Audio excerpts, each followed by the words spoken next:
Welcome, listeners, to a place where the shadows whisper secrets and the line between reality and nightmare blurs. Tonight, we delve into the heart of the unexplained, to a story that chills the bone and defies all logic. Our tale comes from the files of the unexplained, a terrifying account of a mission shrouded in secrecy, a mission sanctioned by the U.S. government itself. The target, not a terrorist, not a rogue agent, but something far more sinister, a creature of myth and legend. Park rangers were dying, their deaths brutal and unexplainable. Noises, fear gripped the wilderness, and whispers of a monstrous predator began to circulate. That's when they were called in, a special team tasked with hunting down and eliminating a creature known only as Dogmen. My name's Mac. It's short for nothing you need to know, and it's the only name most people I've worked with have ever used. Keeps things clean. Keeps things distant. I'm ex-Delta Force, smallest noises. Specializing unconventional threats. That's the polite way of putting it. The less polite way. I deal with the things that go bump in the night. I couldn't even the smallest noises. The things the government pretends don't exist. The things that make even the most hardened soldiers whisper prayers they haven't uttered since childhood. My current address was a secluded cabin nestled deep in the Appalachian foothills. Off-grid, solar panels humming a quiet tune were water cold and clean. It was my sanctuary, a place to let the ghosts of past operations settle into a dull roar instead of a constant scream. Mostly, it worked. I spent my days maintaining the property, honing skills that I prayed I'd never need again, and generally trying to forget the faces of the things I'd seen. The knock on the heavy oak door was unexpected. I rarely had visitors, and those who knew where to find me usually called first. This was different. 3 sharp raps followed by a brief pause, then another 2. Military. No doubt. Civilian wouldn't have that cadence, that sense of urgency barely leashed beneath a veneer of control. I moved silently, a habit ingrained over decades of operating in hostile environments. Peeking through the peephole, I confirmed my suspicion. 2 men in dark, impeccably tailored suits stood on my porch. They looked like they'd stepped straight out of a DC. Briefing room, their polished shoes incongruous against the rough, hewn planks of my porch. The third man, slightly behind them, was different. He wore tactical pants and a windbreaker, his posture radiating a nervous energy that the other 2 masked so carefully. I recognized the cut of his gear: fish and wildlife service, probably a specialist unit. I unlatched the deadbolts and opened the door just enough to show my face. Gentlemen, the taller of the 2 suit-wearing men, the one with the severe haircut and eyes that seemed to dissect me with a single glance, spoke first. Mr. McAllister, I nodded curtly. Just Mac. We need to talk, he stated, his tone leaving no room for argument. It's about a situation that requires your specific skill set. I hesitated for a fraction of a second. I tried to leave that life behind. The nightmares were finally starting to fade, the constant hypervigilance easing its grip. But there was something in this man's demeanor, a raw undercurrent of fear that even his practiced composure couldn't entirely conceal, that snagged my attention. What kind of situation? I asked, my voice flat. It's sensitive. The other suit chimed in, his eyes flicking nervously towards the surrounding woods. We can't discuss it out here. I sighed, stepping back to allow them entry.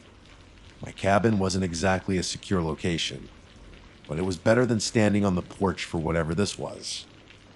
They filed in, the suit wearing moving with a practiced efficiency, their eyes scanning the room. The wildlife guy looked like he'd be anywhere else. I gestured towards the worn leather armchairs in front of the stone fireplace. Make yourselves comfortable. They remained standing. The first suit, the one who'd addressed me, pulled out a thin leather case from his inner jacket pocket.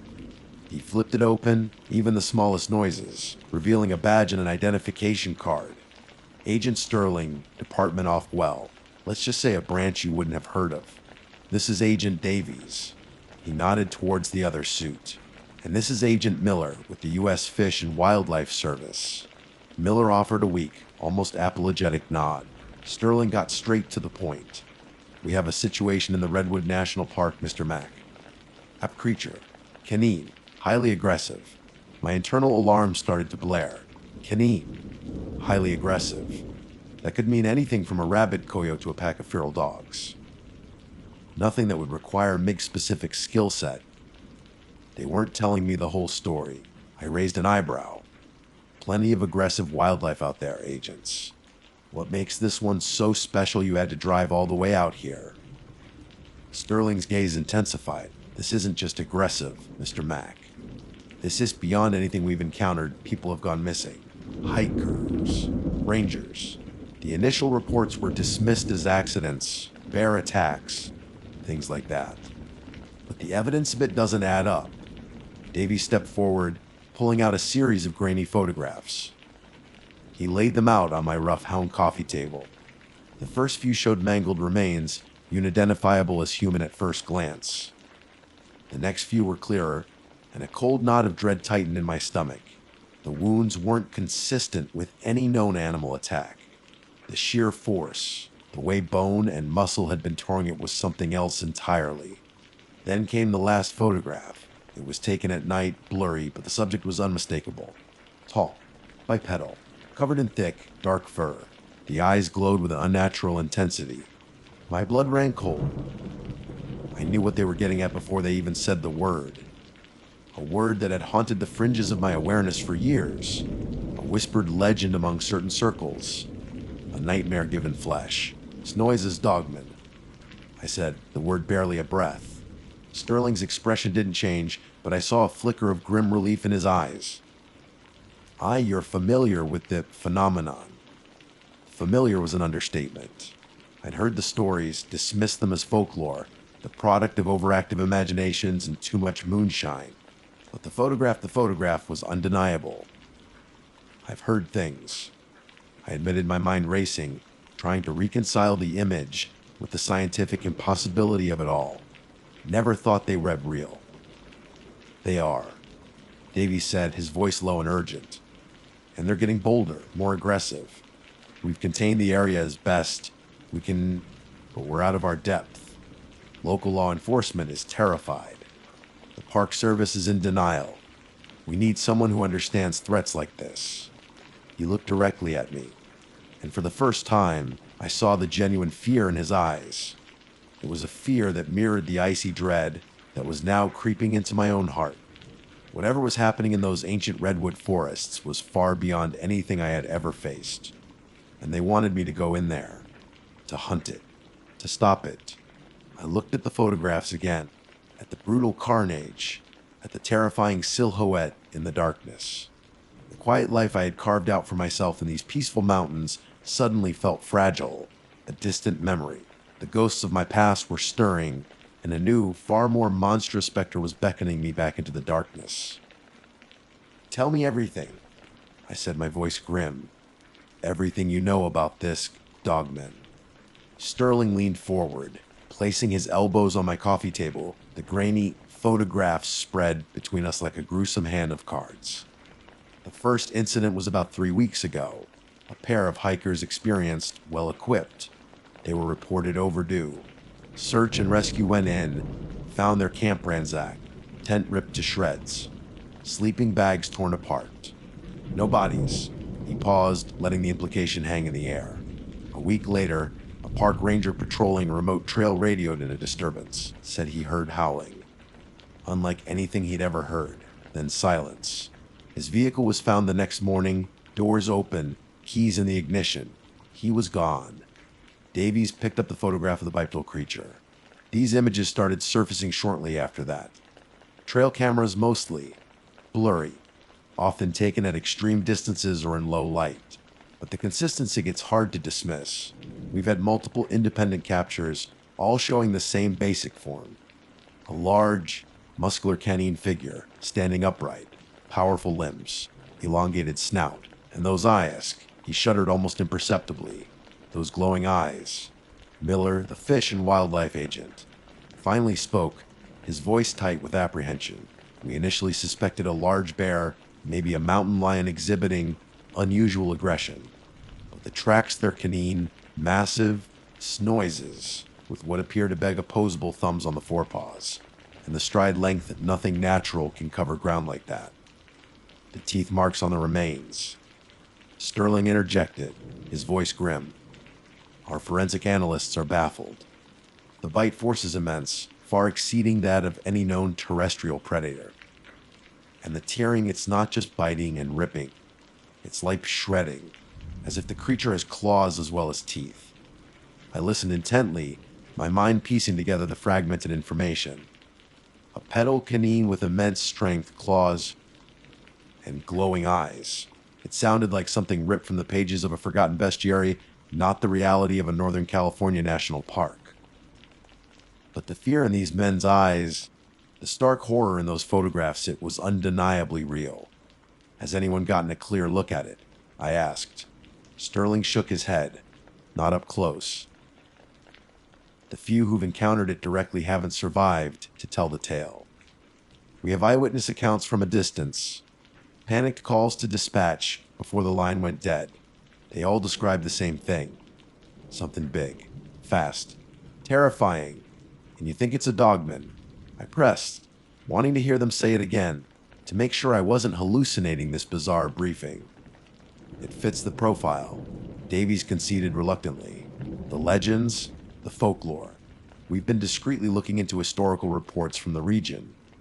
There are ape stories, going back generations.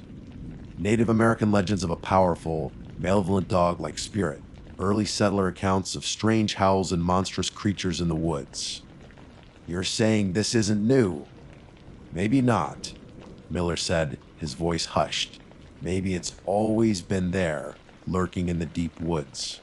Or maybe something has triggered it, made it more aggressive, brought it closer to human settlements. My mind flashed back to my own encounters with the unconventional. Things that science couldn't explain, things that defied logic, even the smallest noises. I'd learned a long time ago that the world held far more mysteries than textbooks cared to admit. What have you tried? I asked.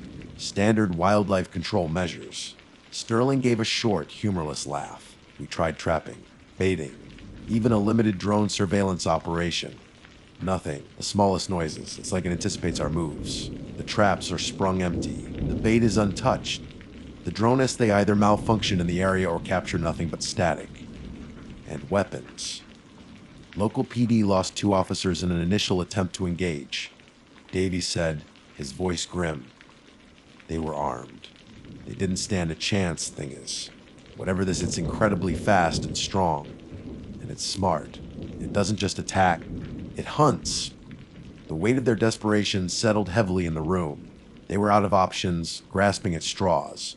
And I was apparently their last resort. Why me? I asked. EX Delta Force deals with human threats, not cryptids. Sterling's gaze was unwavering. Your file, Mr. McAllister, indicates a unique history. Operations that involve threats beyond the conventional. Situations where standard protocols failed. You have a reputation for handling the unhandleable. He knew. They knew about the things I'd seen, the things I'd fought. The things that couldn't be explained away by rational thought.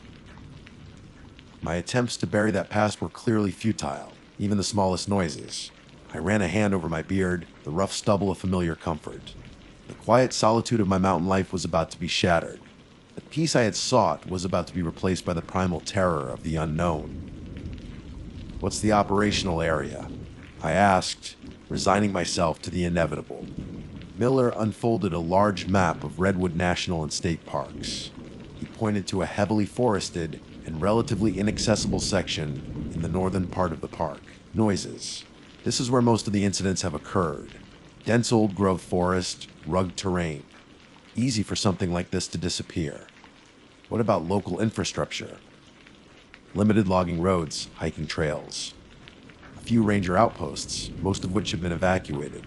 We've established a perimeter, but it's porous. We can't keep it contained indefinitely. And the timeline. We need this handled quickly, Sterling said, his voice tight with urgency. Every day that passes, the risk of further casualties increases. Public awareness is growing. We're trying to control the narrative. but it's only a matter of time before this becomes a full-blown panic. I studied the map, my mind already shifting into tactical mode. Assessing the terrain, the potential lines of movement, the possible hiding places. This wasn't a conventional hunt. This was something else entirely. Something far more dangerous. I'll need gear, I said. Specialized equipment. And I'll need to be briefed on everything you have, every report, every photograph, every witness statement, no matter how outlandish it sounds. Sterling nodded immediately. Consider it done.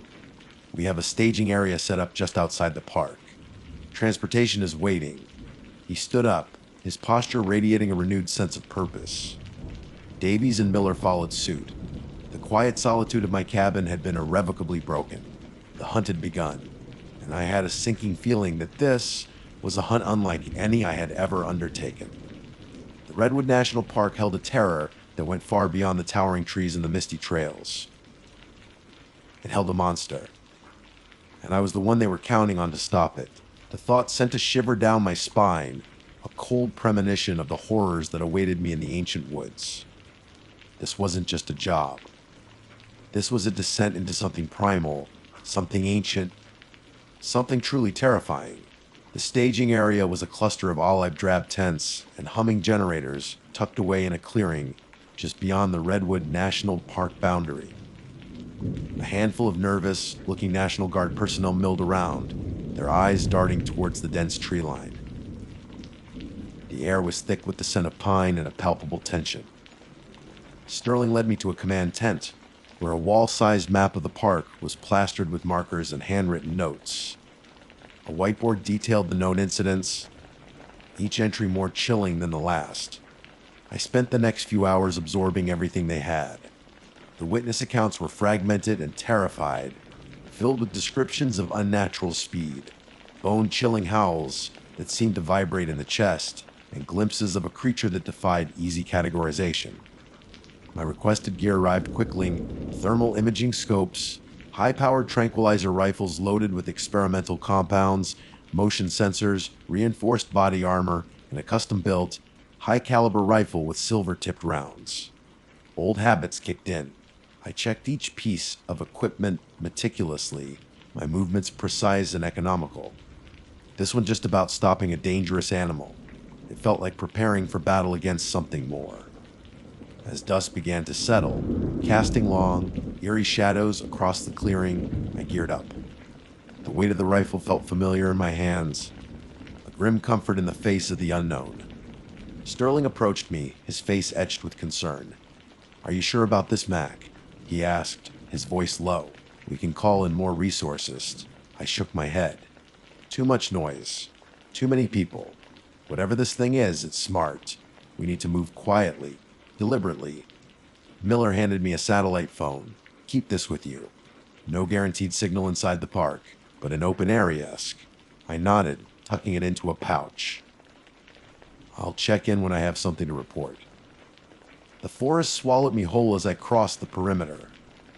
The towering redwoods loomed like ancient sentinels, their massive trunks disappearing into the misty canopy high above.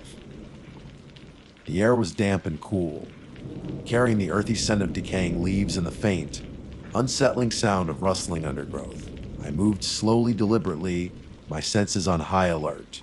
The thermal scope painted the forest in shades of gray and white, highlighting the heat signatures of deer and smaller animals. Noises. The motion sensors were deployed along potential game trails, silent sentinels watching for any unusual movement. Hours passed. Smallest noises. The only sounds were whisper of the wind through the trees and the occasional snap of a twig under my boots. The silence was unnerving, a pregnant stillness that felt like the forest itself was holding its breath. Then I heard it. A low growl, guttural and chilling, that seemed to emanate from the very depths of the woods. It was unlike any canine sound I had ever heard, deeper, more resonant, with an undercurrent of something ancient and predatory. My hand tightened on my rifle. The thermal scope flickered, picking up a large heat signature moving rapidly through the trees ahead. It was bipedal, and it was big. I moved silently towards it, using the dense foliage as cover. The growling intensified, punctuated by the snapping of branches. Then, a blood-curdling howl ripped through the stillness of the night, a sound that clawed at my sanity. It was the sound of pure, unadulterated terror. I reached a small clearing and stopped, my heart pounding in my chest. In the center of the clearing, bathed in the pale moonlight filtering through the canopy, stood the creature. It was even more terrifying than the photographs suggested. At least 7 feet tall, its body covered in thick, dark fur. Its musculature was immense, its limbs powerful and agile. The snout was long and lupine, filled with rows of razor-sharp teeth. And the eyes, they glowed with an eerie, intelligent light, fixed on something in the darkness beyond the clearing. Then I saw what it was looking at, the mangled remains of a deer, its carcass ripped apart with brutal efficiency. The creature tore off a chunk of raw flesh, its powerful jaws working with savage hunger. This wasn't just an animal. There was a malevolence in its eyes, a cunning in its movements that spoke of something far more sinister. I raised my tranquilizer rifle, aiming for its massive chest. But something held me back. A primal instinct, a feeling that this wasn't something that could be simply sedated. As if sensing my presence, the creature's head snapped towards my position, its glowing eyes locked onto mine, and a low, menacing growl rumbled in its chest. It dropped the remains of the deer and took a step towards me, its powerful claws flexing. I didn't hesitate. I switched to the high-caliber rifle. The silver tipped rounds my last resort, the smallest noises. I lined up the shot, my finger tightening on the trigger. But before I could fire, the creature moved with impossible speed. It blurred through the shadows, closing the distance between us in a heartbeat. I barely had time to raise the rifle before it was upon me. The force of the impact sent me sprawling backward, the rifle flying from my grasp. The creature loomed over me, its hot, fetid breath washing over my face. Its teeth were inches from my throat. Fear, cold and primal, gripped me. This was it. This was how it ended. But then, something unexpected happened. The creature hesitated. Its glowing eyes flickered with a strange uncertainty, as if it recognized something or someone. It let out a frustrated snarl, a sound filled with rage and something akin to sorrow. Then, with another burst of incredible speed, it turned and vanished back into the dense undergrowth. I lay there for a long moment, my body trembling, my mind reeling. What had just happened? Why hadn't it killed me? Slowly, I pushed myself to my feet, my body aching. I retrieved my rifle, my hands still shaking. The thermal scope showed nothing but the receding heat signature of the creature disappearing into the darkness. I activated the satellite phone, my voice hoarse. Sterling. It's Mac. I encountered it. There was a tense silence on the other end. Are you all right? What happened? I'm alive, I said, still trying to process what had transpired. I had a clear visual. It's everything you described and worse. But it didn't attack. Not really. What do you mean?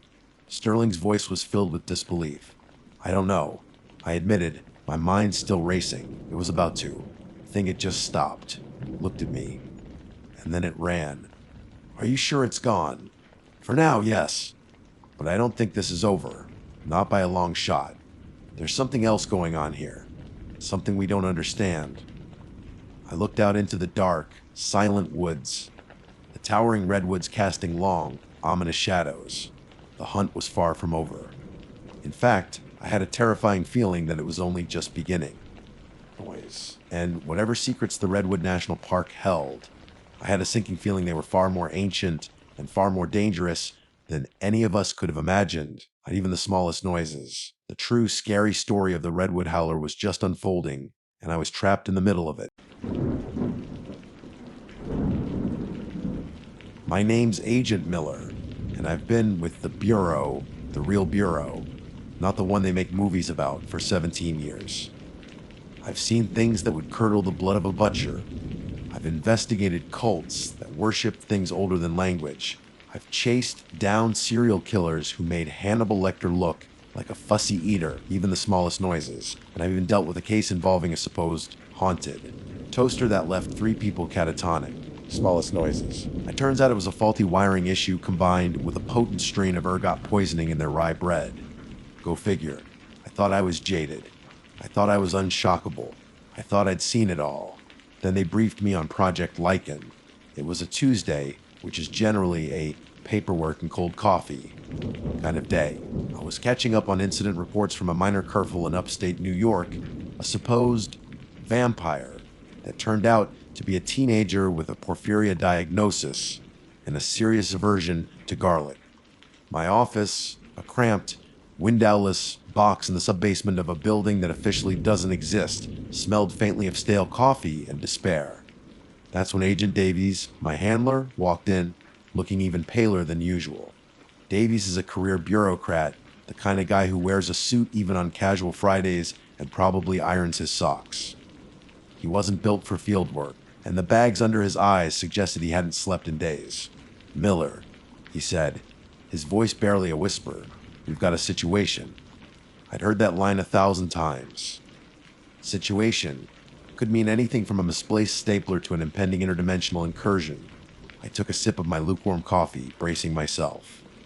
"It's classified," Davies continued, glancing nervously at the closed door as if expecting it to burst open. He placed a thin manila folder on my desk. The cover was blank except for a single, stark, red stamping. Appear even the smallest noisy TLA can. The ink was still slightly wet. I raised an eyebrow. "Lichen, like we're wolves." I chuckled, but the sound died in my throat when I saw Davies' face. He wasn't smiling. "Open it, Miller," he said, his voice tight. I did. Inside, there were only a handful of documents, a heavily redacted incident report, a one-page summary, and a series of photographs. I picked up the photos first, my professional curiosity overriding any sense of foreboding.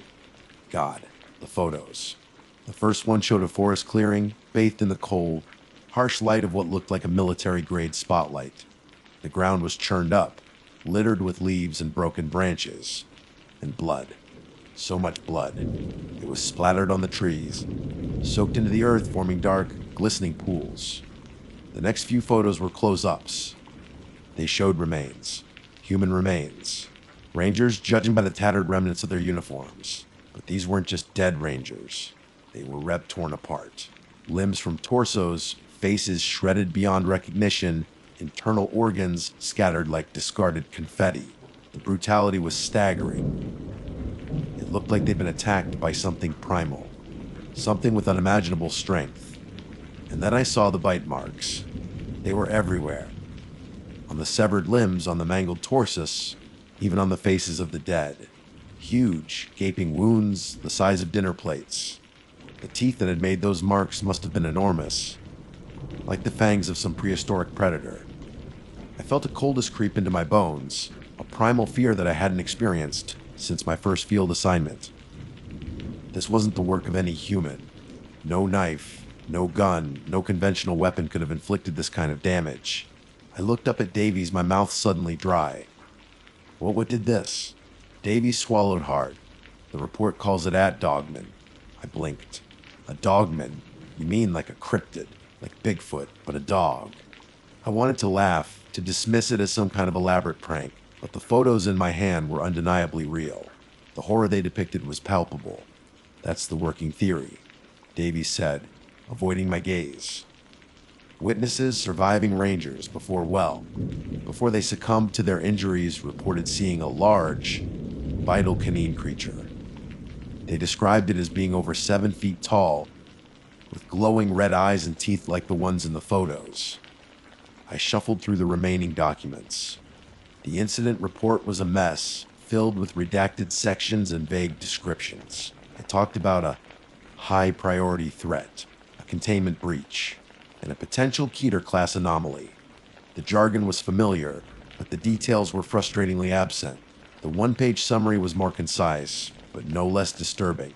It stated that Project Lichen was a highly classified program focused on the study and containment of anomalous canine entities. It mentioned previous incidents, all of which had been successfully contained until now. They said it was job to put it down. Davies whispered, finally meeting my gaze. His eyes were filled with a mixture of fear and desperation. You're the best we have, Miller. You've dealt with unusual situations before. This is different. This is worse. I stared at the photos again, at the carnage, at the impossible bite marks. My years of experience, my jaded cynicism, all of it seemed to melt away in the face of this raw, primal horror.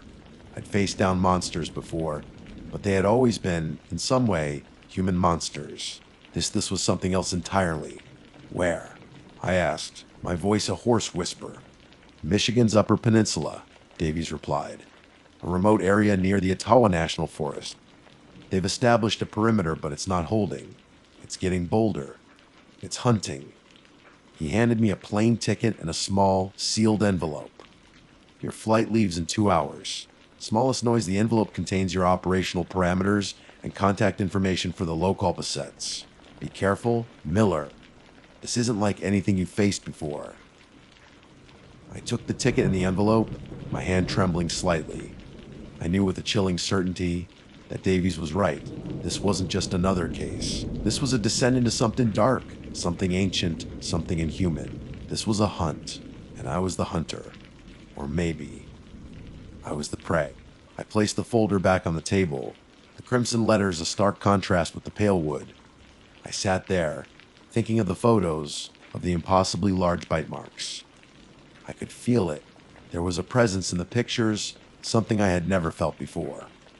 I closed my eyes, and for the first time in a long time, I prayed. I stood up, I took the envelope, and I walked to the door.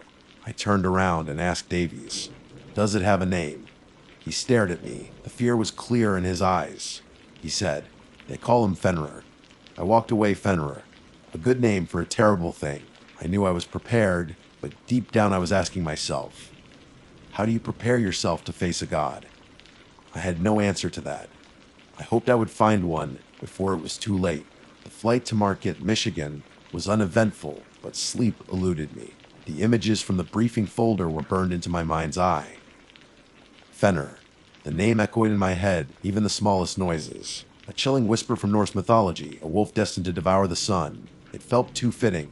The local assets Davies had mentioned turned out to be a wary-looking sheriff named Patterson and a handful of his deputies, all armed with hunting rifles that looked pathetically inadequate against the creature described in the reports.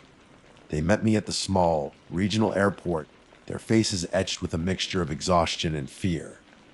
"Agent Miller," Patterson said, shaking my hand with a grip that was surprisingly strong. "We've been expecting you. We've lost 3 more rangers since the initial incident, and 2 hikers. It's a bloodbath up there." He drove me in his patrol car, a battered SUV that had seen better days, towards the Ottawa National Forest. The landscape was beautiful, even under the overcast sky, rolling hills, dense forest of pine and birch, even the smallest noises, and the occasional glimpse of Lake Superior in the distance. But the beauty was tainted by an underlying sense of dread. This was a hunting ground, and we were entering the predator's territory.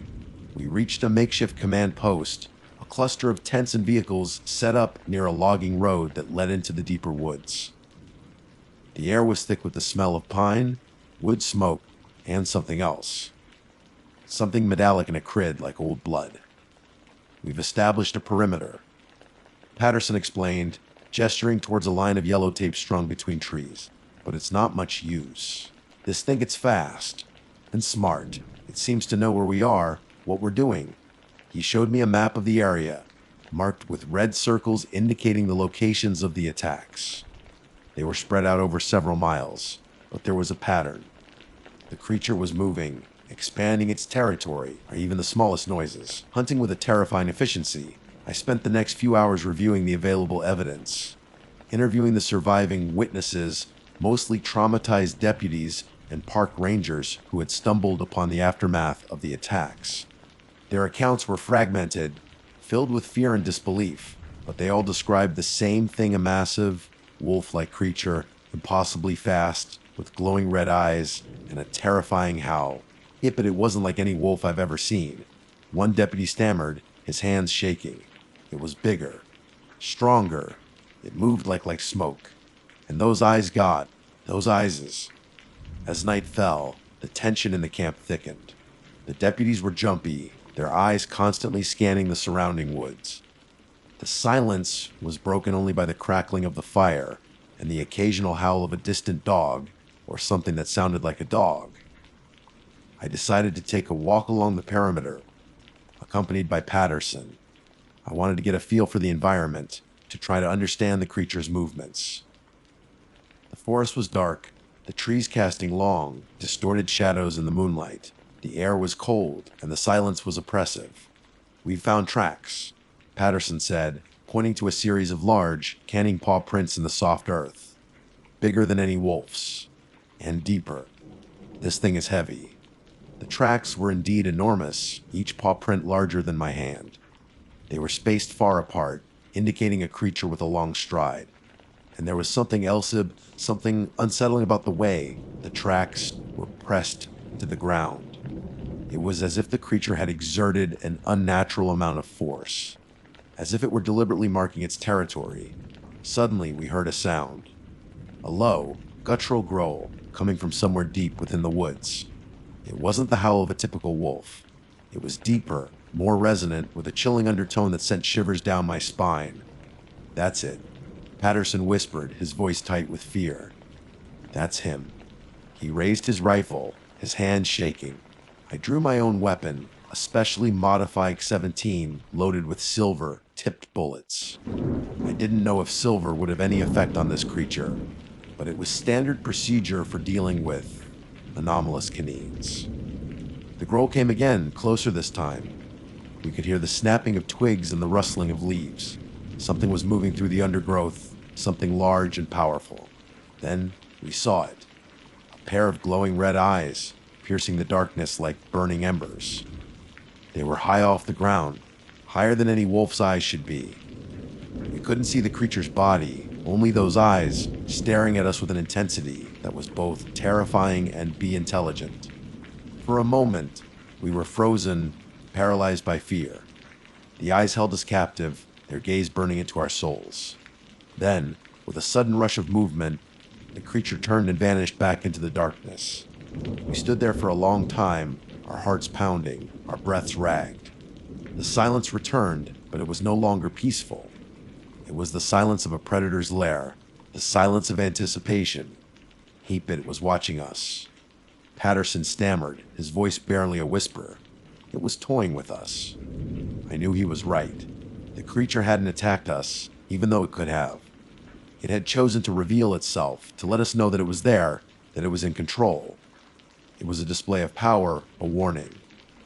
As we walked back to the camp, I felt a growing sense of unease. This wasn't just a hunt. This was a game. And the creature was playing by its own rules. The photos, the reports, the witness accounts, they had only scratched the surface of the truth. Fenrir wasn't just a monster. It was something more. Something ancient, something powerful, something that defied our understanding of the natural world. I reviewed the operational parameters. The envelope had basic information. I had the local contact, Sheriff Patterson. I had a vague area of operation. I had a description of what I was hunting. But I was missing something. I looked at my hands, my standard-issued Glock. I could feel this was not enough. I needed to know more. I looked at the sheriff, and I knew. He knew more. I grabbed his shoulder. "Tell me everything. Don't leave anything out." He looked into my eyes, and I could see the fear, but also relief. It started a month ago, not with the Rangers, but with disappearances, hikers, campers, locals. They simply vanished. Then the mutilations started, animals, at first deer, mostly. Then the first ranger went missing. He stoked and took a deep breath. The thing is, it's not just killing, it's changing things. The feel's different, older, wilder. He looked away, his gaze lost in the darkness. And the dreams, Agent Miller, the dreams. His voice trailed off, his eyes filled with a primal terror that mirrored my own. "I pushed him, memes? Tell Dree!" He whispered, dreams of teeth and blood, and a voice that whispers in a language I don't understand, but I feel. "Fenrir," he said. "The name comes from the dreams." I knew then this was bigger, way bigger than I had been told. I had to get to the bottom of this. I had to stop Fenrir. But But now I knew I had to survive the dreams. The dreams started that night. Not the vague, unsettling anxieties that often plague me after a rough case, but vivid, visceral nightmares that ripped through my consciousness like claws through a flesh. I was running through a forest. I could hear even the smallest noises. A primeval wilderness far older and denser than anything I'd seen in the Upper Peninsula. The trees were impossibly tall, their branches intertwined like skeletal fingers, blotting out the sky. The air was thick with the scent of decay and something else. Something wild and exhilarating. I wasn't myself. I was something else. Something powerful, something primal, running on four legs. My senses heightened beyond human comprehension. I could smell the blood of prey miles away, hear the faintest rustle of leaves, see in the almost total darkness. And I was hunting. The feeling was intoxicating, a surge of raw power and instinct that overwhelmed everything else. I could feel the muscles rippling beneath my fur, the sharp claws digging into the earth, the wind whipping through my mane. Then I saw it, my prey, a figure huddled at the base of a giant tree, its body trembling with fear. It was human, but different. Smaller, weaker, its scent filled with terror. I lunged, my jaws snapping shut with bone-crushing force. The taste of blood filled my mouth, the scream of my victim a fleeting whisper in the wind. And then I woke up.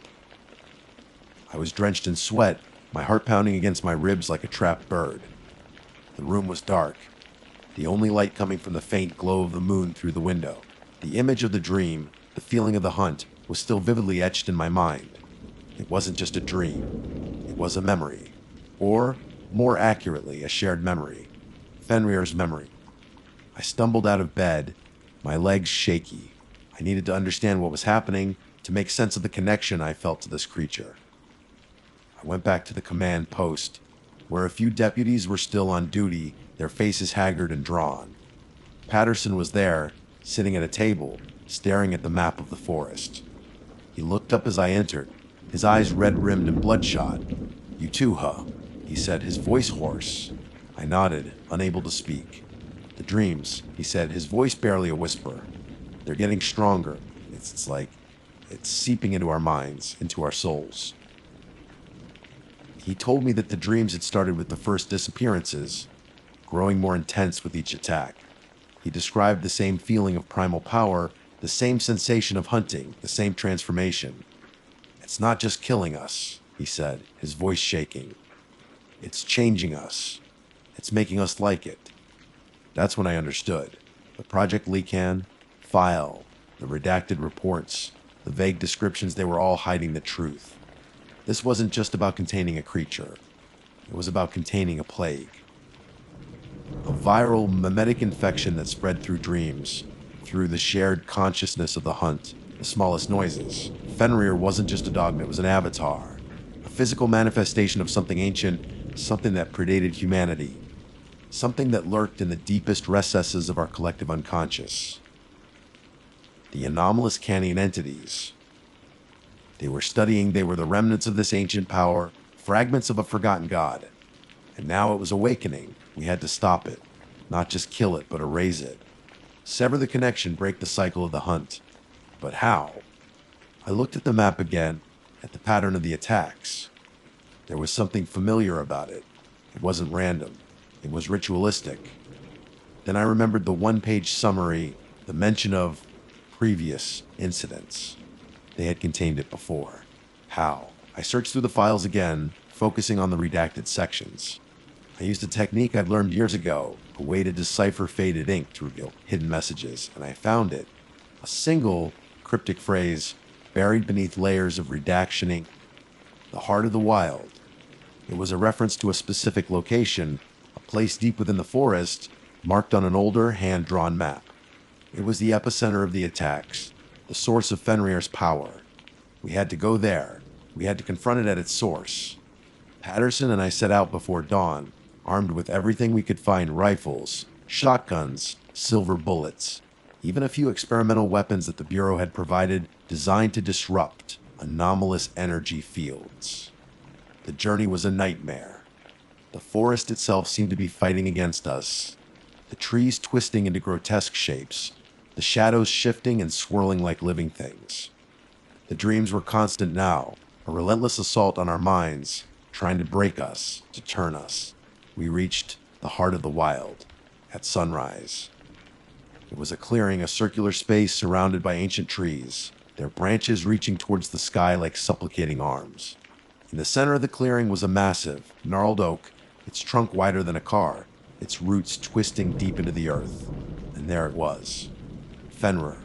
It wasn't the hulking, monstrous creature I had glimpsed in the darkness.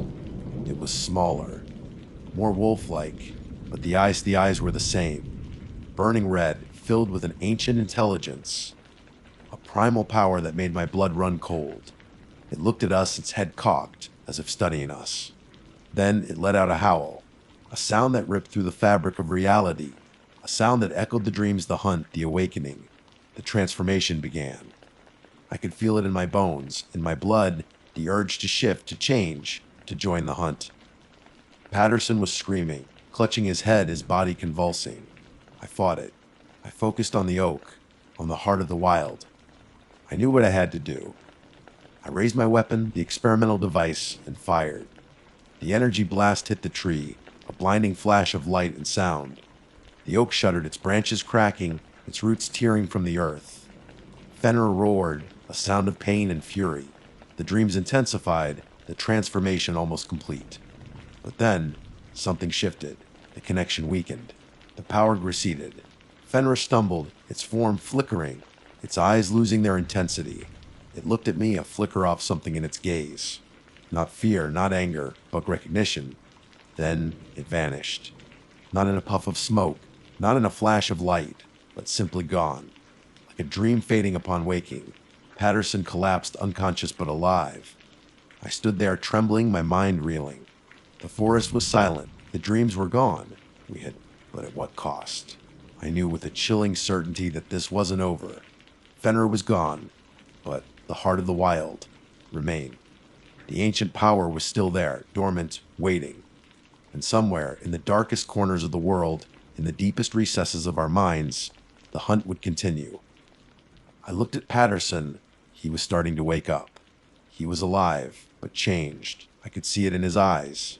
I had questions, but no answers. I walked to the tree, the heart of the wild. I touched it. I could feel something, a faint pulse.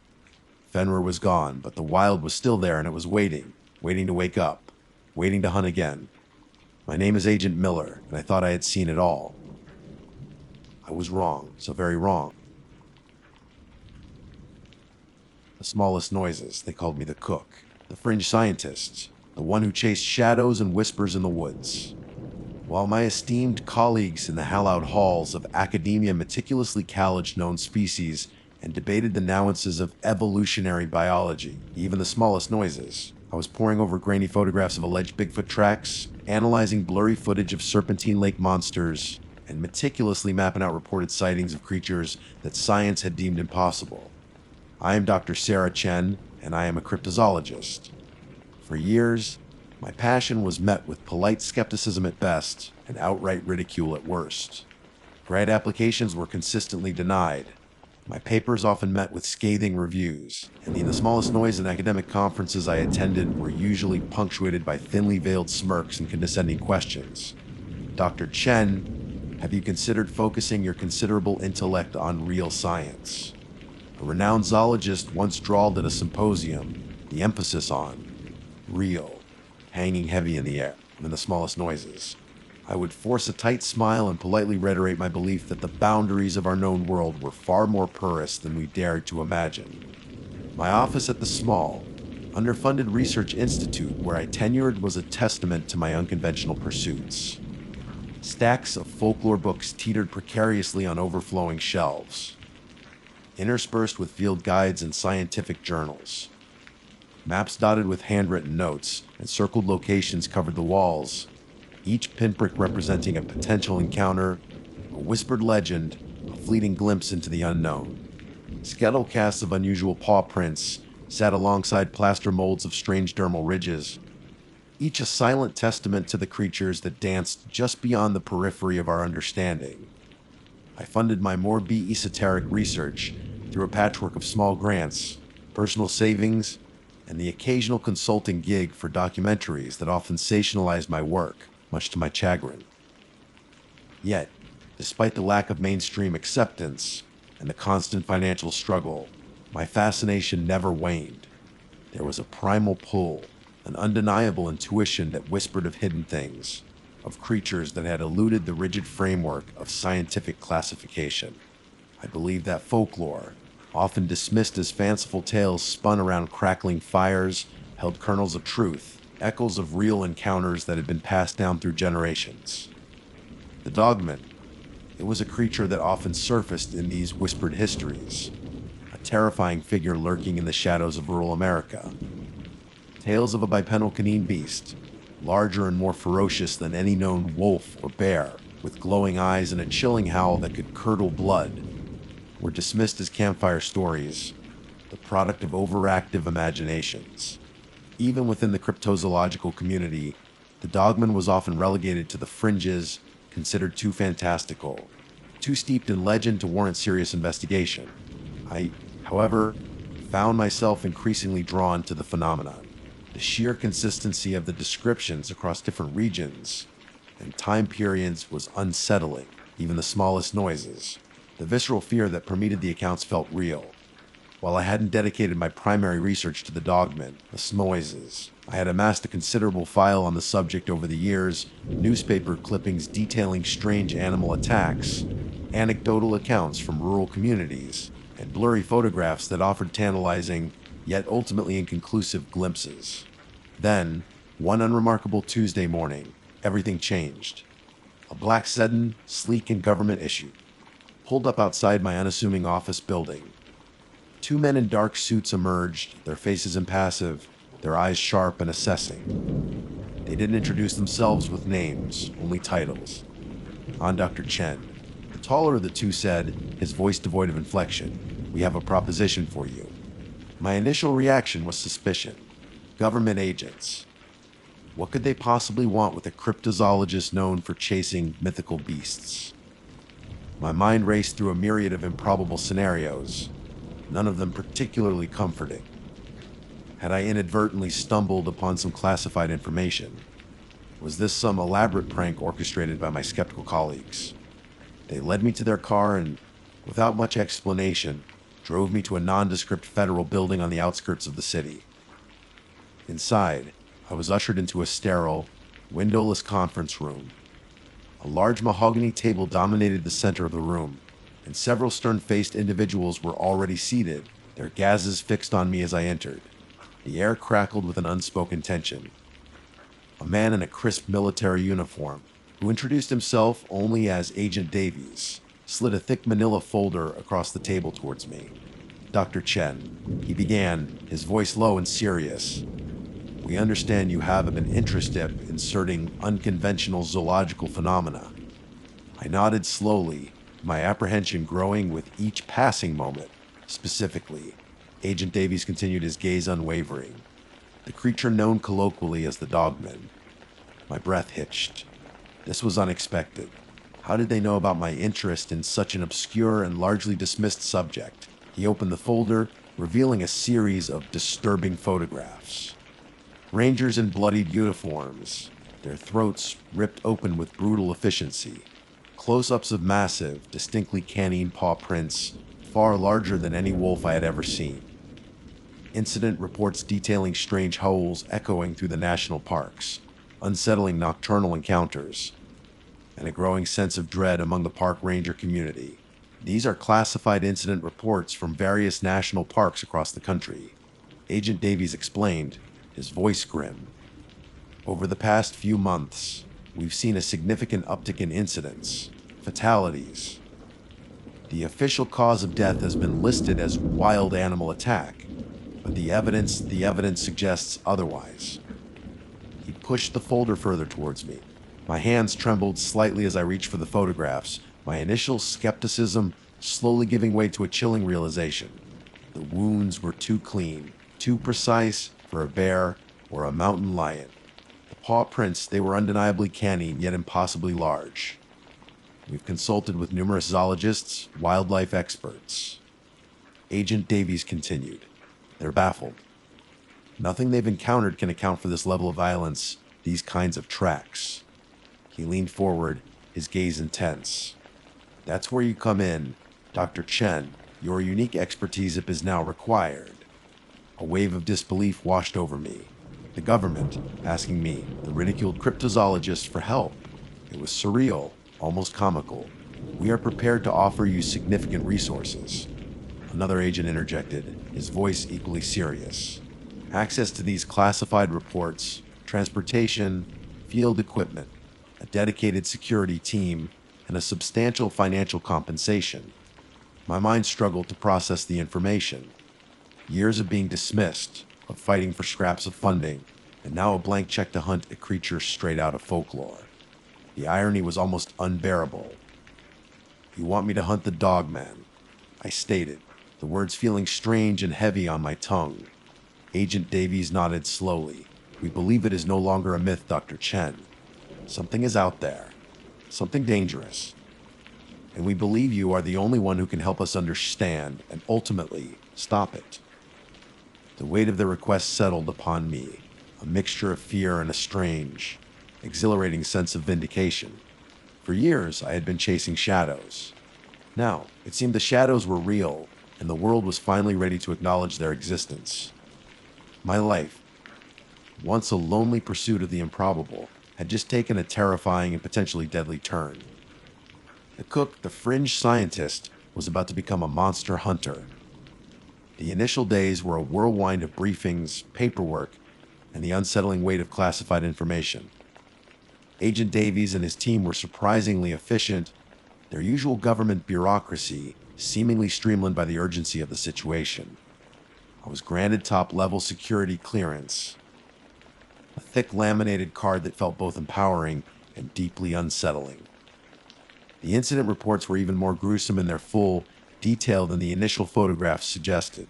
The Rangers hadn't just been attacked, they had been systematically IRs, their bodies often found miles apart, as if some intelligent predator was toying with its prey. Smallest noises. The paw prints were a constant source of morbid fascination. Casts had been taken at several locations, and the sheer size was staggering. Even the smallest noises. We're talking prints that dwarfed those of the largest gray wolves, with deep, sharp claw marks that indicated immense strength. Even the smallest noises. The stride length between prints suggested a creature that could cover ground with terrifying speed and efficiency. Microscopic analysis of hair and tissue samples found at the attack sites yielded inclusive results. Nothing matched any known terrestrial mammal. It was as if this creature existed outside the boundaries of our biological understanding. My initial theory, based on the folklore and the limited physical evidence, even the smallest noises, leaned towards an unknown species of large bipedal canid, perhaps a relict hominid with lupine features, noises, or an evolutionary offshoot that remained hidden in the vast wilderness of the American landscape. The sheer ferocity of the attacks, however, suggested something more than just a wild animal defending its territory. There was a calculated brutality, a predatory intelligence that sent shivers down my spine. Agent Davies assigned me a dedicated team, a seasoned field operative named Marcus, a quiet and observant tracker with an uncanny ability to read the land, and a young, tech-savvy analyst named Lena, who was tasked with sifting through satellite imagery, audio recordings, and any other data that might offer a clue. They were professional and respectful, though I could sense a flicker of skepticism in their eyes, a silent question of whether this monster hunter was truly equipped for the grim reality of their mission. Our investigation began in Redwood National Park, California, the site of the most recent and most brutal attacks. The atmosphere in the park was thick with unease. The remaining rangers were on edge, their usual camaraderie replaced by a palpable fear. They spoke in hushed tones of unexplained howls that echoed through the ancient forests, fleeting shadows moving just beyond the biome of their flashlights, of a primal sense of being watched. Marcus and I spent days trekking through the dense redwood groves, noises, following the faint trails left by the investigation teams. The sheer scale of the park was daunting, a labyrinth of towering trees and tangled undergrowth. It was easy to understand how something large, and elusive could remain hidden within its depths. Marcus pointed out subtle signs, broken branches high off the ground, deep gouges in tree trunks, scat that was undeniably canine but far too large. Lena, back at our makeshift command center, a commandeered ranger station, worked tirelessly on the data. She overlaid reported sighting locations with topographical maps, analyzed audio recordings for unusual vocalizations, and even delved into local folklore, searching for patterns and recurring details. One evening, as the sun dipped below the horizon, casting long, eerie shadows through the redwoods, Lena called us in, her voice tight with excitement. "Hey, Dr. Chen, Marcus, I think I found something." On her monitor, a series of thermal imaging scans flickered. They were taken by motion-activated cameras that had been strategically placed throughout the park after the initial attacks.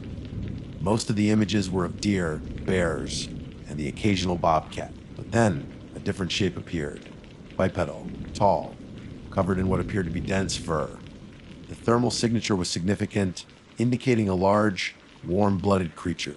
The images were grainy and indistinct, captured in the dead of night, but the bipedal stance was undeniable.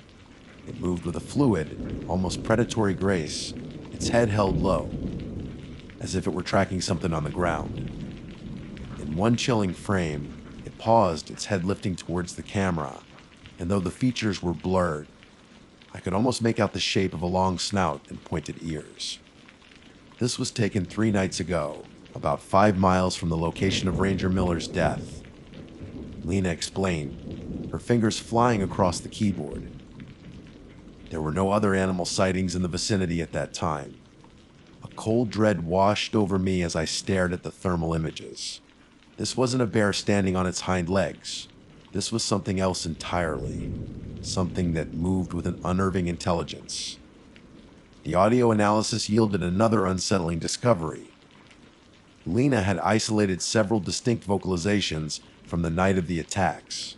There were the panicked shouts of the rangers, the crack of breaking branches, and then a series of deep, like even the small noises, guttural howls unlike anything I had ever heard. They weren't the mournful cries of a wolf. They were harsher, more resonant, with an almost guttural quality that spoke of immense power and primal rage. "Listen to this," Lena said, playing one of the recordings. The sound that filled the small room sent a shiver down my spine. It was a sound that felt ancient and predatory, a sound that seemed to tap into a deep, seated fear within the human psyche. Armed with the thermal images and the chilling audio recordings, Marcus and I ventured deeper into the park.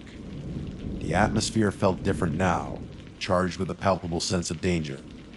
Every rustle of leaves, every snap of a twig, sent our hands instinctively reaching for our sidearms. The rangers we encountered were visibly shaken, their eyes darting nervously into the shadows. One veteran ranger, a grizzled man named Jedidia, pulled me aside, his voice low and gravelly.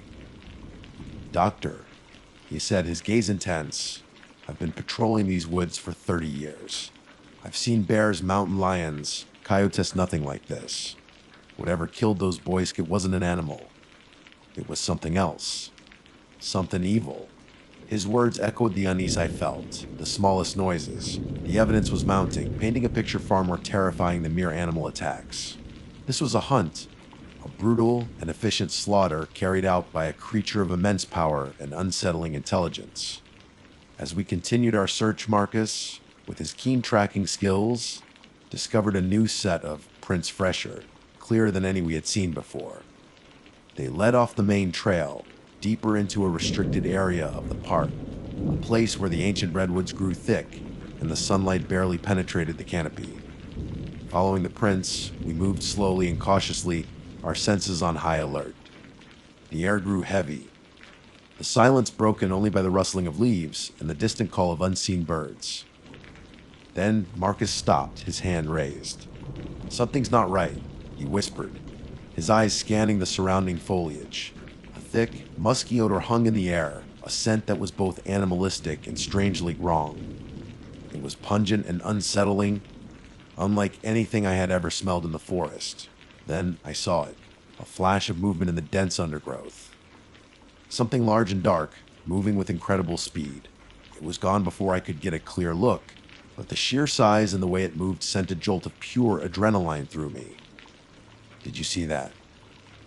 I gasped, my heart pounding in my chest. Marcus nodded grimly, his hand tightening on his rifle. Yeah, I think our hunt just got a whole lot more real. The feeling of being watched intensified. I couldn't be even the smallest noise, the forest suddenly hostile and alive with an unseen predator. The whispers of folklore, the grainy photographs, and the smallest noises, the gruesome incident reports, they all coalesced into a terrifying reality. The dogman was here, and we were in its territory. The fleeting glimpse of the creature in the undergrowth sent a jolt of primal fear through me.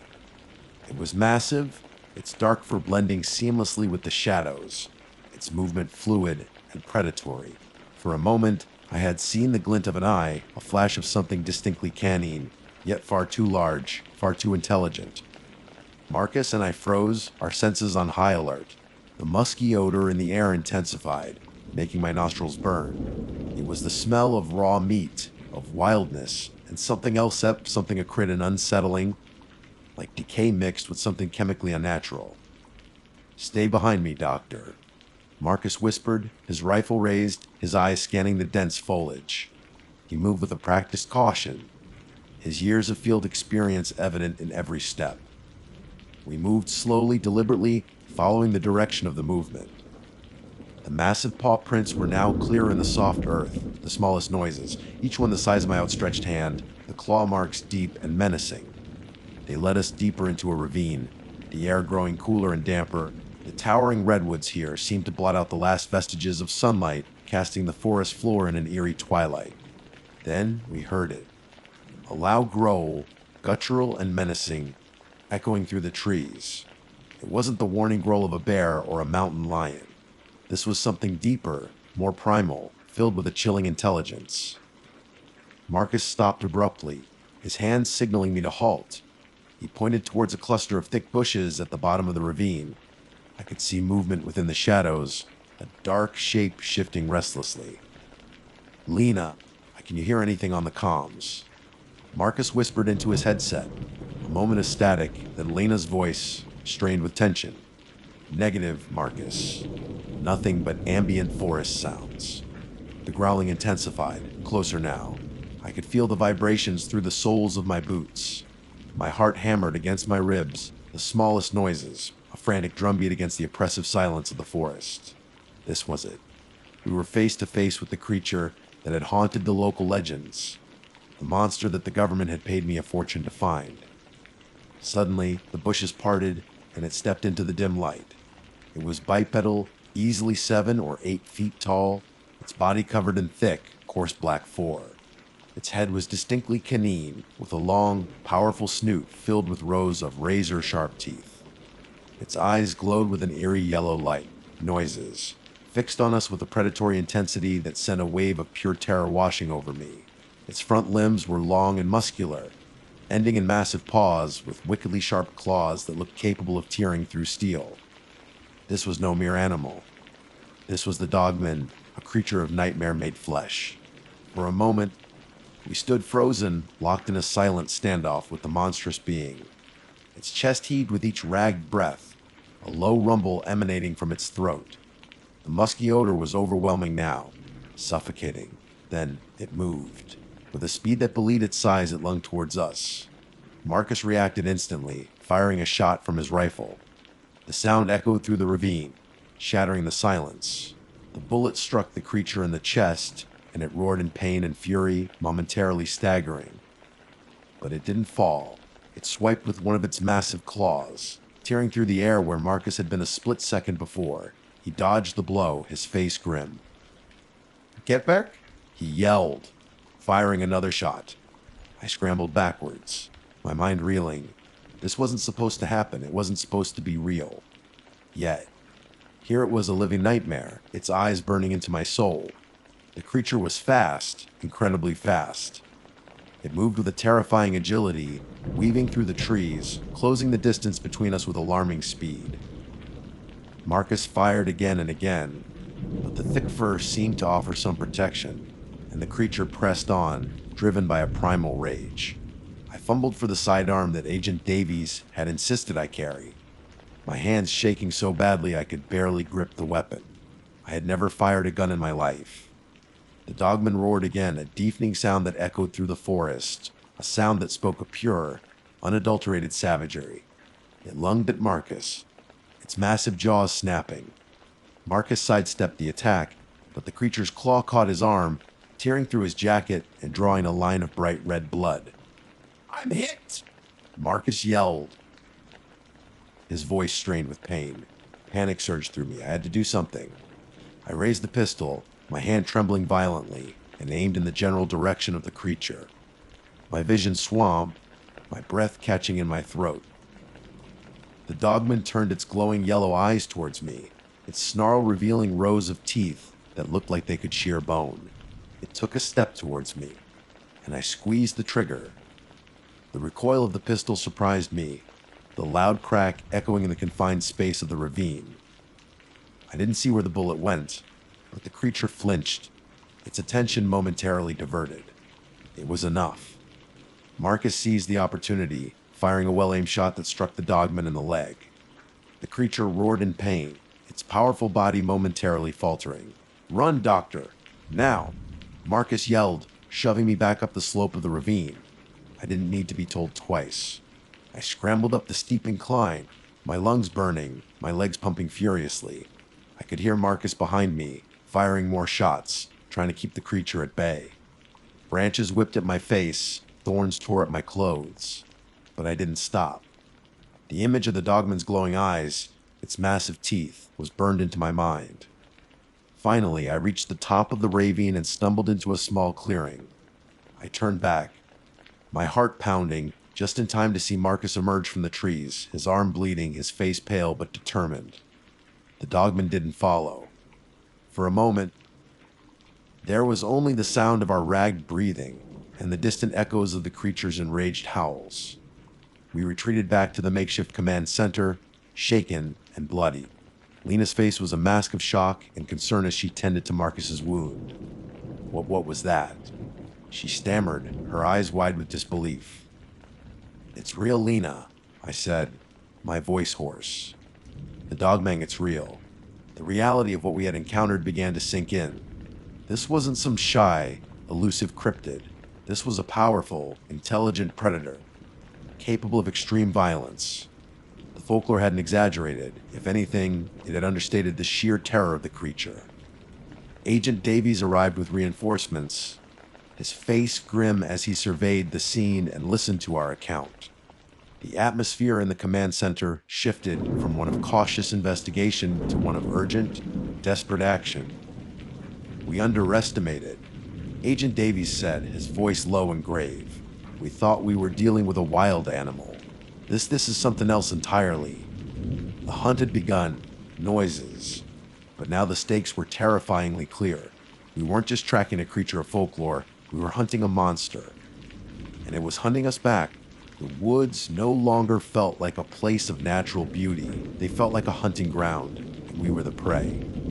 The whispers of the rangers, noises, the gruesome incident reports, they were no longer just stories. They were warnings. And we had just learned that lesson in the most brutal way possible. My name's Jake Riley, and for the better part of the last 15 years, the wilderness has been my office. Not the manicured lawns of some state park campground. Mind you, I'm talking about the deep woods, the kind where the sunlight goes to pierce the canopy, where the only sounds are the rustling of leaves and the snap of a twig underfoot. I'm a tracker. I could even the smallest noises. It's a skill honed over years, spent shadowing grizzlies through dense underbrush, following the faint prints of mountain lions across rocky terrain, and patiently piecing together the scattered clues left by lost hikers desperate to find their way back. I read the land like an open book, every broken branch, every overturned stone, every subtle shift in the soil telling a story. It's a solitary life, but it's one I chose, one I'm good at. There's a certain satisfaction in understanding the silent language of the wild, in bringing order to the chaos of the untamed. My usual clients are park officials, sometimes worried families. They call me when something goes missing, even the smallest noises, when a creature strays too close to civilization, or when someone takes a wrong turn and vanishes into the green abyss. I'm the guy they call to find what's lost, couldn't be even the smallest noises, to understand what's out there. I've seen my share of strange things in the woods, things that don't quite fit into the neat categories of the wildlife guides. A deer with an unnaturally wide antler span, tracks that looked almost human but far too large, the eerie silence of a forest that should have been teeming with life. But these were always fleeting glimpses, anomalies that I could eventually rationalize, chalk up to a trick of the light or a misidentification in the heat of the moment. Nothing that truly lingered in the back of my mind, nothing that kept me awake at night. Until now. It started with a phone call, not from the usual park dispatch, but from a number I didn't recognize. The voice on the other end was crisp, authoritative, the kind of tone that brooked no argument. He identified himself only as Agent Davies, from a federal agency. He was vague on the details, only saying there had been an incident in a remote section of the Blackwood National Forest. Something unusual. He stressed the need for discretion, a level of secrecy that immediately set my teeth on edge. Government agents and national parks rarely mixed in my experience. The smallest noise, and when they did, it usually meant trouble. He requested my presence at a ranger station deep within the park, a location I hadn't been to in years. A place known for its rugged terrain and its tendency to swallow hikers whole. He offered a substantial sum, more than I usually made on 3 or 4 missing person cases combined. The money was tempting, sure, but it was the undercurrent of urgency in his voice, the way he seemed to be holding back information, that truly piqued my interest, or perhaps more accurately, Smalley's, stirred a knot of unease in my gut. The drive to the ranger station was unsettling. The usual chatter of local radio stations faded in and out, even the smallest noises, replaced by static and the occasional burst of coded-sounding transmissions. There were no other civilian vehicles on the winding Forest Service road, the smallest noises, only a couple of unmarked black SUVs that sped past me in the opposite direction, their windows tinted so dark I couldn't see who was inside.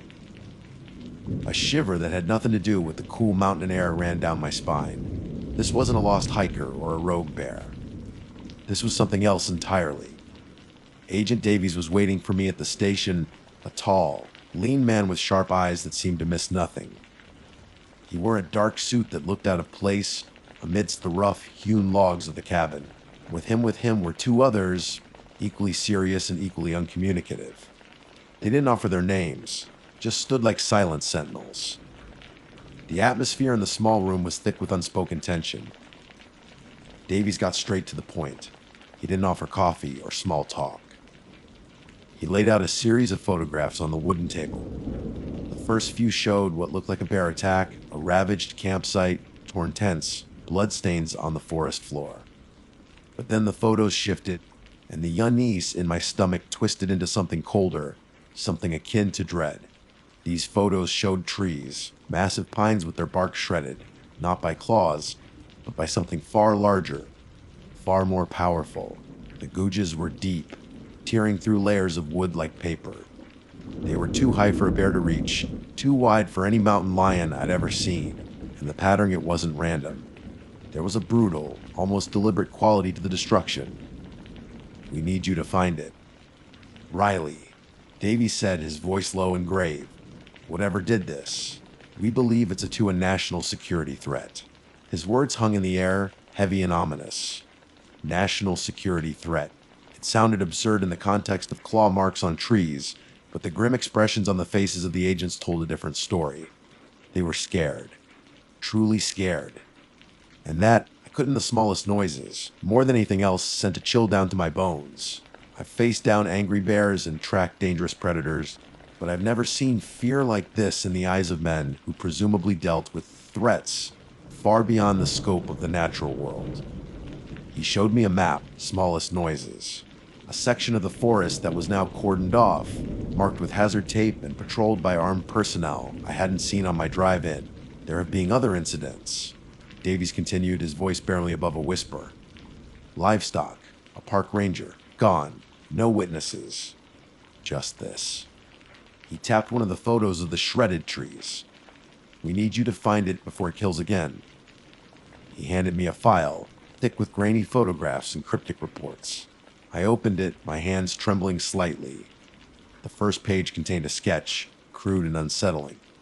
It depicted a creature unlike anything I'd ever imagined, tall, vaguely humanoid, but with elongated limbs and massive, wickedly curved claws.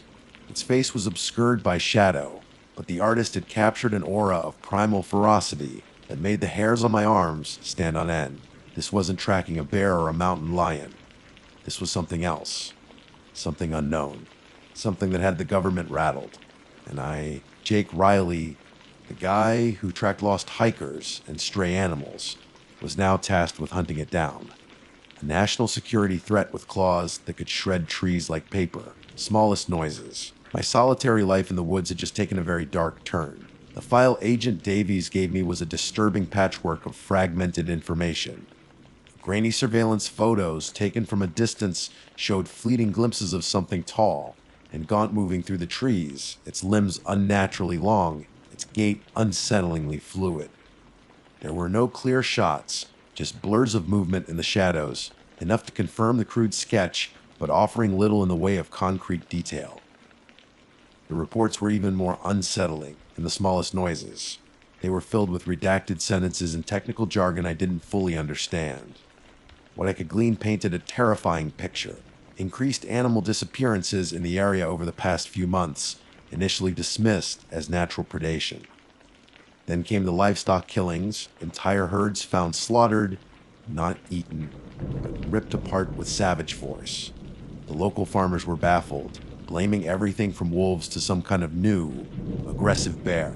The claw marks found near these sites were dismissed by local wildlife officials as exaggerated or misidentified. Until Ranger Miller, his report was the last unredacted entry. He described finding the shredded remains of a deer, unlike anything he'd seen before. The kill was clean, almost surgical, but the surrounding trees bore those same deep, unnatural gouges. He wrote about an oppressive silence in the woods that day, a feeling of being watched by something unseen. His final entry, just 2 days before he disappeared, simply read, "Something is wrong here. Terribly wrong." The photos of Miller's last known location were chilling.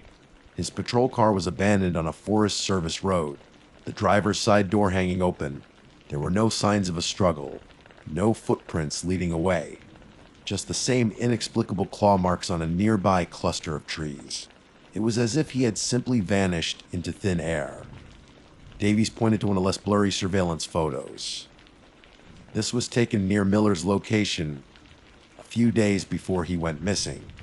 The figure in the photo was partially obscured by foliage, but even in the shadows, its size and unnatural proportions were undeniable. It moved with a predatory grace that was both mesmerizing and terrifying. We believe this entity is responsible.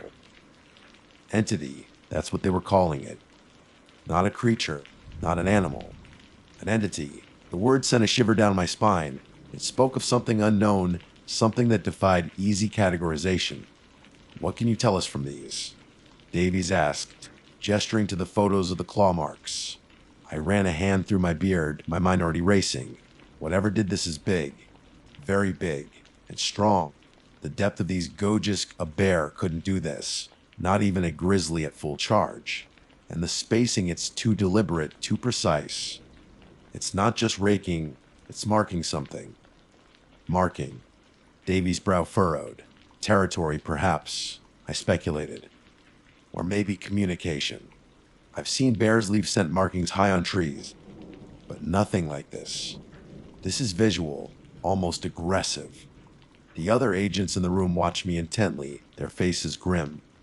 They weren't the usual bureaucrats I'd dealt with in the past. I couldn't bear even the smallest noises. There was a hard edge to them, a sense of grim determination that suggested they had seen things they couldn't unsee. Davies handed me a set of plaster casts of the tracks found near the livestock killings. They were large, easily twice the size of a wolf's paw, but the shape was all wrong. There were 3 distinct toes, each ending in a long, wickedly sharp-looking claw. The imprints were deep, suggesting significant weight, but there was also a strange lightness to them, as if the creature moved with an unnatural agility. "We haven't released these to the public," Davy said. "We've managed to keep a lid on things so far, attributing the livestock losses to wild dogs and Miller's disappearance to a fall. But we can't keep it quiet for much longer. There was another incident last night, closer to the park's edge. A family reported seeing something moving in the woods behind their property. They described something tall, dark, and fast.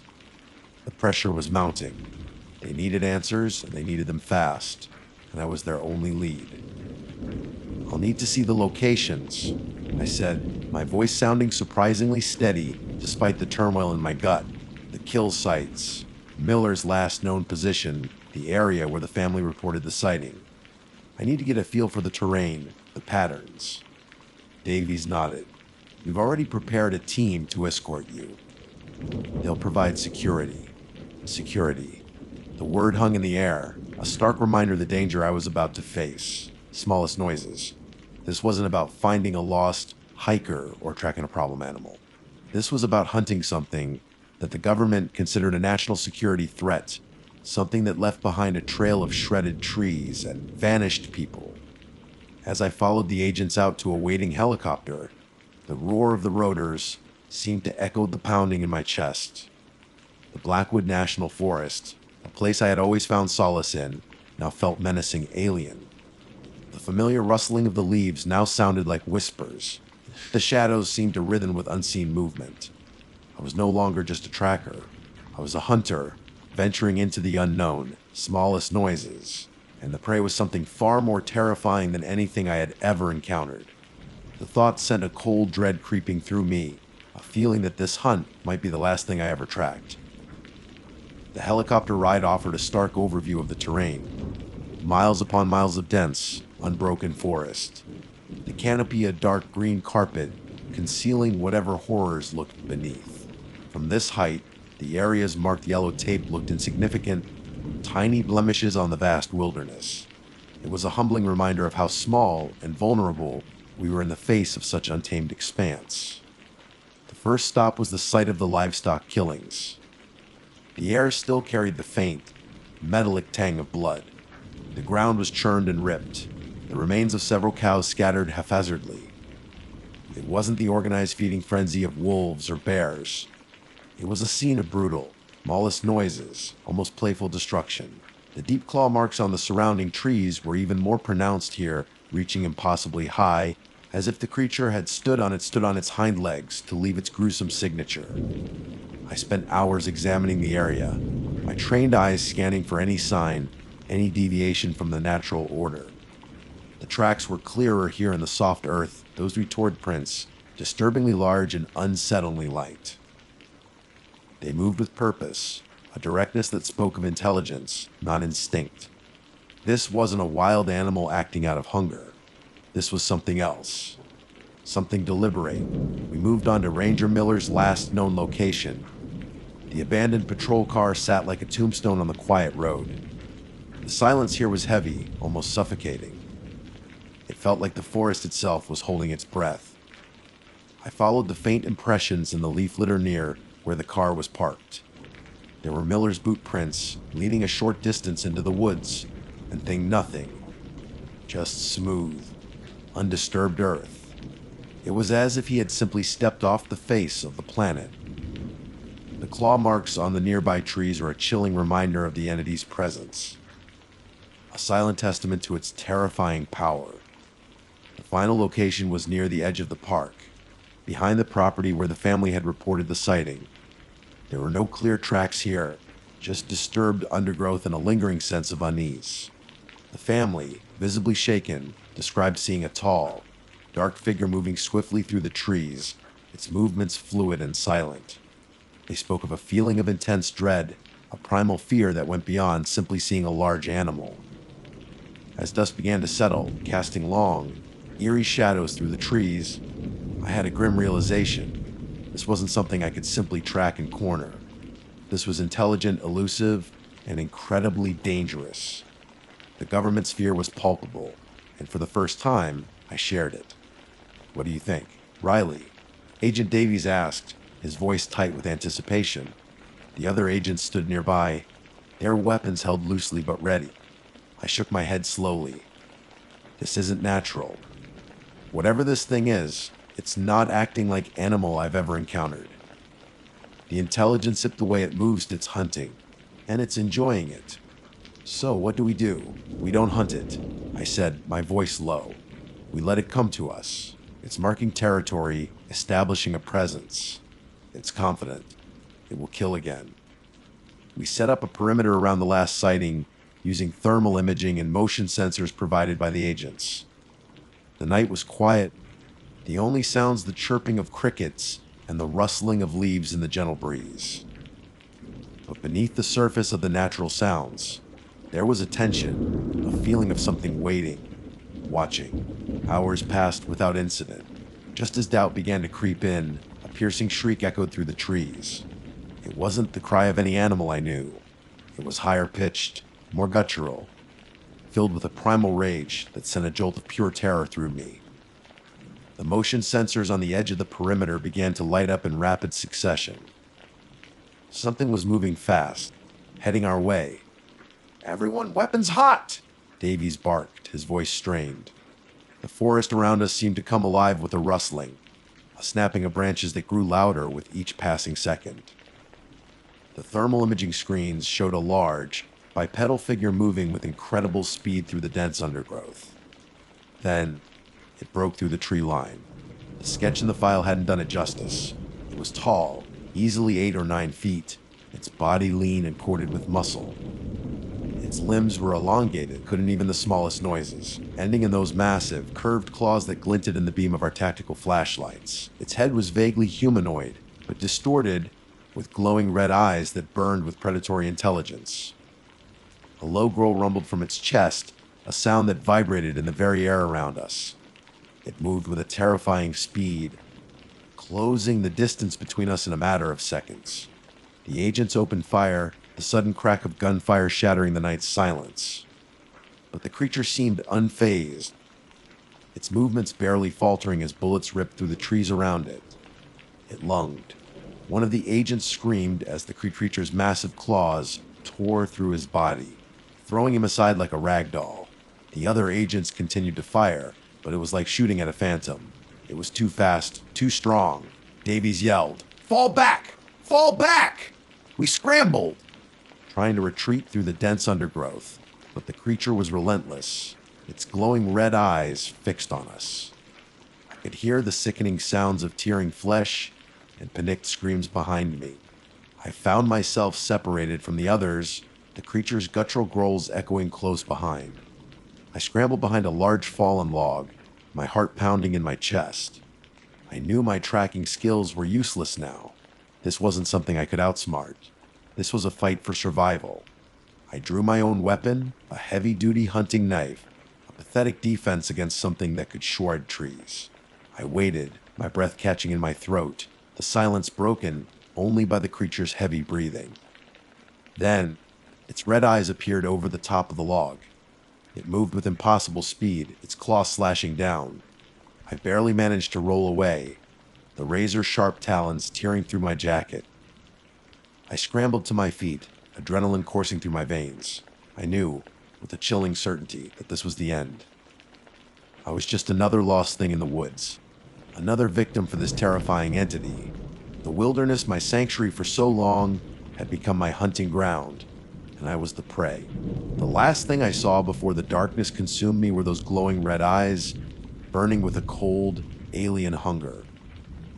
And the last sound I heard was that guttural growl, even the smallest noises, a sound that would forever echo in the silent, terrifying depths of the Blackwood National Forest.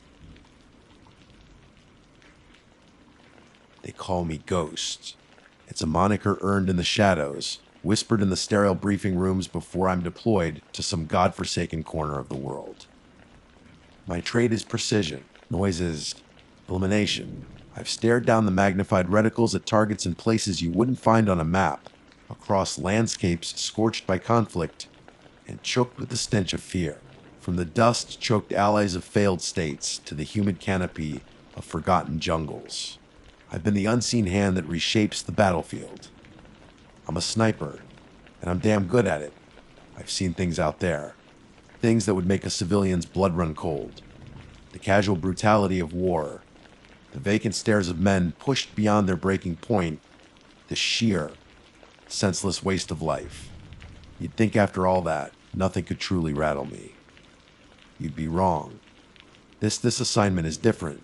It's got a primal unease clinging to it. A chill that seeps deeper than any desert night or Arctic wind I've ever faced. The call came through a secure channel, stripped of the usual bureaucratic layers. Just a voice, clipped and urgent, telling me to report to a nondescript facility in Nevada.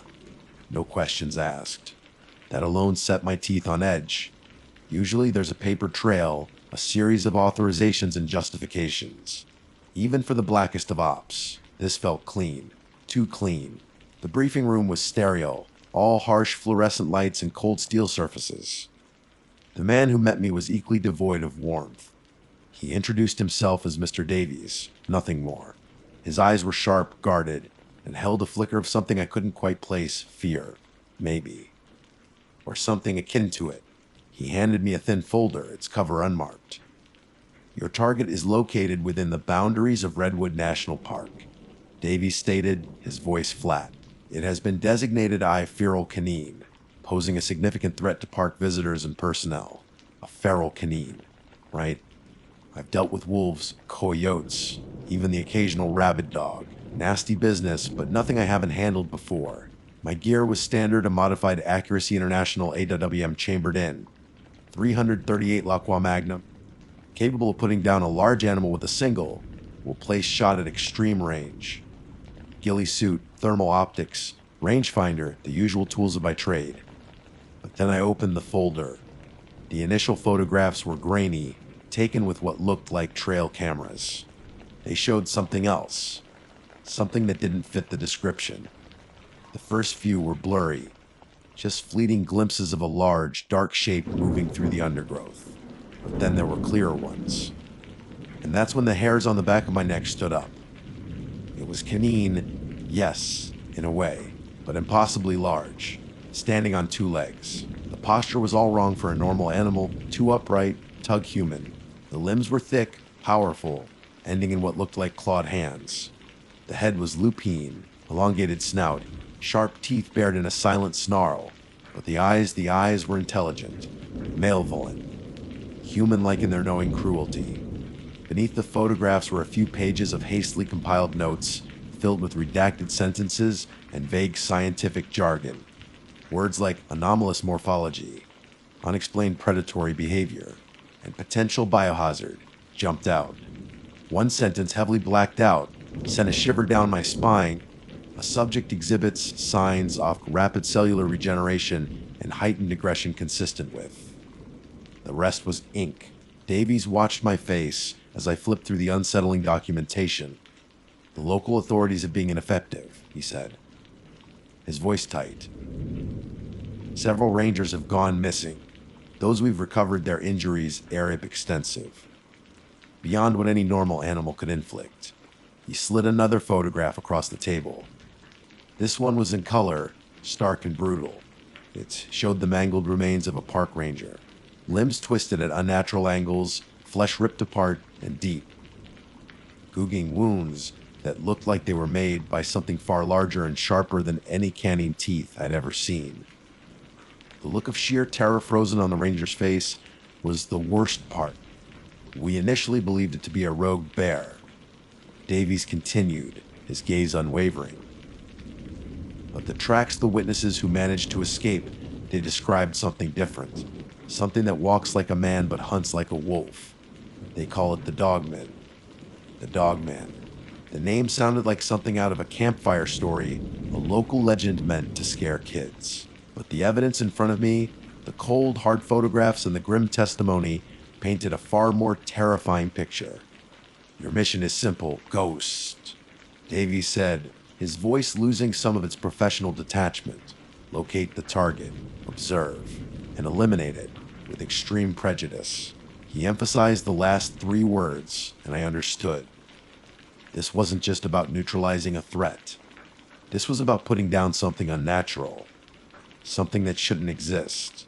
As I packed my gear, the briefing materials swirling in my mind, a cold dread settled in my gut.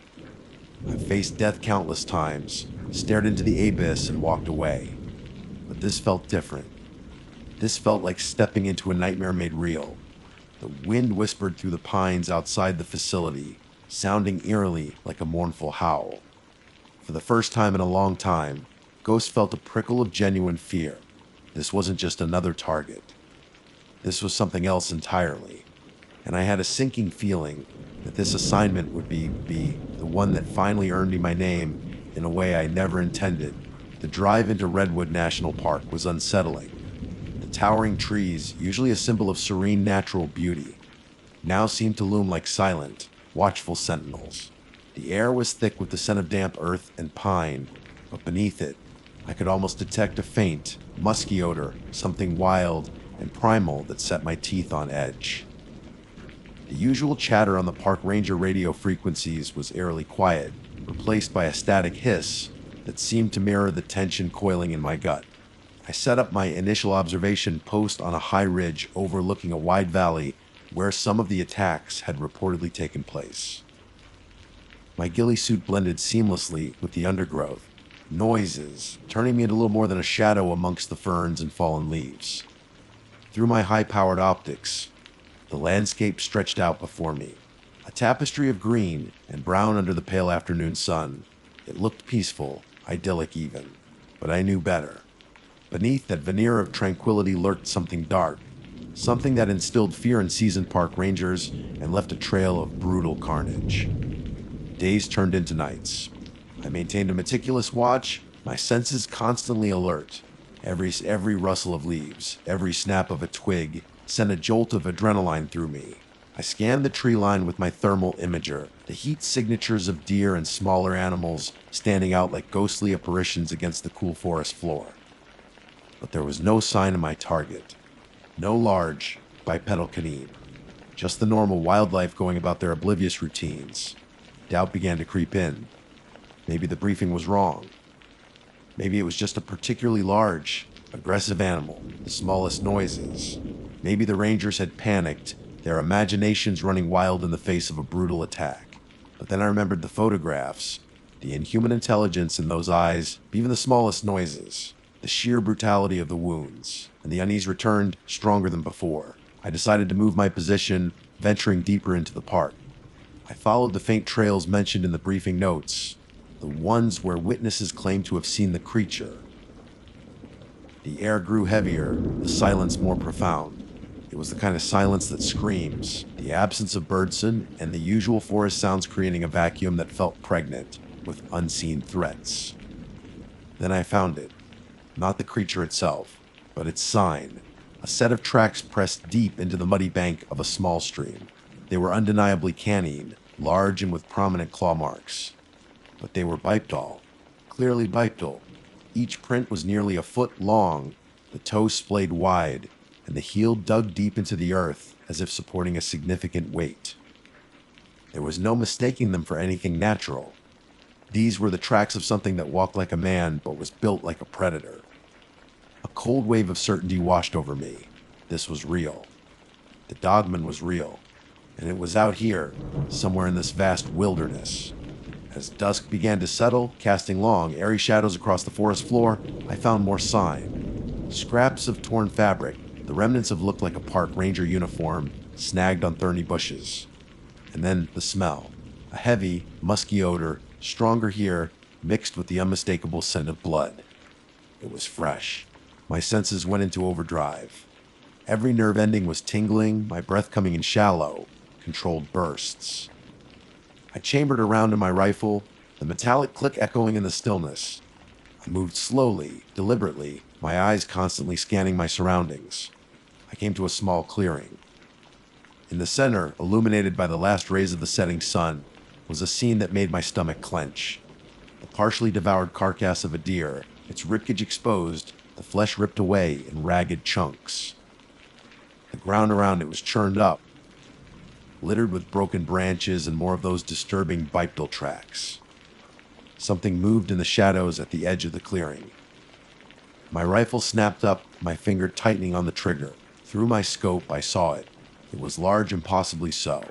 Even in the dim light, its hulking form was unmistakable. It stood on two legs, easily over 7 feet tall, its body covered in thick, dark fur. The head was lupine, with glowing yellow eyes that seemed to pierce the darkness and lock onto my position. A low growl rumbled from its chest, a sound that vibrated in the very air around me. This wasn't just a feral canine. This was something ancient, something monstrous. The legends, they were true. The dogman took a step into the clearing, its movements fluid and surprisingly agile for its size. Its clawed hands, tipped with razor-sharp talons, flexed in the fading light. I could see the glint of its teeth, long and wickedly pointed. It hadn't seen me yet. I was well concealed, the setting sun at my back. This was my chance. My training kicked in, overriding the primal fear that threatened to paralyze me. Target acquisition, breathing control, trigger discipline. I lined up the shot, crosshairs settling on the center of its massive chest. It was a clean shot, a kill shot. All I had to do was squeeze the trigger, but something held me back. It wasn't just the sheer unnaturalness of the creature, the way it moved, the intelligence in its eyes. It was something else, a flicker of something almost human in its posture, in the way it tilted its head, as if sensing my presence. Then it turned its head, its yellow eyes locking directly onto my position. There was no surprise in its gaze, only a cold, knowing awareness. It was as if it had known I was there all along. A snarl ripped from its throat, a sound that was both animalistic and something more, something guttural and terrifyingly intelligent. It took another step, and then another, closing the distance between us with alarming speed. My hesitation vanished. This wasn't just some wild animal. This was a predator, and it knew I was its prey. I squeezed the trigger. The roar of the 338 echoed through the silent forest. I saw the impact, a splash of dark blood against its thick fur. The dogman staggered, but it didn't fall. It roared again, a sound filled with pain and fury, and then it charged. It moved with incredible speed, closing the distance between us in a matter of seconds. I didn't have time for another shot. I scrambled back, abandoning my carefully conceived position, the monstrous figure crashing through the undergrowth towards me. This wasn't a hunt anymore. This was a fight for survival, and I had a terrifying feeling that I was outmatched. This was no ordinary beast. This was something far, far worse. The sheer speed and ferocity of the dogman's charge were horrifying. It moved with a primal fury that belied its size, crashing through trees and underbrush as if they were mere twigs. I scrambled back, adrenaline coursing through my veins, the heavy rifle suddenly feeling cumbersome in my hands. My training screamed at me to maintain distance, to use my weapon, but the creature was on me too fast. It lunged, a blur of fur and teeth. I threw myself to the side, narrowly avoiding its snapping jaws. The force of its passage stirred the air, carrying the stench of wet fur and something else except something acrid and foul. Where its claws raked the ground, deep gouges appeared in the soft earth. This wasn't just strong, it was unnaturally powerful. I managed to bring my rifle up, swinging the heavy stock around like a club. Even the smallest noises, it connected with a sickening thud against the dogman's head. The creature staggered momentarily, a guttural snarl ripping from its throat, but it didn't go down. It shook its massive head as if swatting away a fly and turned its malevolent yellow eyes back to me. The intelligence in those eyes was chilling. It understood. It adapted. Realizing that a close quarters fight with this thing was suicide, I dropped the rifle and drew my sidearm, a Glock 19. It felt pathetically small against the sheer bulk of the creature bearing down on me. I fired off a quick succession of rounds, the reports echoing through the trees. The bullet struck the dogman's chest, and I saw dark blossoms of blood bloom on its fur. It roared in pain, but it didn't stop. It kept coming. I backpedaled frantically, even the smallest noises, trying to put some distance between us, weaving through the dense undergrowth. The dogman's heavy footfalls pounded the earth behind me, each step closing the gap. I could hear its ragged breathing, the wet snarls that promised a gruesome end. I stumbled, my foot catching on a root. I went down hard, the impact knocking the wind out of me. The dogman was on me in an instant, its massive shadow falling over me. I scrambled to raise my pistol, but its clawed hand, each talon like a curved dagger, slammed down on my arm, a searing pain shooting up to my shoulder. My fingers went numb, and the Glock clattered to the forest floor. I was trapped, helpless, staring up into the snarling face of the dogman, its fetid breath hot on my face. Its teeth, long and wickedly sharp, were bared in a triumphant snarl. I saw the hunger in its eyes, the primal satisfaction of the hunt. This was it. This was how it ended. Not in some dusty war zone, taking down a faceless enemy from a mile away, but here in the silent woods, torn apart by a creature of nightmare. Just as its jaws opened, ready to deliver the killing blow, something slammed into its side with tremendous force. The dogman roared in surprise and pain, its grip on my arm loosening. It stumbled sideways, giving me a precious few seconds. I scrambled away, my arm throbbing, adrenaline masking the agony. I looked up to see what had intervened. It was a park ranger, a young woman I'd seen earlier near the park entrance, armed with what looked like a hired POW hunting rifle. She was working the bolt, her face pale but determined. She fired again, the shot cracking through the trees. It hit the dogman in the leg, and the creature roared again, dropping to 3 limbs. But it was far from incapacitated. Its eyes, burning with fury, locked onto the ranger. "Get out of here!" I yelled, my voice hoarse. "It's too strong!" But she stood her ground, leveling her rifle at the wounded beast. "This is our park," she shouted back, her voice trembling but firm. "You don't belong here." The dogman, enraged, lunged at her. She fired again, and this time, the shot seemed to hit its mark. The creature staggered, a strange, gurgling sound coming from its throat. But it still kept coming, its unnatural resilience defying any normal explanation. I knew I couldn't just lie there. Ignoring the searing pain in my arm, I scrabbled for a rock, anything I could use as a weapon. My hand closed around a jagged piece of granite. It was small, but it was better than nothing. The dogman reached the ranger, its massive claws swiping. She dodged back, but one of its claws caught her shoulder, tearing through her uniform and drawing blood. She cried out in pain, but didn't falter, bringing the butt of her rifle up and slamming into the creature's snout. The dogman recoiled, momentarily stunned. That was all the opening I needed. I charged, driven by a desperate surge of adrenaline, and brought the rock down with all my force on the side of its head. The impact was sickening. The dogman roared, a sound that was more of a pained shriek this time. It stumbled back, its footing unsteady. I struck it again and again, the crude weapon connecting with bone and muscle. The ranger, bleeding but resolute, raised her rifle again. She fired a final shot, and this time it found its mark. The dogman let out a final, shuddering gasp, its massive body collapsing to the forest floor with a ground, shaking thud. Silence descended upon the clearing, broken only by our ragged breathing. The stench of blood and fur hung heavy in the air. I stared at the fallen creature, its unnatural form still and lifeless. It was over. The ranger, whose name I learned was Sarah, helped me to my feet. My arm was throbbing, and I knew it was likely broken. We were both injured, shaken, but alive. As the first rays of dawn began to filter through the trees, casting long shadows across the clearing, we stood in silence, looking at the monstrous corpse. The reality of what we had faced began to sink in. It wasn't a feral canine. It was something else entirely, something that defied explanation, something that should not exist. What was that thing?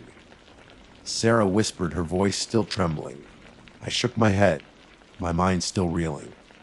"I don't know," I said, my voice hoarse. "But it's dead now." But even as I said the words, a cold dread lingered in my heart. We had killed one. But what if there were others? What if this was just the beginning? The briefing materials, they hinted at something more, something supernatural. As the sun rose higher, illuminating the silent forest, I knew one thing for sure. My days of taking down targets in war, torn hellholes felt like a distant memory. This assignment, this had truly chilled me to the bone, the smallest noises. and I had a terrifying feeling that the true horror of the dogmen, and whatever it represented, was only just beginning to be understood. The national parks held secrets darker than anyone could imagine, and I had just scratched the surface. Ghost had faced death countless times, but this time, death had a face. A snarling and the smallest noises. Lupine face with intelligent, malevolent eyes. And I knew deep down that I would never look at the wilderness the same way again. My name is Agent Davies, and my business card, if I had one, would be a blank slate. No title, no department, just my name etched onto a heavy, matted black piece of stock. It's by design. The less tangible my existence, the better I can operate in the shadows, the spaces between the lines on the organizational charts you'll never see. The handful of us in this peculiar division of Homeland Security, deal with the unusual. The things that go bump in the night and leave more than just a draft. The cases that local law enforcement dismiss as animal attacks, or mass hysteria, or just plain bad luck. We're the ones who pick up the pieces when the explanations don't quite fit, plus noises, when the gut feeling screams louder than the evidence on paper. The Dogman case landed on my desk 3 weeks ago, unceremoniously, in a manila envelope thick with preliminary reports and crime scene photos that made even my seasoned stomach churn. 3 park rangers, all within a 100-mile radius of each other in the vast, sprawling wilderness of the Redwood National and State Parks. 3 disappearances initially classified as missing persons, then quietly upgraded to presumed fatalities after the grim discoveries. The pattern, the smallest noises, as the local sheriff's department reluctantly conceded, was clear, brutal, animalistic attacks. Bodies torn apart, deep gashes that looked less like the work of a bear or a lion and more like, well, something else entirely. Something with teeth and claws, yes, but also with an unsettling intelligence behind them. A calculated ferocity that spoke of intent, not just instinct. I've seen things in my line of work. Things that would make the average person question their sanity, their understanding of the natural world. I've investigated alleged demonic possessions that turned out to be elaborate hoaxes. And I've encountered phenomena that still defy any logical explanation. But the reports coming out of Redwood were different. There was a primal fear in the Rangers' last radio transmissions, a raw evenness noises, a raw terror that transcended the usual dangers of the wild. One Ranger's final words, crackling over the static, were simply, "It's standing like a man." The initial investigation had been a mess. Local authorities were out of their depth, attributing the attacks to unusually aggressive wildlife. They'd brought in wildlife experts who scratched their heads at the sheer savagery of the wounds, the almost surgical precision of some of the tearing. There were tracks too, large and canine, but with an unnatural gait, an almost bipedal stride in the soft earth near the last known location of Ranger Thompson. Tracks that didn't quite match any known creature in the region. That's when the whispers started. Whispers within the department, hushed conversations in dimly lit hallways, the kind that stop abruptly when I walk by. The Dogman. A cryptid, a legend whispered in hushed tones around campfires, a creature of folklore relegated to the dusty corners of the internet and late-night radio shows. I dismissed the stories in the past, filed them away in the unsubstantiated category. But 3 dead Rangers, each attack more vicious than the last, each leaving behind those impossible tracks, it was hard to ignore. My office, a windowless room in the sub-basement of a nondescript federal building in Oakland, became my command center. I spread the crime scene photos across my steel desk, the glossy images stark against the cold metal. Ranger Miller, the first to go, found near a hiking trail, his body so mangled it was barely recognizable. Ranger Jones, vanished without a trace except for a pool of blood and tufts of coarse, dark hair snagged on a low-hanging branch.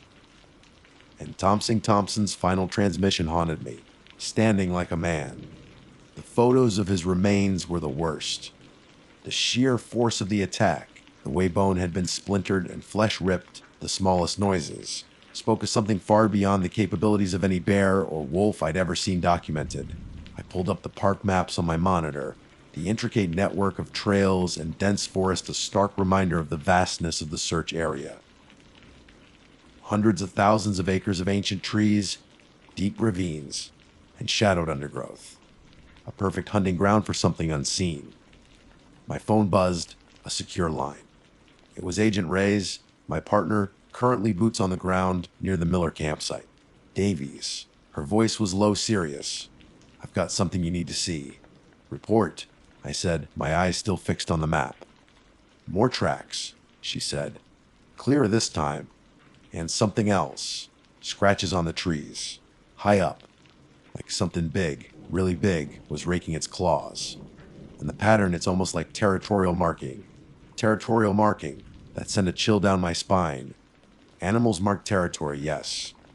But with that level of aggression, that height, it suggested a creature of significant size and power, and the act itself hinted at a level of awareness, a claim of ownership over this hunting ground. "Get me photos," I instructed. "Everything. And Riest, be careful." "Always am," she replied, but I could hear the unease in her tone. Reyes had seen things too, things that defied easy explanation. She wasn't easily spooked. I leaned back in my chair, the silence of my office amplifying the unsettling images in my mind. 3 rangers, brutalized, and the whispers of a legend, a creature of nightmare. The Dogman. It sounded ridiculous, a name ripped from a dime store horror novel. But the evidence, the sheer, horrifying evidence, was starting to paint a picture that was anything but fictional. My gut, that unreliable but often accurate compass in this strange line of work, was screaming. Something was wrong in Redwood. Terribly wrong. And whatever it wasn't just an animal. It was something else. Something intelligent. Something hungry. And it was hunting. The photos Reyes sent were even more disturbing than her initial description. The tracks were undeniably canine, large and deep, the claw marks clearly visible in the soft earth. But the stride length was all wrong, too long, too deliberate for a quadruped. Even the smallest noises, and the scratches on the trees, they were immense, gouges ripped into the thick bark several feet above the ground, as if some massive beast had hind legs and raked its razor, sharp claws in a display of dominance. Territorial marking, indeed. It painted a picture of something far larger and more powerful than any wolf or coyote native to the region, something with an unnatural reach and terrifying strength. In the smallest noises, I delved deeper into the preliminary reports, focusing on the details that had been initially dismissed as insignificant. Ranger Miller had reported an unusual howling in the days leading up to his disappearance, a sound unlike anything he'd ever heard in his 20 years with the Park Service. Ranger Jones had mentioned finding unusually large paw prints near his patrol route, prints he jokingly attributed to a mutant wolf. Thompson's last words, of course, echoed in my mind, a chilling testament to the creature's unnatural posture. Local witnesses, mostly hikers and campers, had offered fragmented, often contradictory accounts. Shadowy figures moving swiftly through the trees, glowing eyes in the darkness, a deep, guttural growl that seemed to vibrate through the very ground. All dismissed as fear-induced hallucinations, the overactive imaginations of people alone in the wilderness. But taken together, these disparate pieces began to form a cohesive, terrifying whole. I cross-referenced the locations of the attacks with historical records of the area, old maps, even local folklore. The Redwood region had a long and storied past, tales passed down through generations of Native American tribes who had called these ancient forests home for millennia. Whispers of strange creatures, protectors of the woods, beings that walked upright and possessed immense power. Legends, of course, but sometimes, just sometimes, the old stories held a kernel of truth, a warning passed down through time.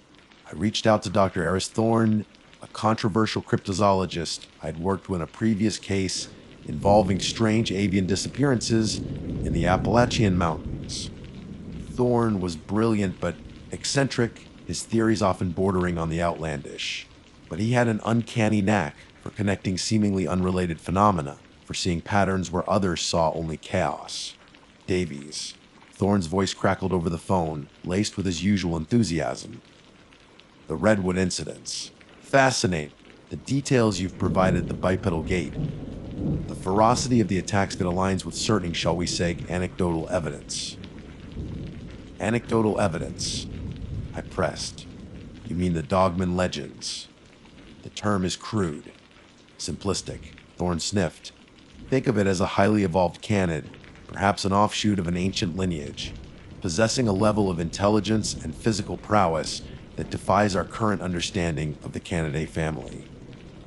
The upright posture suggests enhanced manipulative capabilities, greater visual range, the aggression that could be territorial, as your agent Reyes suggested, or perhaps something else.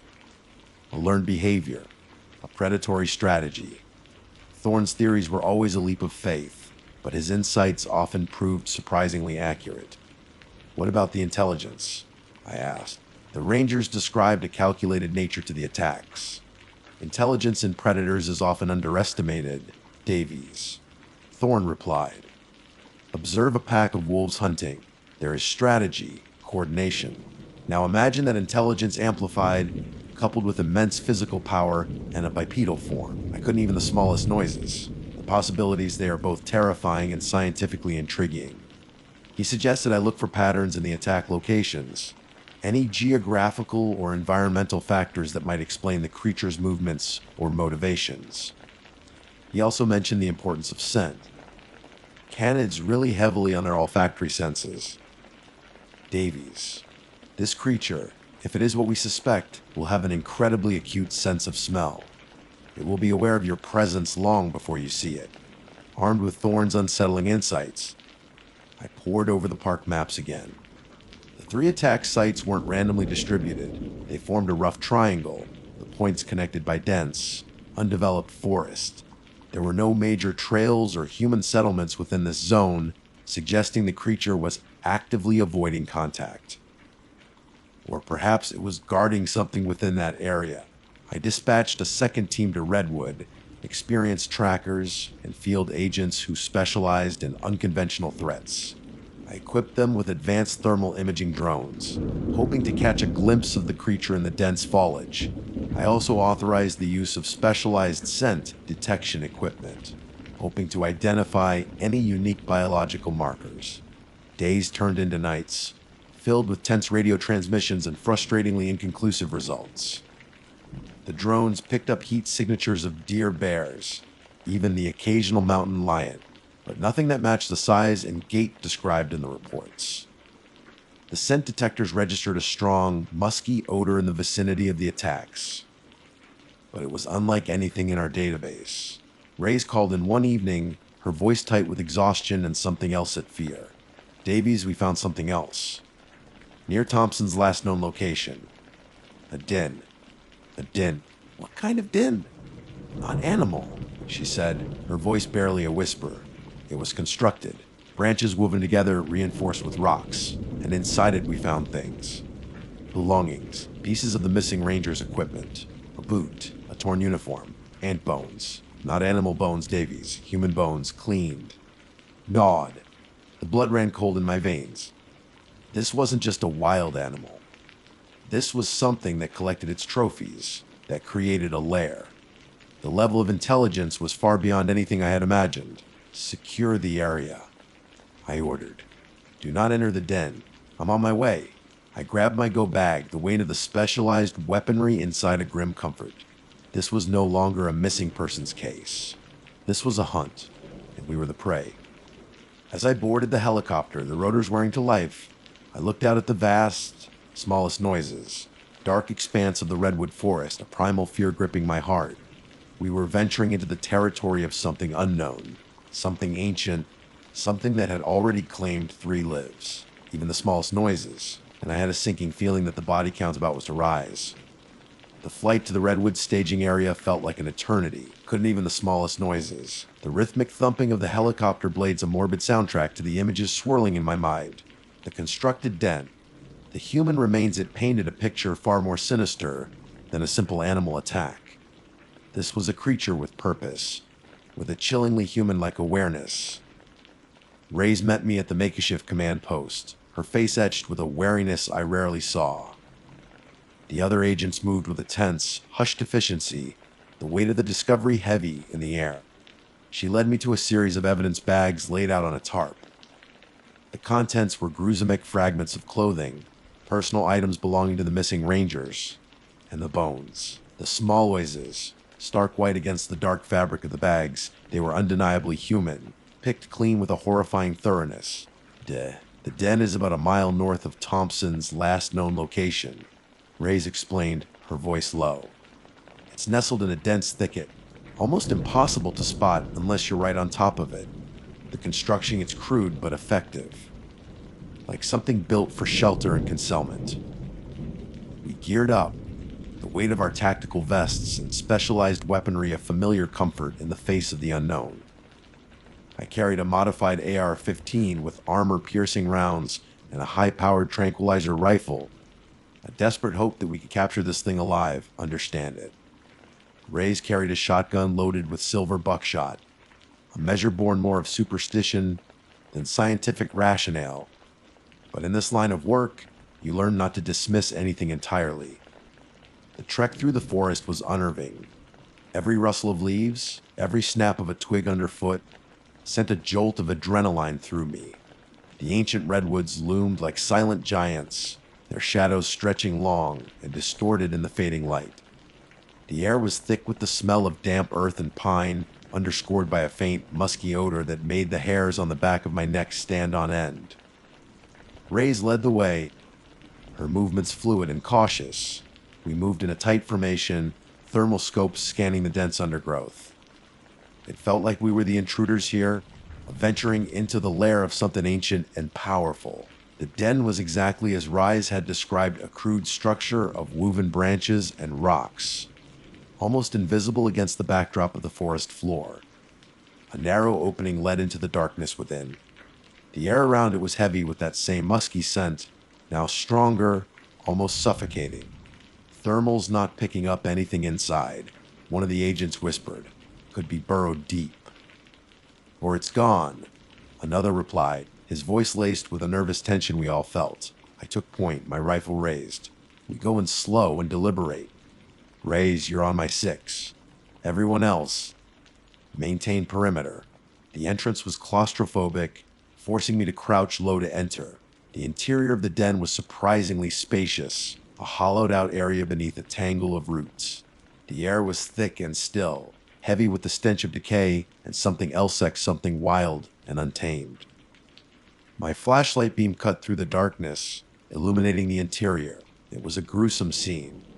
More bones, scattered amongst the debris of the Rangers' belongings. A tattered map, a broken radio, a blood-stained canteen. This wasn't just a kill zone. It was a larder, a place of dwelling. And then I saw it. In the far corner of the den, partially obscured by shadow, were 2 glowing eyes. Not the reflective eyes of a deer or a raccoon. These were a deep, malevolent yellow, burning with an unsettling intelligence. A low growl rumbled from the darkness, a sound that vibrated in my chest, primal and threatening. Contact, I yelled, raising my rifle. The creature moved with astonishing speed, a blur of dark fur and muscle erupting from the shadows. It was larger than I had imagined, easily 7 feet tall when it stood on its hind legs, its canine features twisted into a grotesque parody of a human face. Its teeth were long and wickedly sharp, its claws like obsidian daggers. It lunged, a terrifying roar tearing through the silence of the forest. I fired my rifle, the armor-piercing rounds tearing through the din, but the creature was too fast, too agile. It swiped with a massive paw, sending me sprawling backwards. Reyes opened fire with the shotgun, the deafening blast echoing through the trees. The silver buckshot tore into the creature's flank, drawing a screech of pain and rage. It staggered back momentarily, its glowing eyes fixed on us with pure hatred. The other agents opened fire, a barrage of gunfire ripping through the den. The creature roared and thrashed, its powerful limbs tearing at the earth and the den structure. But it was relentless, its primal fury driving it forward. It focused on Reyes, its movements surprisingly coordinated. It dodged the gunfire, using the den structure for cover, closing the distance with terrifying speed. It lunged again, its massive jaws snapping. I scrambled to my feet, raising the tranquilizer rifle. It was my only chance. I aimed for its chest, the largest target, and fired. The dart hit with a thud, and for a moment, I thought it was over. But the creature barely flinched. It roared again, its eyes burning with undiminished fury. The tranquilizer had no effect. This was no ordinary animal. It reached Ray's, its claws tearing into her vest. She cried out in pain, firing her shotgun point blank.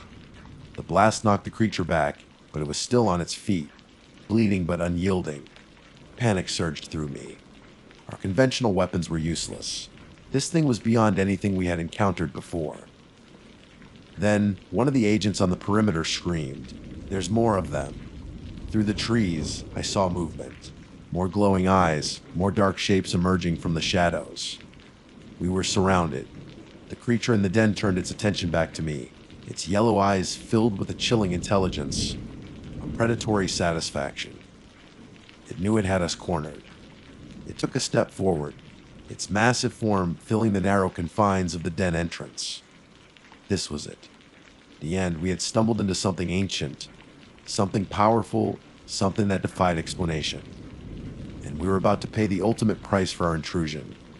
The last thing I saw before the darkness descended was the creature's gaping maw, its razor-sharp teeth inches from my face, and the terrifying realization that the legends were real. The Dogman wasn't just a story.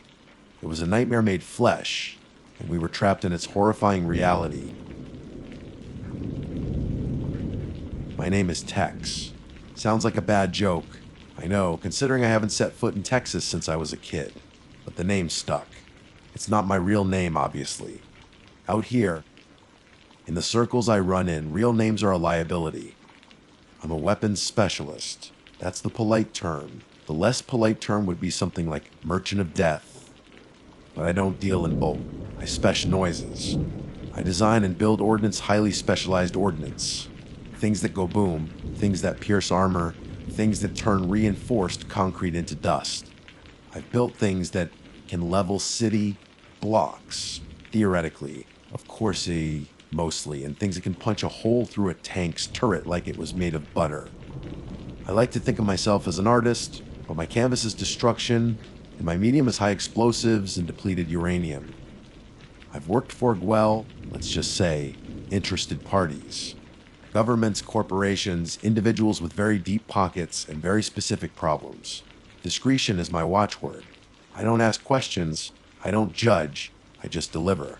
You need a bunker buster that can penetrate the feet of reinforced concrete and then deliver a thermobaric payload.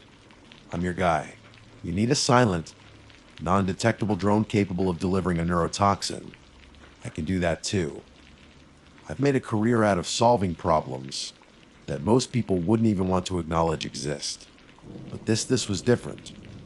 This was a whole new level of wrong. It started with a burner phone, a cheap, disposable thing I picked up at a gas station. A text message, simple and cryptical, meeting, 48 hours, coordinates attached. No signature, no explanation. The coordinates led me to a desolate stretch of highway in Nevada, miles from anything resembling civilization.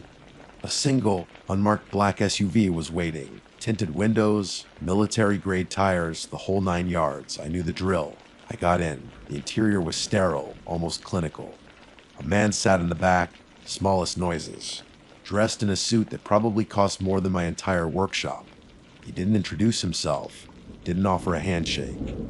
He just stared at me with eyes that seemed to see right through me. "You're Tex," he said, his voice a low rumble. It wasn't a question. That's what they call me. "We have a situation," he continued, carefully choosing his words. "A problem that requires your particular set of skills."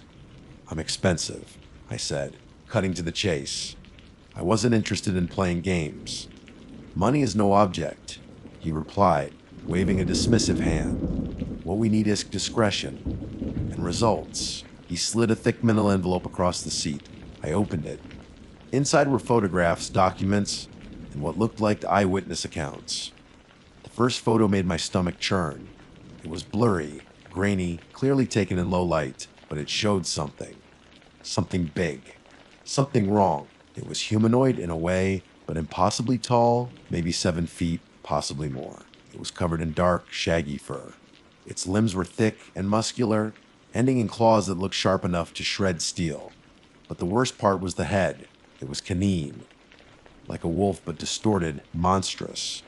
The jaws were open in a silent snarl, revealing rows of teeth that were far too long, far too sharp. I flipped through the other photos. Some were close-ups of tracks, huge, paw-like prints with deep claw marks. Others were blurry shots off carnage. Livestock ripped apart, vehicles overturned, fences torn down like they were made of paper. The eyewitness accounts were even more disturbing. They spoke of a creature of incredible speed and strength, a predator that moved with an unnatural grace and ferocity. They described its chilling howls, the way it seemed to appear and disappear out of nowhere, the sheer terror it inspired. Most of the accounts ended abruptly, often mid-sentence. The implication was clear. The witnesses hadn't survived to finish their stories. I looked up at the man in the suit. "What is this thing?" "We call it a dogman," he said, his voice barely above a whisper. He seemed almost afraid to say the word. "A dogman," I scoffed. "Like from folklore, cryptid stuff." I'd heard the whispers, the late-night radio shows, the blurry YouTube videos. I'd always dismissed it as nonsense. "This is no folklore, Tex," he said, his voice hardening. "This is real, and it's a threat. A significant threat. It's killed livestock, destroyed property, and it's killed people. A lot of people." He leaned closer, his eyes locking onto mine. "We've tried conventional methods. Hunting parties, traps, even military units. Nothing has worked. It's too fast, too strong, too resilient. It seems to be able to anticipate our moves, almost as if it's intelligent." "So, you want me to what? Build a better mousetrap?" I asked, still trying to wrap my head around the sheer absurdity of the situation. "We want you to build a weapon," he said. "A weapon capable of killing it. Something that can overcome its speed, its strength, its unnatural abilities." He paused, then added, "We've analyzed the available data, the eyewitness accounts, those that survived, at least. We've compiled some specifications. Approximate height 7 feet, possibly taller. Musculature extremely dense. Speed exceeding that of a wolf. A jaws capable of crushing bone and tearing through steel. We need something decisive." He handed me another document. It was a list of specifications, a bizarre, terrifying blueprint for a weapon designed to kill something that shouldn't exist. I read through it, my mind already racing, considering the possibilities. Explosives, incendiaries, some kind of specialized projectile. This was going to require something unconventional, something brutal. "You have a budget," the man continued. "Unlimited, access to any resources you need. We have a facility prepared. You'll have complete autonomy. But understand this, text failure is not an option. This creature bit cannot be allowed to continue its rampage." I looked back at the photos, at the blurry image of the monstrous, wolf-like head. A shiver ran down my spine. This wasn't just another job. This was something else entirely. This was a hunt for a monster, and I was the one they'd chosen to build the weapon to kill it. I was being asked to build something to kill a nightmare. I looked at the man, my expression stoic. "I'll see what I can do." The facility they provided was impressive. Hidden deep within a mountain range, accessible only by a winding, unmarked road, it was a state-of-the-art workshop, equipped with everything I could possibly need. CNC machines, 3D printers, a fully stocked armory, even a small-scale ballistics testing range. It was a weapons designer's paradise, but the purpose for which it was intended cast a long, dark shadow over everything, even the smallest noises. I spent the first few days poring over the data, the photos, the fragmented eyewitness accounts. I reread the specifications, a euphemism for a monster's capabilities until they were burned into my memory. 7 feet tall minimum, a natural speed and agility, jaws that could crush bone, claws that could rend steel, and an almost supernatural resilience to conventional weaponry. It was a daunting list. The more I studied, the more uneasy I became. This wasn't just some animal, it was something else. The reports spoke of an almost preternatural intelligence, an ability to anticipate attacks, to vanish into thin air. There were whispers of glowing red eyes, of chilling howls that seemed to paralyze with fear. It was the stuff of nightmares, the kind of thing you'd dismiss as folklore if it weren't for the cold, hard evidence staring me in the face. I started sketching, discarding design after design. A high-powered rifle, too slow. A shotgun, not enough penetration. Explosives, too indiscriminate, even the smallest noises. Too likely to simply wound the creature and enrage it further. I needed something that could deliver a decisive blow, something that could overcome its speed and resilience, something that could stop it permanently. The idea came to me in the middle of the night, a sudden flash of inspiration born from equal parts engineering ingenuity and primal fear. I needed to combine multiple approaches. A weapon that could not only inflict massive damage, but also incapacitate the creature, slowing it down, disrupting its unnatural abilities. I began with the core of a custom-built, large-caliber projectile. Not just any bullet, but something specifically designed to penetrate thick hide and dense muscle. I opted for a depleted uranium core, surrounded by a jacket of hardened steel. The tip would be shaped not just for penetration, but for expansion, designed to mushroom upon impact, creating a devastating wound channel. But that wasn't enough. I needed something more. Something crueler. I incorporated a secondary payload into the projectiling, a capsule filled with a concentrated, fast-acting neurotoxin. Not a lethal dose, necessarily, but enough to disrupt the creature's nervous system, to slow it down, to make it vulnerable. I researched various toxins, settling on a synthetic compound derived from the venom of the Brazilian wandering spider, a potent paralytic agent. Even that didn't feel like enough. This creature of it felt like it'd shrug off anything conventional. I needed an edge, something that played on its unnatural nature. That's when I started looking into less conventional materials. I delved into obscure texts, old alchemical treatises, even some fringe scientific papers that bordered on the pseudoscientific. I was looking for something that could exploit a weakness, a vulnerability that went beyond the physical. I finally settled on silver. It was a long shot, a gamble based on folklore and whispered legends, but it was the best I had.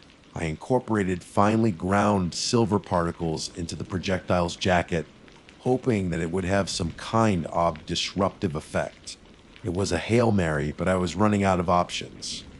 The delivery system was just as important as the projectile itself. I needed something with enough power to launch the heavy round with sufficient velocity, but also something that was relatively portable and easy to handle. I couldn't lug around a tank cannon. I opted for a heavily modified grenade launcher, a heavily reinforced M79. It wasn't, but looked the part. I redesigned the breech to accommodate the oversized cartridge, beefed up the firing mechanism, and added a custom recoil absorbing stock. The result was a brutal, single-shot weapon that looked like it could kick like a mule, but would hopefully deliver the payload with the necessary force. The entire process was unsettling. I was used to building weapons, to dealing with the mechanics of destruction, but this was different. This felt personal. I was building a weapon specifically designed to kill a single specific creature, a creature that haunted my dreams, a creature that seemed to defy the laws of nature. As I worked, I couldn't shake the feeling that I was being watched. The facility was silent, sterile, but I kept catching glimpses of movement in the periphery, hearing faint whispers that seemed to come from nowhere.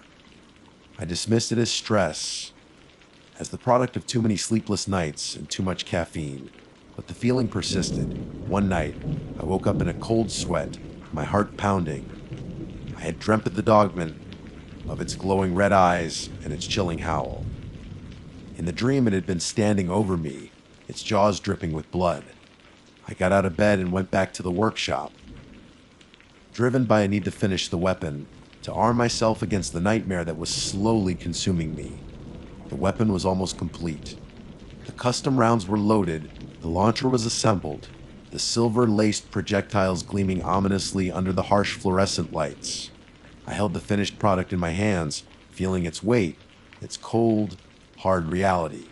It was a weapon of brutal efficiency, a testament to my skills as a weapons designer. But it was also something mooring. It was a symbol of my fear, a desperate attempt to ward off the darkness that was closing in. I knew that the next step was to test it. But I also knew that the real test wouldn't be on a firing range. The real test would be out there, in the darkness, against the creature that shouldn't exist.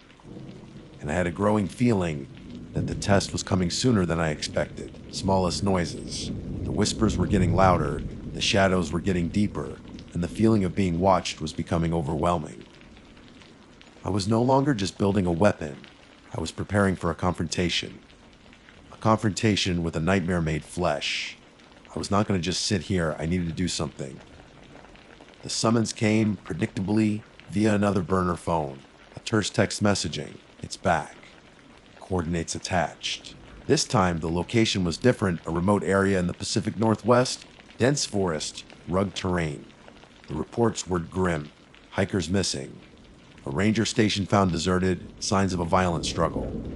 The dogman was escalating. I loaded the weapon into a heavily modified off-road vehicle, along with a few other supplies, flares, night vision goggles, a high-powered spotlight, and a hefty dose of adrenaline. I wasn't a soldier, I wasn't a hunter, but I was the one who'd built the damn thing, and I felt a grim responsibility to see this through. The drive was long and tense. The closer I got to the coordinates, the thicker the atmosphere became. The air grew heavy, the silence of the forest oppressive. I could feel the hairs on the back of my neck standing on end. It was more than just fear, it was a primal instinct, a sense of being hunted. I arrived at the designated location just as dusk was settling in. The forest was a labyrinth of shadows, the trees towering above me like skeletal giants. The air was thick with the scent of pine, and something else said something musky, animalistic, and utterly repulsive. I parked the vehicle, killed the engine, and stepped out into the growing darkness. The silence was deafening, broken only by the rustling of leaves and the distant hoot of an owl. I checked the weapon, the single, oversized round gleaming in the fading light. It felt heavy, solid, a reassuring weight in my hands. I activated the night vision goggles. The world transformed into a monochrome landscape of greens and grays, the shadows deepening, the details sharpening. I started walking slowly, deliberately, following the faint trail of broken branches and disturbed earth. The signs of the dogman's passage were unmistakable. I moved deeper into the forest, my senses on high alert. Every rustle of leaves, every snap of a twig sent a jolt of adrenaline through me. I could feel its presence, a palpable sense of menace that hung in the air like a shroud. Then I heard it, a low growl, guttural and menacing, echoing through the trees. It very close. I raised the weapon, my finger tightening on the trigger. I scanned the darkness, trying to pinpoint the source of the sound. The growl came again, closer this time, followed by the snapping of branches. It was circling me. Suddenly, it burst from the undergrowth, a blur of motion, a flash of teeth and claws. It was even larger than I'd imagined, a towering figure of muscle and fur, its eyes glowing with a terrifying red light. The dogman, my instincts took over. I didn't think I reacted. I aimed, fired. The recoil was brutal, nearly knocking me off my feet. The roar of the launcher echoed through the forest, followed by a sickening thud. The projectile struck the creature square in the chest, a direct hit. The dogman staggered, a guttural howl of pain and rage tearing from its throat. The silver-laced projectile had done its work, the depleted uranium core piercing deep, the neurotoxin spreading rapidly through its system. It didn't fall. It was wounded, badly, but it was still standing. It lunged at me, its claws extended, its jaws open in a silent snarl. I scrambled back, fumbling for another round, but I knew I wouldn't have time. It was too close, too fast. Then something unexpected happened. The dogman hesitated. Its movements became sluggish, its eyes losing their focus. The neurotoxin was taking effect, disrupting its nervous system, slowing it down. It swayed, its legs buckling beneath it. It let out another howl, this one weaker, more desperate. Then, with a final shudder, it collapsed to the ground. I stood there, Weapon still raised, my heart pounding in my chest. I approached the fallen creature cautiously, keeping my distance. It was still breathing, shallowly, but it was clearly incapacitated. I examined the wound. The projectile had done its job, creating a massive cavity in the creature's chest. The silver seemed to have had an effect. The flesh around the wound blackened and charred. I stood there for a long time, staring at the fallen beast. It was a monster, a creature of nightmare, but it was also dead. I had killed it. I contacted the interested parties, reporting my success. They arrived quickly, a team of men in hazmat suits, their faces grim and unreadable. They took the dogman's body, noises, securing it in a heavy-duty container. They offered no thanks, no congratulations, just a curt nod and a warning to maintain my silence. I watched them go, the black SUV disappearing into the darkness. I was left alone, standing in the silence of the forest. The only evidence of the encounter, the lingering scent of musk and the lingering feeling of dread. I drove away, leaving the forest behind. But I knew I wouldn't be leaving the experience behind. The image of the dogman, its glowing red eyes, its chilling howl, was burned into my memory. I had built a weapon to kill a monster, and I had succeeded. But the victory felt hollow, tainted by the knowledge that such creatures existed, that the world was a far darker and more dangerous place than I had ever imagined. I returned the burner phone, destroyed the remaining data, and tried to go back to my life. But I knew things would never be the same. I had seen too much, done too much. I had looked into the abyss, and the abyss had looked back.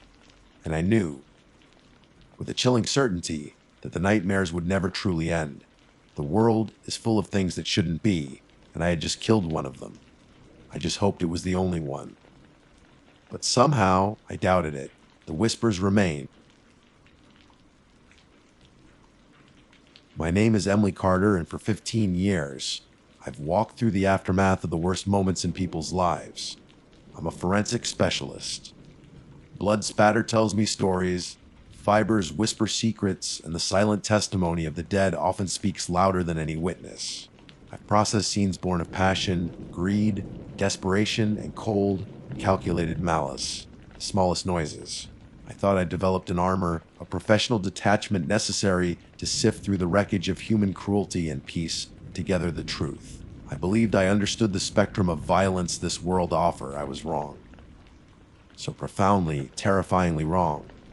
The call came on a Tuesday, interrupting a meticulous analysis of microtraces from a particularly nasty domestic homicide. It wasn't my usual precinct dispatch. It was a curt, formal summons from a federal agency I rarely interacted with, the Park Service, specifically their investigative services branch, cross-leasing with someone higher up the chain, someone whose name was delivered in hushed, almost reluctant tones. The details were sparse, deliberately vague. Anomalous predatory activity, the Leeson called it. Multiple incidents, escalating severity within the sprawling, densely forested confines of Blackwood National Park. They needed someone with my skill set, someone accustomed to complex, unconventional scenes. They needed it kept quiet. Anomalous predatory activity is bureaucratic code. It usually means a bear got unusually bold, or maybe a cougar population was getting stressed. Sometimes, tragically, even the smallest noises. It means someone met a terrible and far from help. But the urgency in the licensed voice, the way he skirted around specifics, felt different. He mentioned the park rangers were handling the initial response, but the findings were inconclusive and deeply disturbing. My specialty is untangling the knots others can't. Finding patterns in chaos, I packed my field kit, the familiar weight of instruments, and chemicals a strange comfort against the rising tide of unease. Flying into the nearest regional airport and then driving for hours deeper into the wilderness only amplified that feeling. Blackwood National Park was beautiful, undeniably so. Towering ancient trees formed a dense canopy, sunlight dappling the forest floor in shifting patterns. The air was crisp, smelling of pine and damp earth. It was the kind of place people came to escape, to find peace. But as I navigated the winding park roads towards the ranger station designated as the staging area, the beauty felt suffocating, the silence heavy with unspoken tension. The towering trees seemed less like majestic nature and more like silent, looming witnesses. The ranger station was a small, sturdy log building, looking out of place against the backdrop of primal forest. Two rangers met me outside. Their faces told a story before they even spoke, exhaustion etched deep around their eyes. A shared look of grim understanding that went beyond professional stress. They were seasoned men, their uniforms crisp, but their expressions haunted. Ranger Miller, the older of the two, gave a curt nod. Ranger Thompson, younger but no less wary, avoided direct eye contact initially. Dr. Carter, thanks for coming, Miller said, his voice low and gravelly. We appreciate the help. What they told you, it doesn't cover it. Not even close. They led me not to an office, but directly to an all-terrain vehicle. The first scene we need you to see gets deep in, Thompson explained, finally meeting my gaze. There was fear there, raw and undisguised. We've kept it as secure as possible, but nature doesn't wait. The ride was jarring, bouncing over rough trails that dwindled from gravel paths to little more than game trails. The forest closed in, dense and claustrophobic. After nearly an hour, Miller killed the engine. The sudden silence was immense, broken only by the buzz of insects and the distant cry of a bird. We walked the last quarter mile. The air grew heavy, thick with a coppery tang I knew all too well, overlaid with something elsep, something musky, primal, and deeply wrong.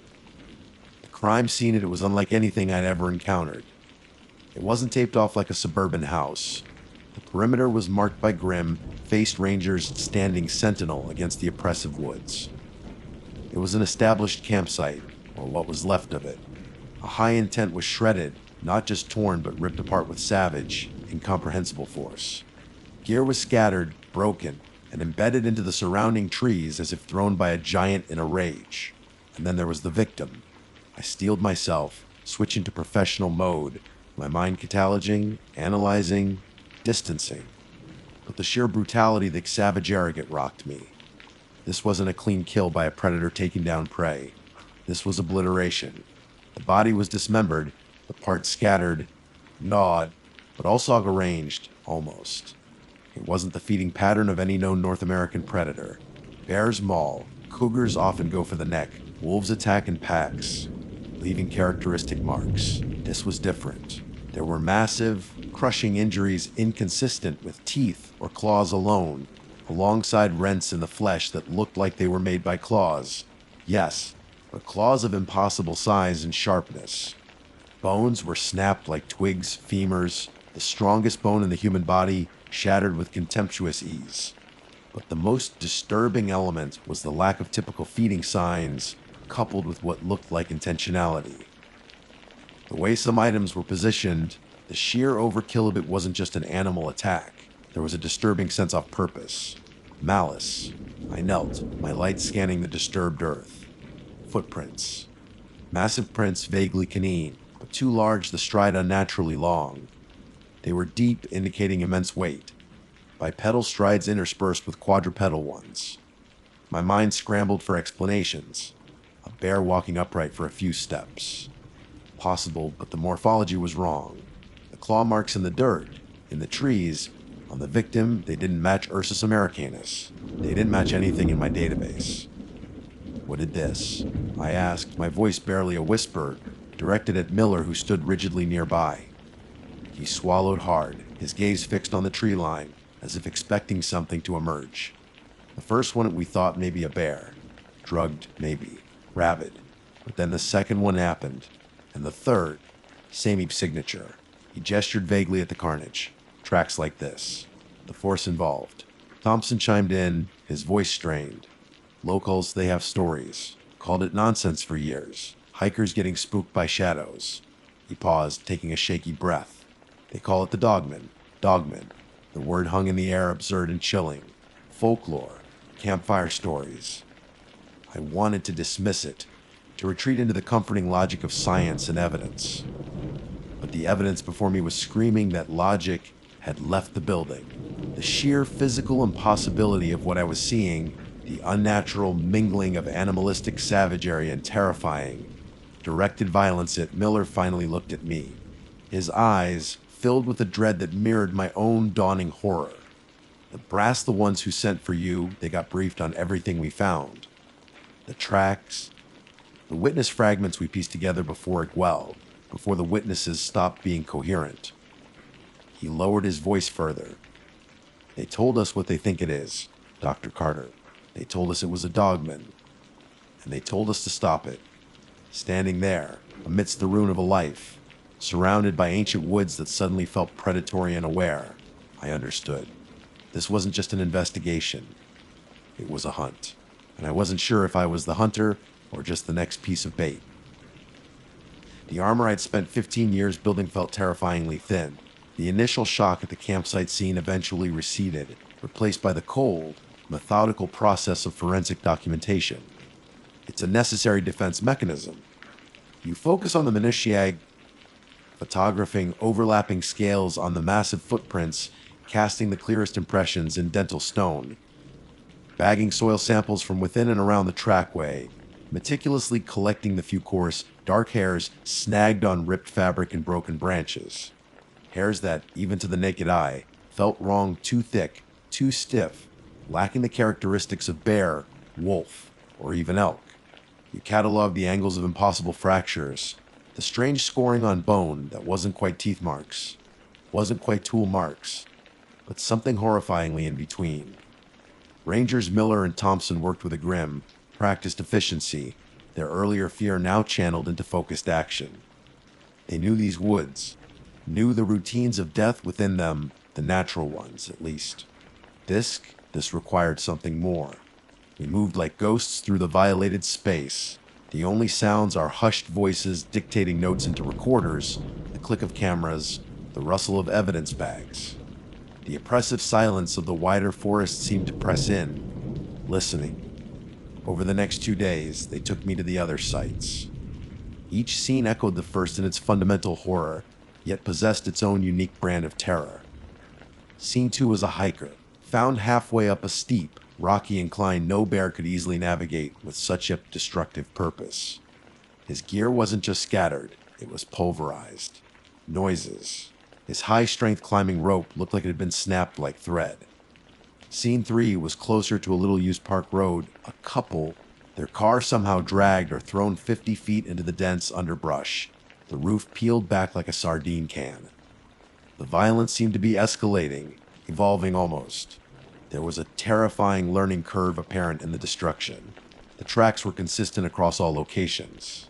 Those massive, vaguely canine prints, sinking deep into soil, moss, even gravel, sometimes bipedal, covering huge distances between steps, sometimes dropping to all fours, leaving impressions that spoke of terrifying speed and agility.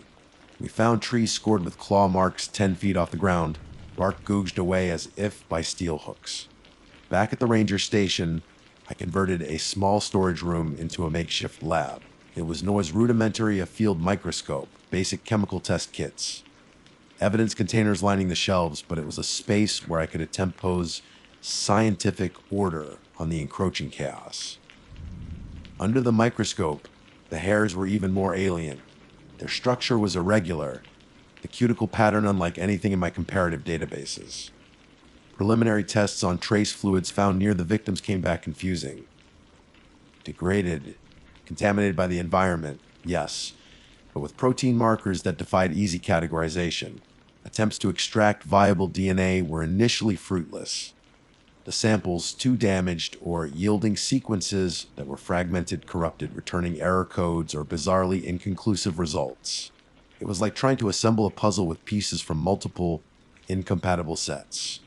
My secure satellite phone became a lifeline and a source of constant pressure. The calls with Eliason, the unnamed higher-ups, were terse and demanding. They weren't interested in my struggles with inconclusive data or the biological anomalies. They latched onto the Ranger's initial assessment, fueled by the local whispers. Dr. Carter, any progress on vulnerabilities? The voice would ask, devoid of empathy, solely focused on the objective. I'm still trying to identify what we're dealing with. I'd reply, frustration mounting. The evidence is contradictory. The biosignatures are anomalous. The working designation is dogman. The voice interrupted flatly. Based on ranger assessment and regional folklore correlations, we need a way to neutralize the threat. Is it susceptible to tranquilizers? Standard ballistics? What are its weaknesses? They didn't want science. They wanted a silver bullet for a monster they'd already named based on campfire stories. The sheer absurdity grated against every principle I held, yet the physical evidence scattered across my makeshift lab tables screamed that something deeply unnatural was out there. The secrecy surrounding the operation also gnawed at me. Why the tight lid? Fear of panic. Certainly, but it felt like more than that, like containing not just fear, but a truth too monstrous for public consumption. Miller, sensing my scientific frustration clashing with the grim reality we faced daily, hesitantly shared fragments of earlier reports, details initially dismissed or buried. A frantic 911 call from a lost hiker months ago, cut off mid-scream, but not before babbling about yet yellow eyes and running on two legs. A blurry photo taken by a trail cam weeks before the first confirmed attack I couldn't bear even the smallest noises, showing something large and dark moving at the edge of the frame, dismissed as a bear or a trick of the light. A local trapper, known for embellishing, who swore he'd encountered a creature taller than him, with a wolf-like head and immense shoulders, near Blackwood's northern ridge last fall. He'd been laughed out of the sheriff's office. Now, his description seemed chillingly prescient. Sleep became a luxury I couldn't afford, and when it did come, it was shallow, plagued by nightmares filled with snapping jaws, unnatural speed, and the tearing sound of metal. The professional armor wasn't just cracking, it felt like it was shattering. Every creak of the ranger station at night, every rustle in the woods just beyond the cleared perimeter, sent jolts of adrenaline through me. I started carrying my personal sidearm, something I rarely did in the field. Miller and Thompson were constantly armed now, shotguns loaded with heavy slugs leaning near every doorway. The camaraderie born of shared terror was palpable. We were isolated, jumpy, acutely aware that the thing we were hunting was likely aware of us too. The breaking point came on the fourth night. A storm rolled in, wind howling through the trees, rain lashing against the station. Visibility dropped to near zero. Deep in the night, over the roar of the storm, we heard it, a howl. But it wasn't the cry of a wolf or a coyote. It was deeper, I could even the smallest noises. A guttural, filled with a resonant power that vibrated through the floorboards, through my bones. It was a sound that spoke of raw, unrestrained savagery, yet also held a terrifying note of intelligence, malice. Silence fell afterwards, heavier and more menacing than the storm itself. Then, another sound, a heavy thump against the reinforced back door of the station. Then scraping, long, deliberate scratches dragged down the thick wood. Miller chambered around in his shotgun, the shock chalk echoing even the tense silence. Thompson flicked off the interior lights, plunging us into near darkness, illuminated only by the emergency exit signs and the dim glow of my equipment. We waited, hearts pounding, straining to hear over the wind and rain. The scraping stopped. Minutes stretched into an eternity. Finally, Miller risked a quick look through the peephole. He pulled back, his face pale.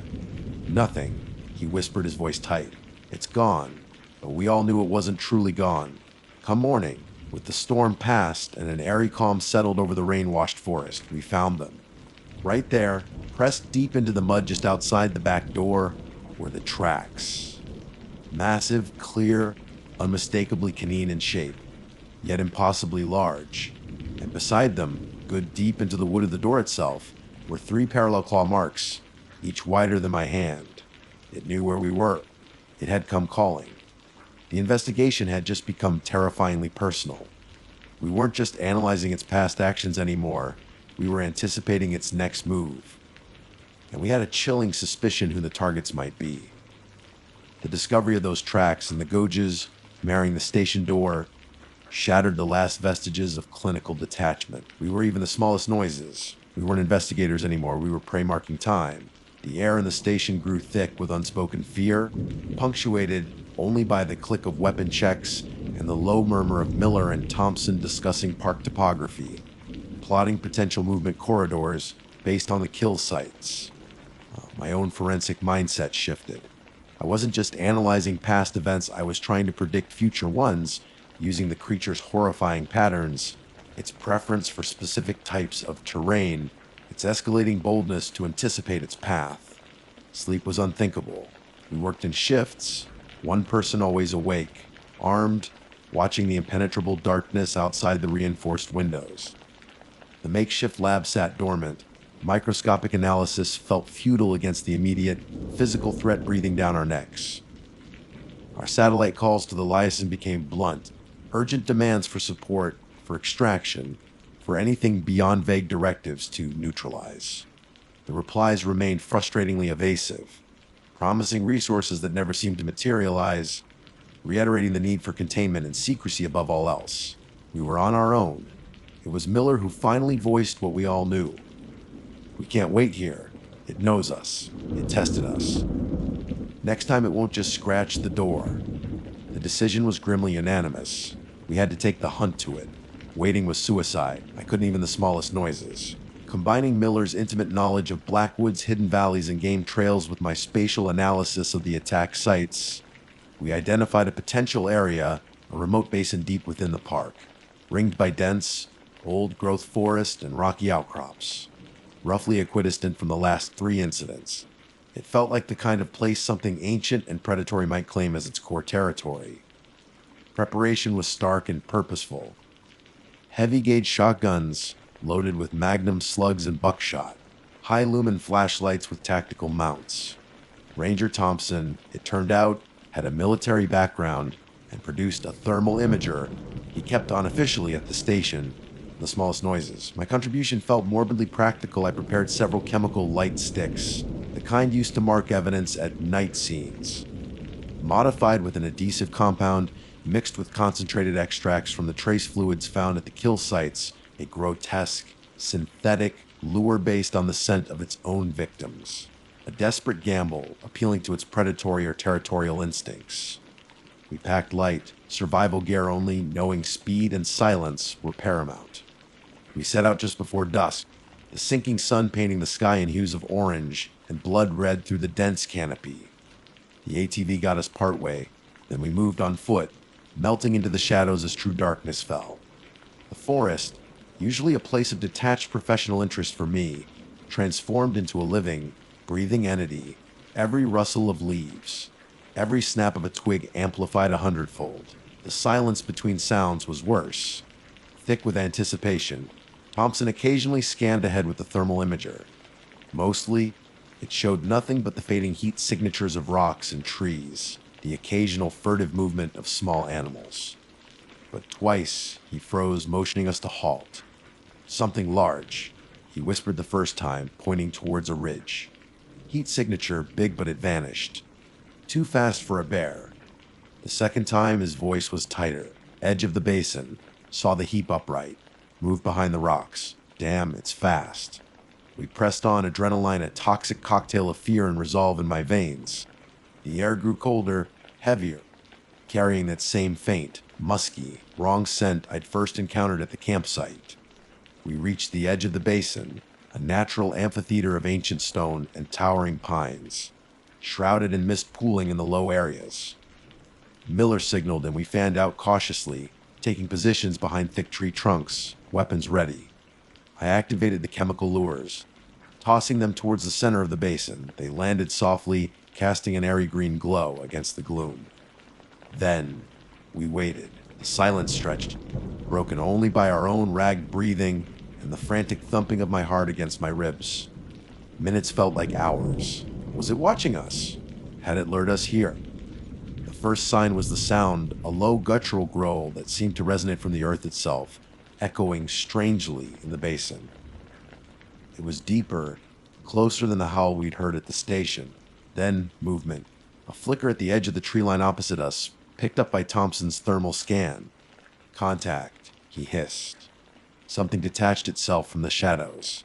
It moved an unnatural gait, loping, almost jerky, yet covering ground with terrifying speed. It wasn't walking on 4 legs like a wolf, nor lumbering like a bear. It was hunched, moving in a way that was chillingly wrong, momentarily bipedal, then dropping low.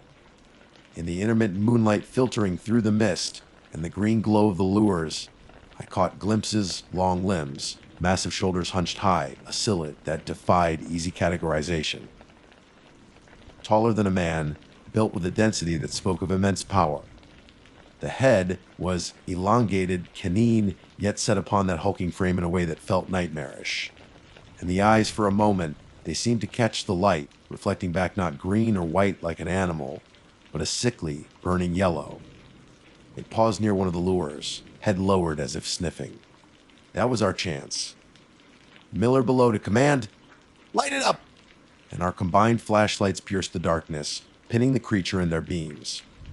It reacted instantly, letting out an explosive snarl that was pure, distilled violence.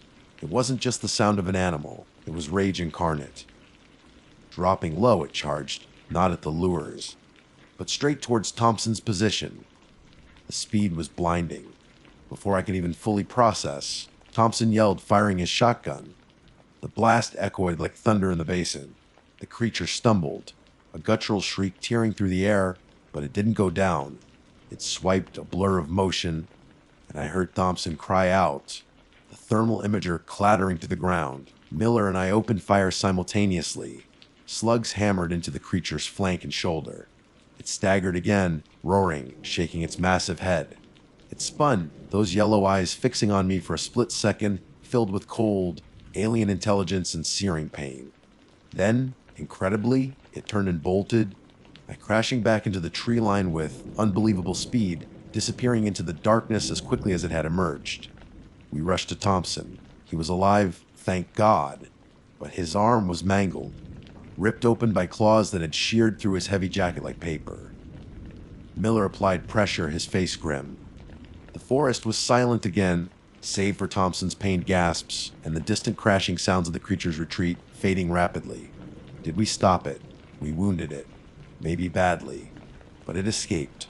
We never found a body, only a trail of disturbingly large, dark blood spatters that eventually vanished on rocky ground, swallowed by the vast wilderness. We got Thompson out, calling for an emergency evac that involved awkward questions and heavily redacted reports. The official story became a severe bear attack. Classification pending. The higher-ups seemed satisfied enough that the immediate attacks stopped. The case was quietly closed. Miller and Thompson transferred out of Blackwood soon after, seeking quieter posts. Haunted by what they'd seen, I returned to my lab, to the familiar world of measurable evidence and human crime. But nothing felt the same. Forensics provides answers, finds truth in the tangible. But what I encountered in Blackwood, it defied easy categorization, mocked the scientific method. The recovered samples remain anomalous, filed away in a secure evidence locker, labeled under a generic case number. My name is Emily Carter. I pieced together stories from blood and bone. I was sent to investigate impossible crime scenes of brutal savagery driven by chilling purpose. They told us it was a dogman. They told us to stop it. We faced it. We heard it. But stop it, deep down, in the quiet hours when the woods feel too close, I doubt such things can truly be stopped. They are the shadows in the periphery, the ancient fears given form, the proof that not everything that walks in the dark can be caught, cataloged, or explained away. Some truths are too monstrous to contain, and some woods are best left unexplored. They call me a zero. It's not a name, it's a designation. A void where a person used to be, filled instead with reflexes, protocols, and the chillingly calm ability to end a human life, like on even the smallest noises. From the scalpel in the dark, the ghost in the machine. For 15 years, I've operated in the shadows, a deniable asset for agencies whose names you'd only hear whispered in conspiracy theories. I've slipped through the cracks of failed states, infiltrated fanatical terrorist cells armed with dirty bombs, pulled high-value hostages out of jungle prisons under impossible circumstances, and neutralized targets whose deaths shifted geopolitical landscapes. I've stared down the barrels of guns held by men fueled by hate, ideology, or pure, unadulterated greed. I felt the grate of desert sand under my boots, the oppressive humidity of tropical rainforests clinging to my skin. The biting cold of Siberian nights freezing my breath. But this is different. Really fundamentally different. The briefing wasn't held in a sterile CIF or a disguised urban safe house. It was in a dilapidated hunting cabin deep in the Appalachian Mountains, miles from the nearest paved road. My contact wasn't one of the usual handlers' sharp suits, clipped tones, eyes that never quite met yours. He was an old man named Elias Thorne, weathered and grizzled, smelling faintly of wood smoke and something else like something wild.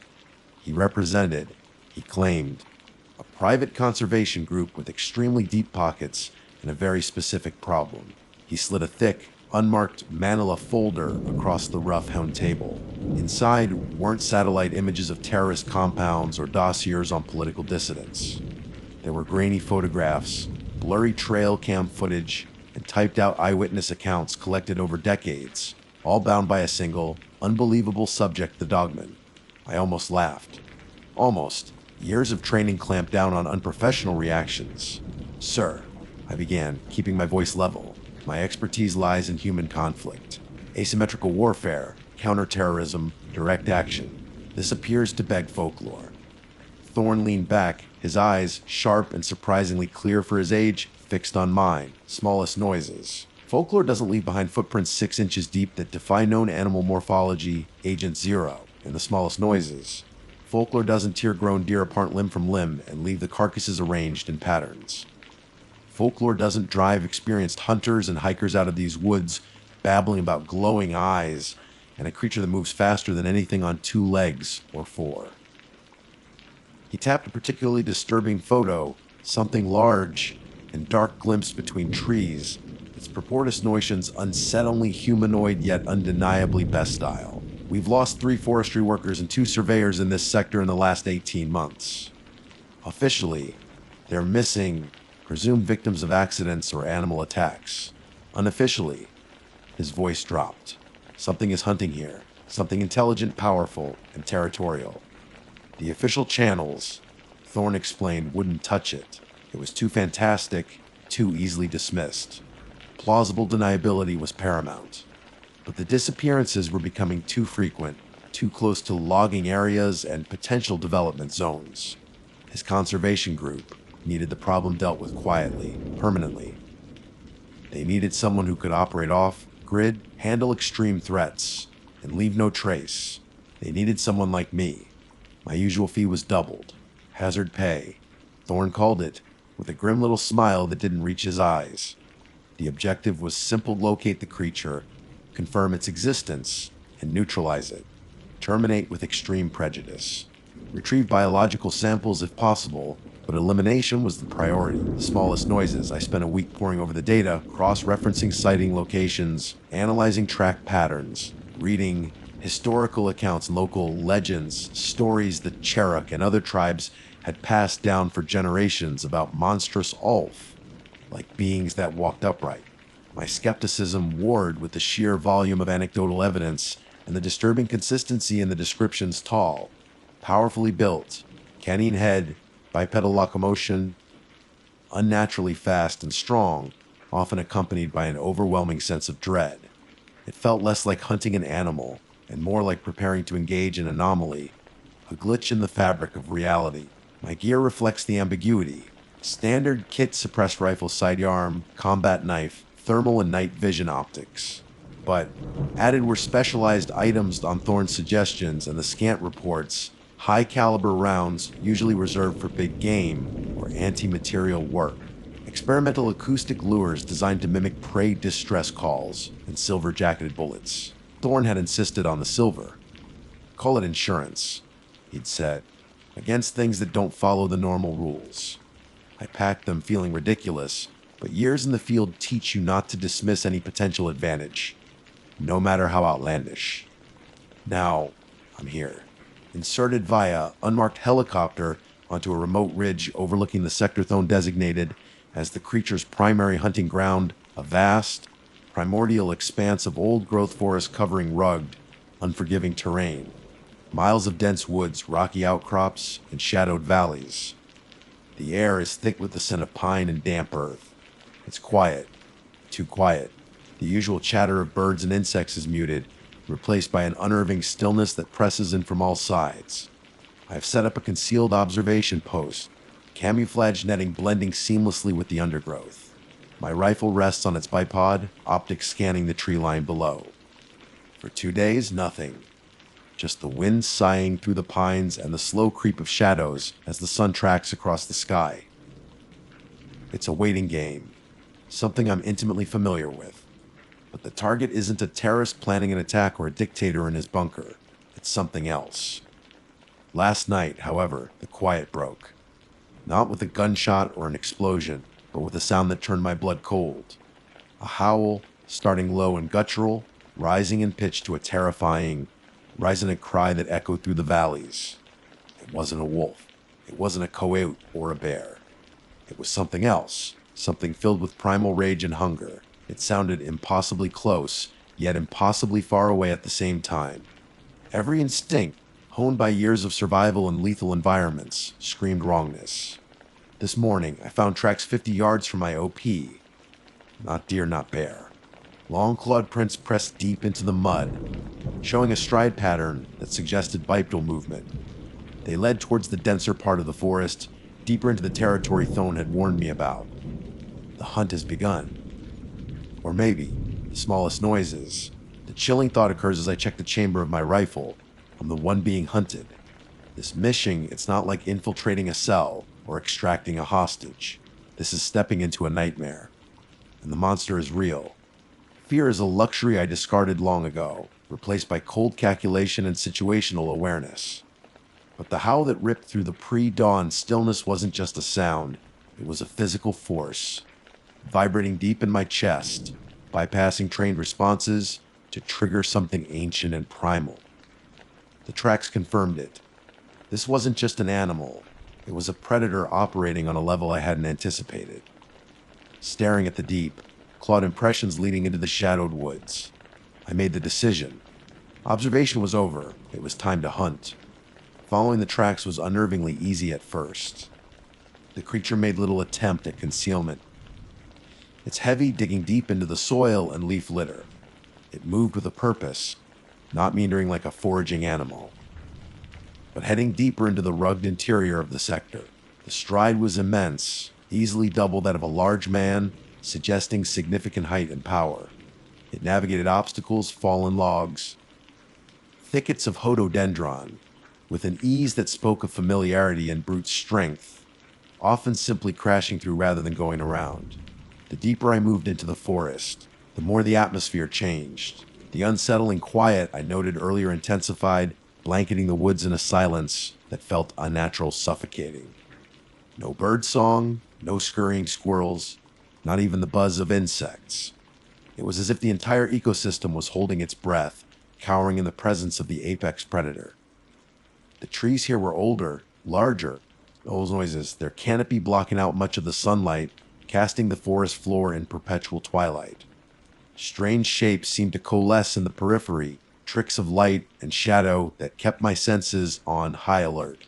Several times, I found thick branches, high up on mature oak trees, far too high for a bear or deer to reach, snapped clean off.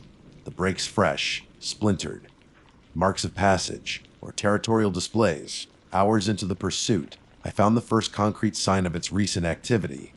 The smell hit me first, a pungent, coppery wave mixed with a foul, musky odor that reminded me of wet dog and decay. Then I saw it, a white-tailed buck, or what was left of it. It wasn't merely killed, it was dismantled.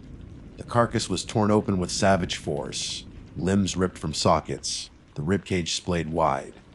But it wasn't the brutality that chilled me. Predators kill brutally. It was the arrangement. The severed head was placed atop a nearby boulder, facing back along the trail I was following. An obvious, deliberate warning. This wasn't just predation, it was communication. You are in my territory. Turn back. My hand tightened on the grip of my rifle.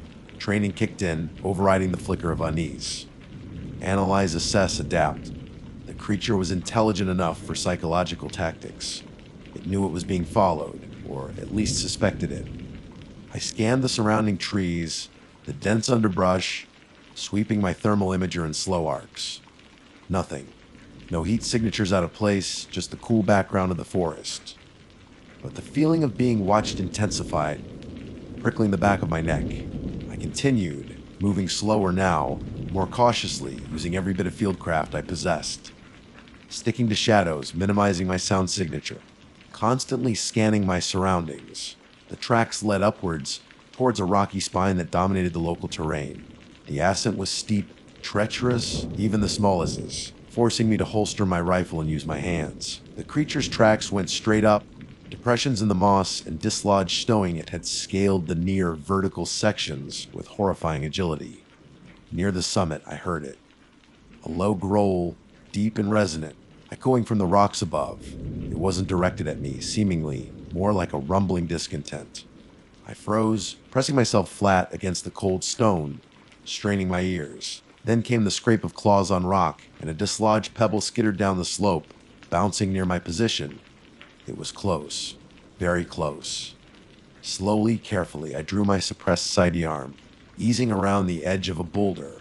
My heart hammered against my ribs, not with panic, but with the familiar, adrenaline-fueled anticipation of contact. I peered up.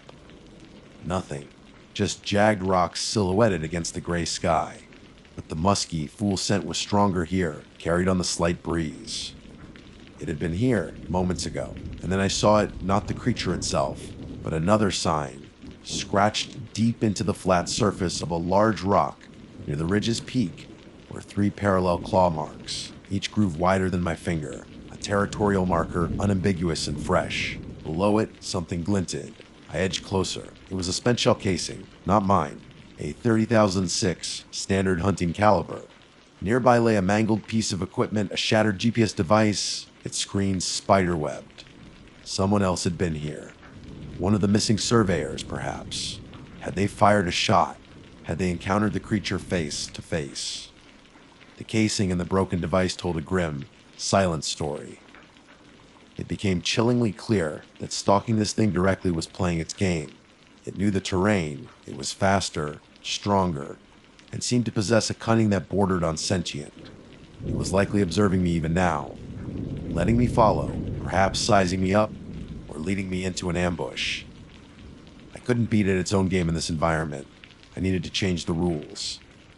Retreating carefully back down the slope, I formulated a new plan. Even the smallest noises, I wouldn't pursue, I would intercept. Based on the tracks, its apparent patrol route, and the location of the kill site, I identified a narrow ravine, a natural funnel point that the creature would likely use to traverse between hunting grounds. It was dense with foliage, offering excellent concealment. It took the rest of the afternoon to reach the ravine and prepare the ambush site. I selected a position high on one slope, offering a clear field to fire down into the narrow passage. I meticulously camouflaged myself, using a gilly mantle and natural vegetation until I blended seamlessly into the environment. I set up passive IR sensors across the ravine floor, linked to a tiny, silent receiver clipped to my gear. Then, I deployed one of Thorne's experimental lures, a small device emitting low-frequency sonic pulses designed to mimic the sound of wounded prey. Risky, perhaps, but I needed to draw the target in, to force the engagement on my terms. As dusk bled into true night, the forest transformed. Shadows deepened, cooling into impenetrable blackness beyond the reach of my night vision. The temperature dropped. The oppressive silence returned, broken only by the faint electronic hum of my equipment and the sound of my own breathing. I settled in, rifle ready, every sense strained, scanning the darkness below. Waiting, hours passed. Then, just after midnight, one of the IR sensors tripped. A silent alert vibrated against my vest. Something had entered the ravine from the north end. I raised my rifle, aligning the thermal scope. Slowly, I scanned the ravine floor, my finger resting lightly on the trigger. Nothing visible yet, but something was moving through the dense undergrowth, just beyond the lure. A twig snapped. A low, guttural breath, amplified by the stillness, reached my ears. And then 2 points of light flickered into existence in the impenetrable darkness of the thermal scope, reflecting the faint ambient light my optics gathered. Eyes, burning with a cold, yellow intensity. They were scanning the ravine, moving slowly, deliberately. They paused, focusing directly on the lure's position. It was here. The yellow eyes burned in the thermal scope, unblinking, intelligent. They swept the ravine floor, locked onto the lure, then lifted, scanning the slopes with unnerving precision. It knew. It knew something was wrong. There was no time for calculation, no room for doubt. My training took over. Steady breath, slow trigger squeeze. The suppressed crack of the high-caliber rifle was swallowed by the vast silence, but the impact was unmistakable. A wet, heavy thump echoed back, followed by a sound that wasn't quite a roar. Not quite a scream, but a horrifying fusion of both, a shriek of pain and incandescent rage that clawed at my sanity. The thermal image flared as the creature erupted from the undergrowth. It was immense, easily 8 feet tall, leaning forward in a hunched, predatory posture. The thermal signature showed powerful musculature beneath coarse, dark fur. The head was unequivocally canine, a long snout filled with formidable teeth, framed by pointed ears but set upon a thick, disturbingly humanoid neck and shoulders. It moved with a shocking, noises, loping gait, covering ground with unnatural speed despite the clear wound high on its shoulder where my first round had hit. It wasn't bleeding like it should. The heat signature around the wood pulsed erratically. I fired again. Another solid hit, center mass this time. The creature stumbled, roaring again. Noises, a sound that vibrated through the rock beneath me. It staggered but didn't fall. Standard rounds weren't having the immediate stopping power I expected. Its eyes, blazing yellow even without the scope now, locked to my position. The muzzle flash, though suppressed, had given me away. Silver rounds, Thorne's voice echoed in my mind. Insurance. It charged, straight up the steep, rocky slope towards my hide. Its speed was terrifying, claws digging into dirt and rock, propelling its massive frame upwards with impossible agility. I ejected the standard magazine, slamming home the one loaded with Thorne's insurance. Working the bolt, chambering the first silver, jacketed round, tracking the rapidly closing target. The world narrowed to the charging silhouette in my sights. I fired. The silver round hit its chest. The reaction was instantaneous and violently different. The creature screamed a high-pitched, unearthly sound of pure agony this time. It recoiled as if struck by lightning, blackish, steaming fluid erupting from the wound. It clawed at its chest, its movements suddenly frantic, less controlled. It was still coming. Faster than any man, faster than any animal I knew. 20 yards. 10. I fired again, aiming for the head. The round struck the side of its skull with a sickening crack. It staggered, its charge faltering, crashing sideways into a thicket of mountain laurel, thrashing and snarling. I abandoned the rifle, drawing my sidearm also loaded with silver rounds now, and scrambled back from the ledge as claws the length of my hand scrabbled at the rock face just below where I'd been. It hauled itself over the edge, wounded and enraged, its full breath washing over me in a suffocating wave. Up close, it was even more nightmarish. Matted fur, corded muscle, teeth bared in a terrifying rictus, those intelligent, hate-filled yellow eyes burning into mine. It lunged. I sidestepped, firing twice into its torso at point-blank range. The impacts threw it off balance. It swiped at me, claws tearing through my ghillie mantle and scoring deep gouges across my body armor, the force throwing me backwards. I hit the ground hard, the wind knocked out of me, my city arm skittering away into the darkness. It loomed over me, jaws snapping, the stench of sulfur and decay overwhelming. This was it. Years of surviving firefights and ambushes, only to be torn apart by a monster from folklore. Then I saw my combat knife still strapped to my thigh. Pure reflex. I drew it, rolling hard as the creature lunged again, its jaws snapping shut where my head had been moments before. I came up inside its reach, plunging the heavy blade deep into the side of its neck, severing muscle and tendon. It bellowed, a choked, gurgling sound, thrashing wildly. It threw me clear again, but the knife stayed embedded. It staggered back, clawing at the hilt, even the smallest noises. Black blood pouring from the wound. It took 2 steps, then its legs buckled. It crashed to the ground, twitching, the yellow light in its eyes fading to a dull ember before extinguishing completely. Silence descended again, absolute and deafening. My ears rang. My body screamed from a dozen impacts and abrasions. Slowly, painfully, I retrieved my city arm and got to my feet, approaching the massive, still form. It lay sprawled on the rock, unmistakably dead. Up close, the wrongness was even more apparent. The fur was coarse, almost wire-like. The musculature was dense and knotted in ways no natural animal possessed. The claws were thick black, serrated like crude blades. I used my knife, retrieving it was a grim task, to take the biological samples Thorn had requested: blood, tissue, fur. It felt like desecration, but orders were orders. Extraction was anticlimactic. A silent Blackhawk arrived an hour after my signal, winching me and the sealed sample container aboard. No questions asked. I was flown back not to Thorn's cabin, but to a sterile, nondescript facility where medics checked me over, and a man in a suit took the samples and my mission report. He listened impassively, his face revealing nothing. Thorn was nowhere to be seen. "Your payment has been transferred," the man said when I finished. "You'll be provided transport to a neutral location. Standard non-disclosure protocols are in effect.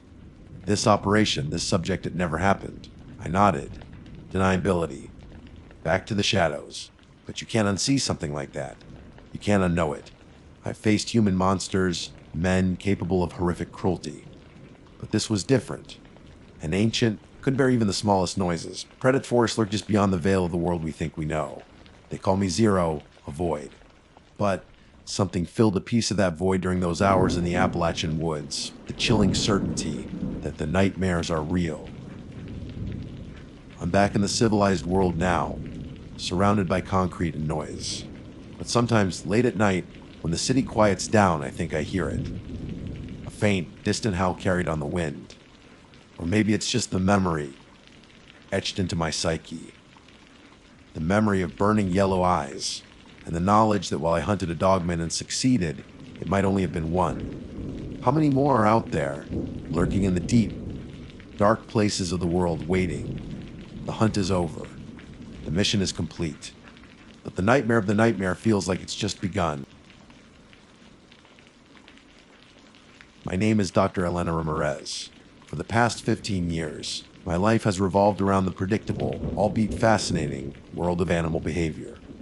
I specialize in apex predators, wolves, big cats, bears, creatures operating at the peak of their ecosystems.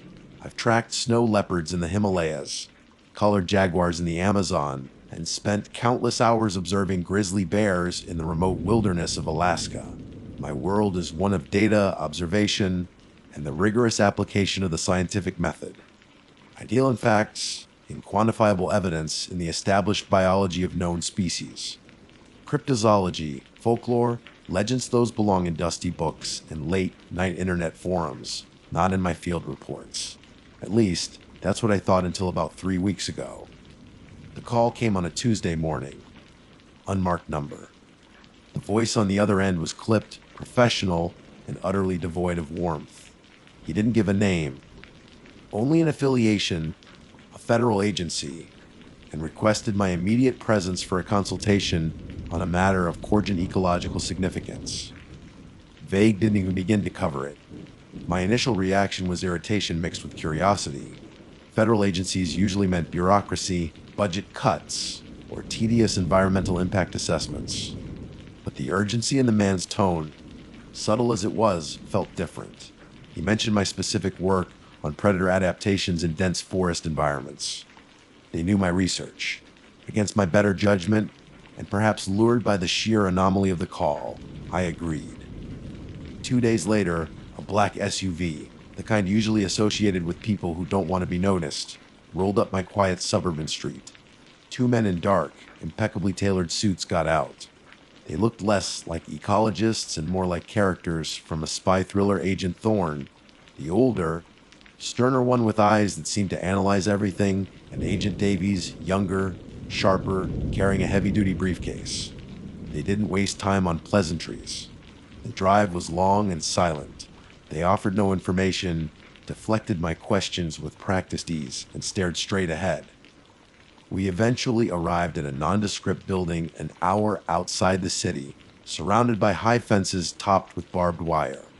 Inside, the corridors were sterile, fluorescent lit, and echoing with the low hum of unseen machinery. We ended up in a small, windowless briefing room. Metal table, uncomfortable chairs, a large screen on one wall. The air felt heavy, charged with unspoken tension. After I signed a non-disclosure agreement thick enough to stop a bullet, Agent Thorne finally got to the point. "Dr. Ramirez," he began, his voice flat. "We require your expertise regarding an unidentified biological entity causing significant concern within a designated national park area. The location was withheld naturally. We have limited visual data. We need your assessment." Agent Davies opened the briefcase, retrieving a laptop which he connected to the screen. He dimmed the lights. Footage is compiled from several motion-activated, military-grade night vision cameras placed in remote sectors over the past 6 months, he explained. The first clip flickered onto the screen. Grainy, monochrome green. Deep woods, ferns thick on the ground, ancient trees looming like skeletal giants. Something moved at the edge of the frame. My breath caught. It was bipedal, mostly. Tall, easily 7, maybe 8 feet. It moved with a strange, loping gait, too fluid for a man in a suit, took upright for any known animal. The limbs were long, disproportionately so, and covered in what looked like thick, dark fur or hair. It paused, turning its head slightly towards the camera's position, though no discernible features were visible in the low resolution. The way it moved, a predatory awareness, a sense of power held in check, sent a primal shiver down my spine. It wasn't just an animal. It felt like an intelligence was looking back. Clip after clip showed similar scenes. Sometimes just a fleeting glimpse, a massive shape disappearing behind a tree trunk wider than my car. Other times, longer sequences. One showed it effortlessly scaling a steep, rocky incline that would challenge a seasoned climber. Another captured it wading through a shallow river, its powerful build disturbing the water, its head scanning the banks. In every instance, the scale was immense, the movement unsettlingly non-animalistic yet clearly biological. "What is it?" I finally whispered, my scientific mind racing through possibilities and discarding them just as quickly. "It's too large for a wolf, even a gray wolf. The posture, the bipedal movement, it eliminates a bear, unless it's consistently walking upright for extended periods, which is highly atypical and inefficient." I pointed at the screen. "The limb proportions are wrong for a primate, even assuming an unknown species. The gait isn't human." Agent Thorne leaned forward, his expression grim. "We have patrol disappearances, Doctor. Experienced rangers vanishing without a trace within these sectors. We have livestock kills miles outside the park boundaries, predation unlike anything local wildlife experts have ever documented. Ripped apart, not just consumed." He paused, letting the weight of his words sink in. "Based on historical accounts, local folklore, and that unique characteristics observed, we have a working theory." He looked me straight in the eye. "We believe it's a dogman, Doctor." I stared at him. Dogman. The word hung in the sterile air, ludicrous, ripped from the pages of cheap horror novels and campfire stories. A creature with the body of a giant humanoid and the head of a canine. It was absurd. My scientific training screamed in protest. "Agent Thorne," I started, trying to keep my voice steady. "With all due respect, Dogman is a folkloric archetype. There is zero credible biological evidence for such a creature. This is likely a misidentification, perhaps a bear with severe mange, or even a series of elaborate hoises. We've ruled those out." Davies interjected quietly, his gaze fixed on the screen where a still image of the creature stood frozen. "The consistency of the sightings, the physical evidence found at kill sites tracks, hair samples that defy easy DNA categorization, and now this footage bit points to something unknown, something powerful, elusive, and extremely dangerous." Thorne delivered the final blow. "Your job, Dr. Ramirez, is twofold. First, using your expertise in animal behavior, help us understand this entity, its patterns, its territory, its potential vulnerabilities. We need to know how it thinks, how it hunts." He leaned back, his eyes cold steel. "And second, help us devise the most effective method to eliminate it. Eliminate it, not capture, not study further, not contain. Eliminate. The word echoed the finality I'd seen in the eyes of wolves closing in on prey. They weren't bringing me in for science. They were bringing me in to help them hunt a monster I didn't even believe could exist. But the footage was undeniably real and terrifying. A biologist specializing in animal behavior, consulting on the extermination of a mythical creature for a shadowy government agency. My life had just taken a sharp, impossible turn into the heart of a nightmare, and the small noises, and despite every rational fiber of my being screaming against it, I heard myself say, "Okay, show me everything you have." The designated national park, its actual name and location still classified, even to me was less a park and more a sprawling, primordial wilderness. We flew in via a blacked-out helicopter, landing in a small clearing hacked out of the dense forest. A temporary forward operating base, or research outpost, as Thorne euphemistically called it, had been established. Prefabricated huts, a generator humming constantly, satellite communication gear, and even the smallest noises, and a perimeter fence that looked sturdy but felt laughably inadequate against the backdrop of the towering, ancient trees that pressed in on all sides. The air was thick with the scent of damp earth, pine resin, and something else a faint, musky odor that prickled the back of my throat. The silence here was different too. Not peaceful, but watchful, oppressive. My workspace was a small lab set up in one of the huts, equipped with microscopes, sample containers, and monitors linked to the central system. Thorne and Davies seemed content to let me direct the initial scientific approach, though their impatience was palpable. They, along with the smallest noises, tight-lipped team of tactical specialists, soldiers, essentially were focused on patrols, perimeter security, and mapping potential engagement zones. Their objective remained chillingly clear. My first days were spent immersed in the existing data. Plaster cast of tracks that were enormous, disturbingly canine in the overall shape of the pads and claws, yet impossibly large and clearly belonging to a bipedal stance.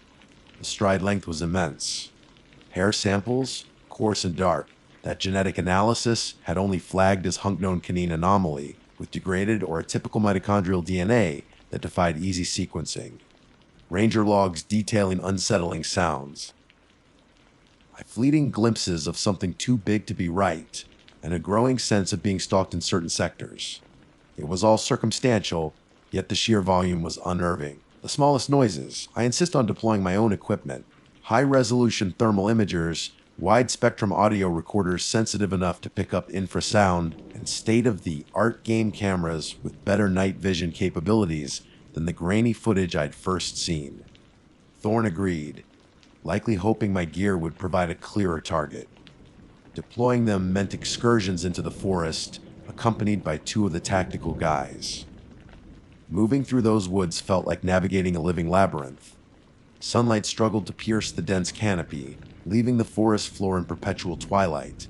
Every snapping twig, every rustle of leaves, set my nerves on edge.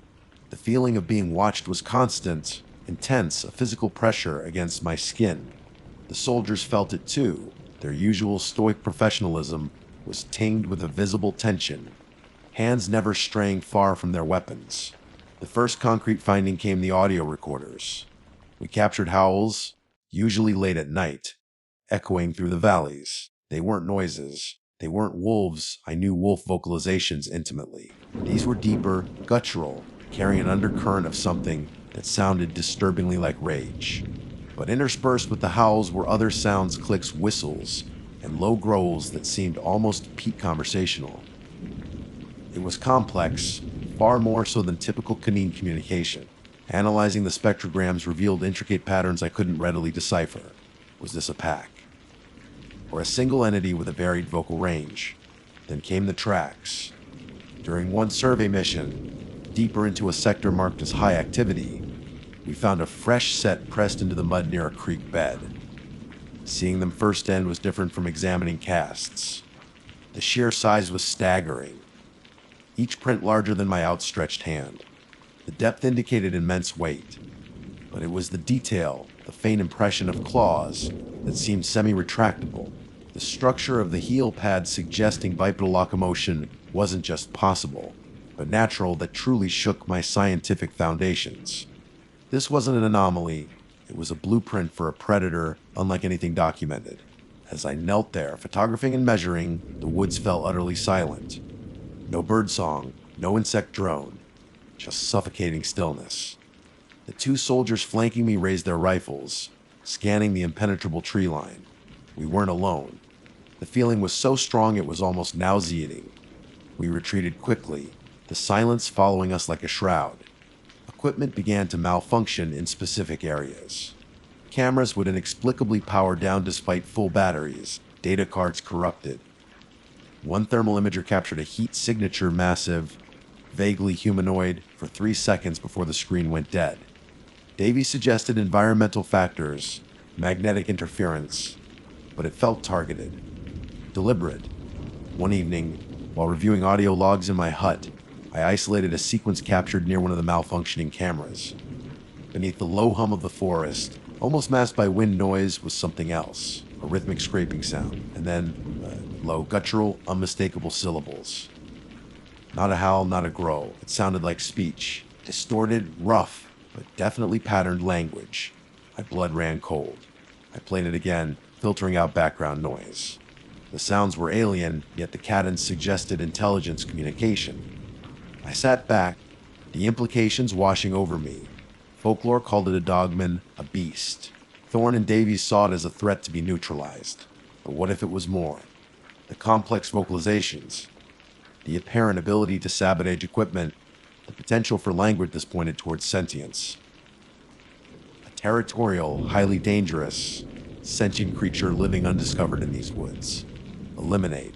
The order echoed in my mind. How could I, as a scientist, contribute to the extermination of a potentially sentient species, no matter how terrifying? But then, the images of the missing rangers, the savagery described at the livestock kills, flashed through my thoughts. This creature, whatever it was undeniably a killer. I saved the audio file to a secure, encrypted drive, separate from the main server accessible to Thorne and Davies. I hadn't decided what to do with it, whether to reveal this potentially game-changing discovery. Sharing it might complicate the mission, might lead the agents to classify it as an even greater threat, needing faster elimination. Keeping it secret felt like a betrayal of scientific principle, and potentially put the team, including myself, at greater risk if we were underestimating our opponent. That night, sleep offered no escape. My dreams were filled with towering shadows moving between trees, the sound of guttural speech I couldn't understand, and the chilling feeling of intelligent, ancient eyes watching me from the darkness. The forest knew we were here, and it, or the thing within it, was watching, listening, and perhaps planning. The hunt had begun, but I was no longer sure who was the hunter and who was the prey. The uneasy truce between scientific inquiry and military readiness didn't last long. The forest itself seemed to grow more hostile. Patrols reported fleeting shadows pacing them just beyond the tree line, always staying out of direct sight but making their presence. Equipment malfunctions became more frequent, more brazen. One morning, the tactical team found one of their perimeter sensors meticulously disassembled, the components laid out on a bed of most like a curious child, examining a toy. No human could have bypassed the other sensors to reach it, and no animal would possess the dexterity or inclination. It was a message. I see you. I understand your tools. My secret audio file felt heavier each day. The guttural syllables played over and over in my mind, an alien language I desperately wished I could comprehend. Thorne and Davies grew increasingly frustrated with the lack of a clear target. Their patience for my behavioral analysis was wearing thin. They wanted coordinates, vulnerabilities, a kill zone. The pressure mounted, radiating from them in palpable waves. The close encounter happened during what was supposed to be a routine check on a sensor grid in the northern sector. I went with only one escort this time, a young soldier named Corporal Evans. We were replacing a damaged camera when the forest went silent again. That same profound, unnatural stillness that preceded the track discovery. Evans raised his rifle, his eyes scanning the dense undergrowth. "Doctor," he whispered, his voice tight. We should head back. Now, as we turned, it stepped out from behind a colossal redwood, perhaps 50 yards away. My breath hitched. My mind struggled to process the reality of it. The grainy night vision footage hadn't done it justice. It was massive, easily 8 feet tall, lean but powerfully built, covered in thick, matted dark fur that shifted to a lighter gray around the muzzle and chest. The legs were jittigrade, like a canine's, ending in huge, clawed feet. The arms were long, tipped with equally formidable claws. And the head was nightmarish fusion, predominantly wolf-like, or perhaps like a German shepherd's, with intelligent, amber eyes burning with an unsettling awareness. It wasn't just a beast, it was a presence, ancient and intelligent. It held a large rock in one hand, examining it with an almost casual curiosity before dropping it. It locked eyes with me. There was no overt aggression in its gaze, just assessment. An unnerving, calculating intelligence sizing us up. It took one slow step towards us. Evans instinctively raised his rifle, shouting, "Stay back! Federal agents!" The creature paused, its muzzle wrinkled slightly, not quite a snarl, more like contemplation. Then, it tilted its head, and from deep within its chest came a low sound.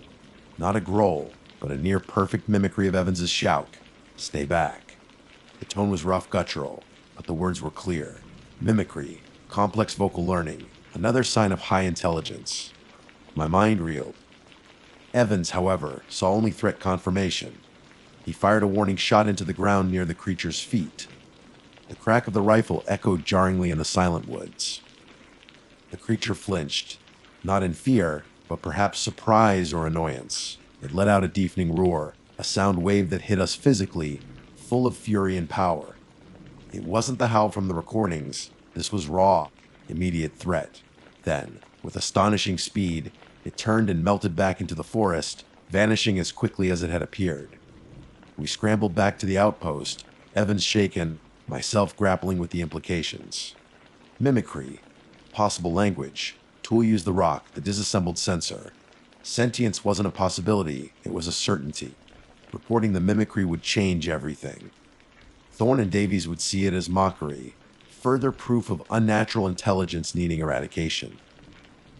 Back in the relative safety of my lab, couldn't be even the smallest noise, I faced my choice. I looked at the spectral analysis of the recorded speech, at the cast of the impossible tracks, at the photo I'd managed to snap on my personal phone during the encounter, blurry, but undeniably showing the creature holding that rock.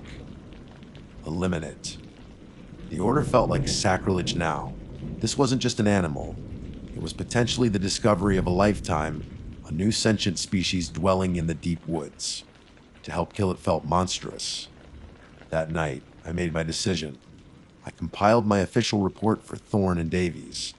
I included the track analysis, the thermal signatures, the patterns of movement I deduced, suggesting potential ambush points and territorial boundaries based purely on predatory behavior models. I highlighted its strength, speed, and elusiveness. Even the smallest noises. I gave them the scientific data they needed to hunt it, but I omitted the mimicry. I omitted the disassembled sensor. I classified the complex vocalizations as quantidentified anomalous canine calls. I buried the evidence of its higher intelligence beneath layers of clinical, detached behavioral science. It felt like a profound betrayal of my principles, but the alternative, handing this creature over for execution based on fear and folklore, felt worse.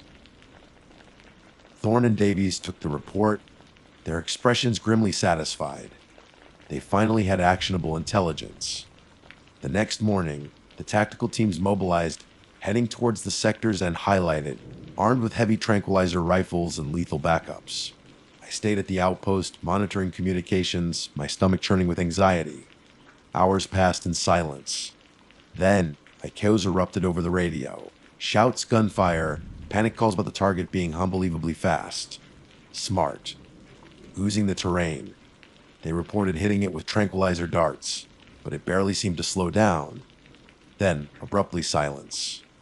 One of the teams failed to check in. Thorne ordered the remaining units back immediately.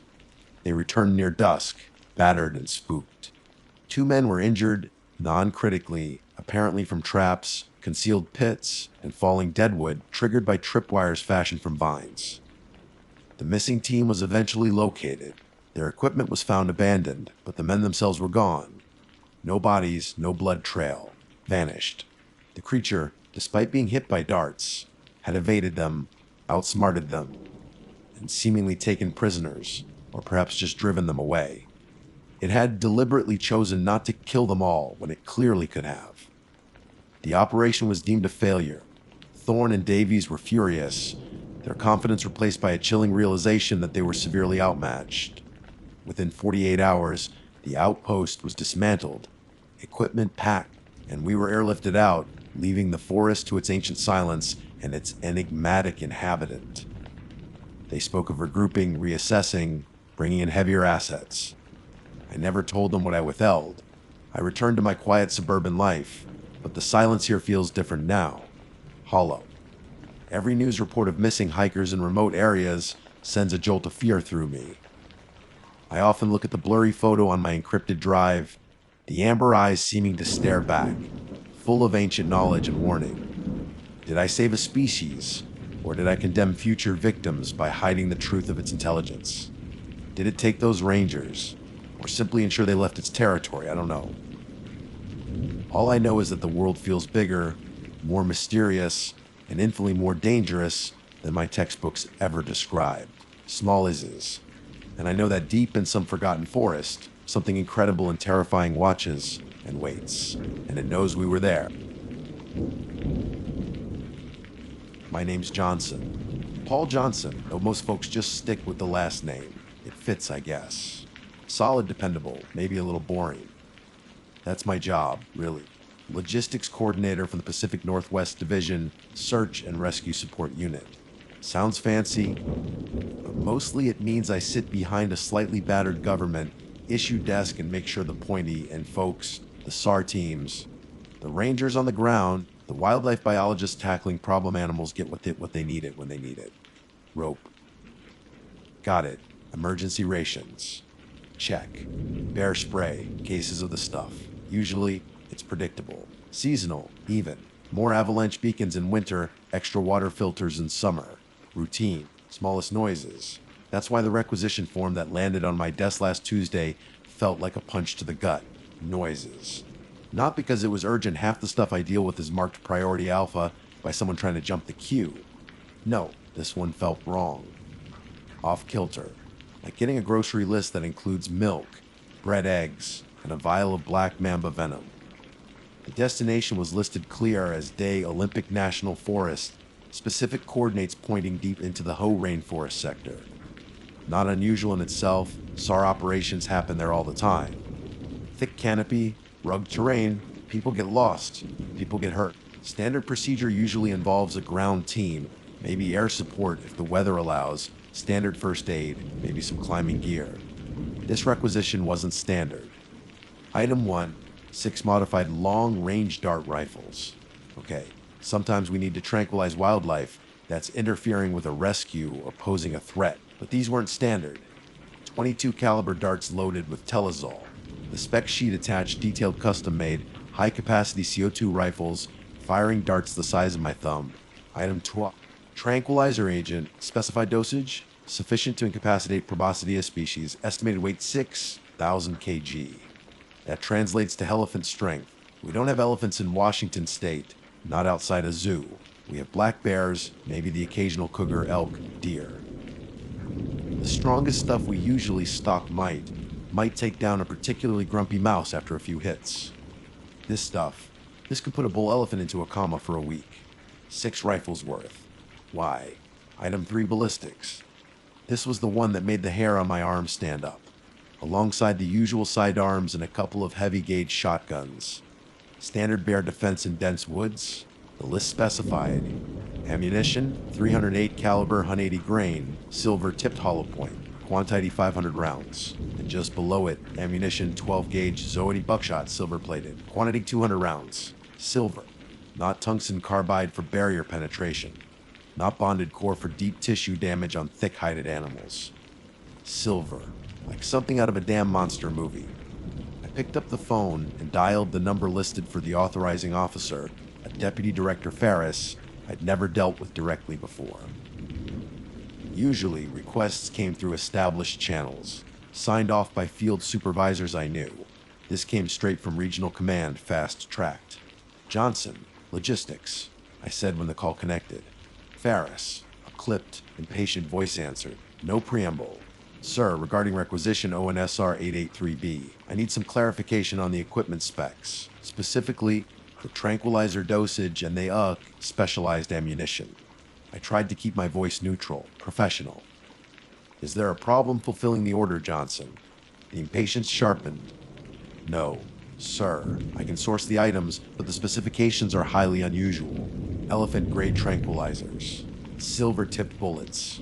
Standard procedure requires justification for non-standard equipment, especially potentially hazardous materials and restricted munitions. There was a pause. I could hear the faint sound of breathing on the other end, maybe the rustle of paper. The justification is classified under operational security protocols, Johnson. The situation involves aberrant predator behavior. Extremely aggressive. A typical subject. Aberrant predator behavior doesn't usually warrant ordnance from the Brothers Grimm, sir.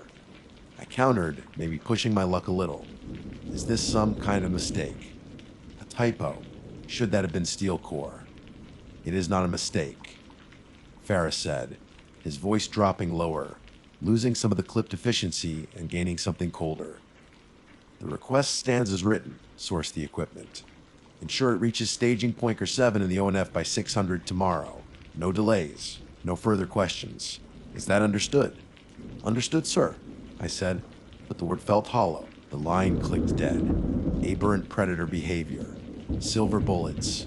Elephant tranquilizers. In the deep, most draped silence of the Olympic National Forest. My mind started racing, connecting dots I didn't want to connect. I've been doing this job for 15 years. I hear things. Rangers talk. Campers report strange sightings they can't quite explain. Blurred photos. Sounds that don't belong in the woods. Tracks that are big too wrong. Most get dismissed misidentifications, hoaxes, bears walking funny. But sometimes the stories linger. Whispers about something tall, impossibly fast, moving through the trees just beyond the firelight. Something with claws and teeth and eyes that glow in the dark. They called it different things. Sasquatch sometimes. But Sasquatch sightings are usually shy, fleeting glimpses. This felt different. More aggressive. Predatory. And the silver that point to older, darker legends. Things that weren't supposed to be real.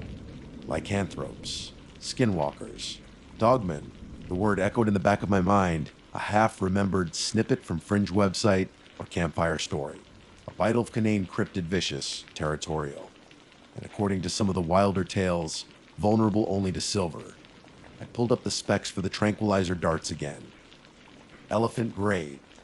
Enough to stop 6 tons of charging animal. Whatever they were sending that team after, they expected it to be big, incredibly tough, and resistant to conventional methods. And they expected it to be killable, or at least grievously woundable, with silver. I started making the calls, tapping into secure supply chains, arranging shielded transport for the ammunition. Every confirmation I received, every logistical step I finalized, felt like tightening a knot in my stomach. I wasn't just sending supplies anymore. I was packing ammo for a monster hunt, using taxpayer dollars to arm a team against something that shouldn't exist outside of folklore. And Deputy Director Ferris's cold certainty, his refusal to elaborate a bit, wasn't the tone of someone dealing with a misidentified bear. It was the tone of someone who knew exactly what they were up against and was terrified. By the time the transport trucks were loaded under the harsh fluorescent lights of the supply depot, the sheer weight of the gear was sobering. Crates of tranquilizer chemicals marked with biohazard warnings. Locked steel cases heavy with silver-tipped rounds. The specialized rifles, sleek and deadly looking. I watched the convoy pull out, red taillights disappearing into the pre-dawn gloom, headed for the deep green shadows of the Olympic National Forest, headed for staging point Baker 7. I had gotten the right equipment to the right place. But staring at the empty loading bay, I had a sinking feeling about the right people part. Smallest noises, and I couldn't shake the image of those silver bullets gleaming under the warehouse lights, meant for something lurking in the ancient rainforest, something that needed elephant tranquilizers to slow down and silver put down. My job was done, but the story I suspected was just beginning. And I had a dreadful feeling I was now part of it, even the smallest noises, whether I liked it or not. The next 48 hours were the longest of my career. On the surface, everything was normal, even the smallest noises. I processed requisitions for thermal blankets for a climbing accident on Mount Rainier, coordinated fuel drops for fire patrols in eastern Washington, argued with procurement about the price of satellite phones. Routine. But underneath the humdrum rhythm of logistics, a low-frequency dread thrummed constantly. Every time my secure line buzzed, my heart leaped into my throat. Every check of the encrypted network channels yielded nothing. Just digital silence from the coordinates designated Baker 7. Silence isn't always golden in my line of work. Sometimes it means the operation is proceeding smoothly, sticking to radio discipline. Other times, smallest noises. It means something has gone catastrophically wrong. Given the cargo I'd sent, elephant knockout drugs and monster movie ammunition, I couldn't shake the feeling it was the latter. I tried to find out who exactly I'd armed for this nightmare. The initial requisition was sparse on personnel details, citing operational security again. But I have access levels, even the noises. I know where to look, which databases hold the unredacted truth, at least sometimes. Pulling up the deployment manifest for ONFSR 8083B took some careful navigation around digital tripwires Ferris's office had likely put in place. The team leader was a guy named Marcus Thorne, ex-military, special forces background according to the brief file attached. Spent the last decade running high, risks security contracting overseas before joining the service under some kind of specialized wildlife management program I'd never heard of. Not SAR, not Standard Ranger Patrol, something else. His second in command, Eva Rostova, had a similar ghost-like file, hints of wet work in Eastern Europe, now listed as a behavioral ecologist, with a sidearm proficiency rating that rivaled Thorne's. Right, there were 4 others listed. 2 were names I recognized, grizzled SAR veterans, guys who knew the Olympics like the back of their hand, Hansen and Bellwether. Tough, capable, seen it all. Or so I thought. What were they doing mixed up with Thorne and Rostova? Then there were 2 more names, designated simply as support specialists, with no further details. Blank slates, expendable assets, or something even stranger.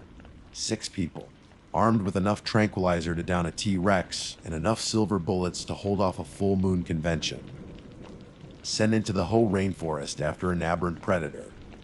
Sleep wasn't happening. I found myself staring at maps of the Olympic National Forest, the dense green contour lines feeling less like terrain and more like the folds of a shroud. I started digging into the archives, crosses referencing incident reports from that specific sector over the last 20 years. Keyword searches, unexplained. Missing persons, no trace. Livestock mutilation, atypical. Aggressive fauna, unidentified. Most reports ended with mundane conclusions. Bear attack despite wounds inconsistent with bear claws or teeth. Hiker lost to exposures despite being experienced and well equipped. Cougar killed despite the carcass being torn apart with impossible force. But patterns emerged. Spikes in activity every few years. Reports clustered around certain lunar cycles, though that was never mentioned officially. Witness accounts mentioning large, dark shapes, glowing eyes, a stench like wet dog in decay, a natural speed, and a howl that wasn't wolf or coyote. Reports filed, officially dismissed, but noted in internal memos with codes I recognized, codes used for incidents requiring containment, information control. They knew something had been out there for years. They just weren't calling it what the folklore called it. Late Wednesday night, a priority request pinged my terminal. Not from Ferris this time, but routed through the regional medical supply chain, flagged urgent. Destination field forward aid station near Baker 7. The list was short, brutal plasma, or negativing 20 units. Combat gauze with quick clot at 50 packs. Surgical staplers, heavy duty 5 units. Morphine sulfate, injectable high dosage vials, quantity classified. Cadaver Bagzo 6 units. 6 units. The exact number of people on Thorne's team manifest. My blood ran cold. I authorized the shipment, my fingers feeling numb on the keyboard. It was automated, protocols followed, but it felt like signing a death warrant. 6 bags. They were expecting casualties. Or worse, they already had them. I tried calling Hansen's personal sat phone frequency, using an old emergency back-channel code we'd shared years ago after a particularly nasty rescue op. It rang, echoing electronically in the dead air of my office, before going straight to a generic voicemail. I tried bellwethers. Same result. Either they were maintaining strict comm silence, their gear was damaged, or they weren't able to answer. None of the options felt good. Just before dawn on Thursday, my secure line finally lit up. Caller IDU Deputy Director Ferris. I snatched the receiver. Johnson. Report. Ferris's voice was ragged, breathless. Gone was the clipped efficiency. This was raw stress, maybe fear. Sir, I haven't received any reports from Baker 7. Just processed an urgent medical resupply request. Damn it, Johnson, I know what you processed. What about the secondary ordnance package? The incendiaries, did you prep them? Secondary ordnance. Sir, there was no mention of incendiaries on the original requisition. What? Priorities change, Johnson. Situation has evolved. We need aerial delivery capability. White phosphorus markers and thermobaric fuel air charges. Can you source them? Now. White phosphorus. Thermobarics. That wasn't predator control. That was obliteration. Scorched earth. What the hell had they found? Or what had found them? Sir, that requires level 4 authorization protocols. Hazard waivers I can't just... You will. Johnson! Ferris almost screamed into the phone. There's a breach. Containment failure! Subject is it's outside the designated perimeter. Get me those munitions! Then... Behind Ferris's strained voice, I heard it. Faint, almost drowned out by static, but unmistakable. A sound that didn't belong in a sterile government office. A deep, guttural snarling, punctuated by something heavy crashing, splintering wood or metal. Then, a choked cry Ferris's name, maybe, followed by a wet, tearing sound that made my stomach heave. The line went dead. I sat there, phone still pressed to my ear, the dial tone a mocking drone. Containment failure. Breach. The snarling. The tearing sound. 6 body bags. Elephant tranquilizers. Silver bullets. White phosphorus. Thermobarics. This wasn't about rescuing lost hikers anymore. It wasn't even about putting down a dangerous animal.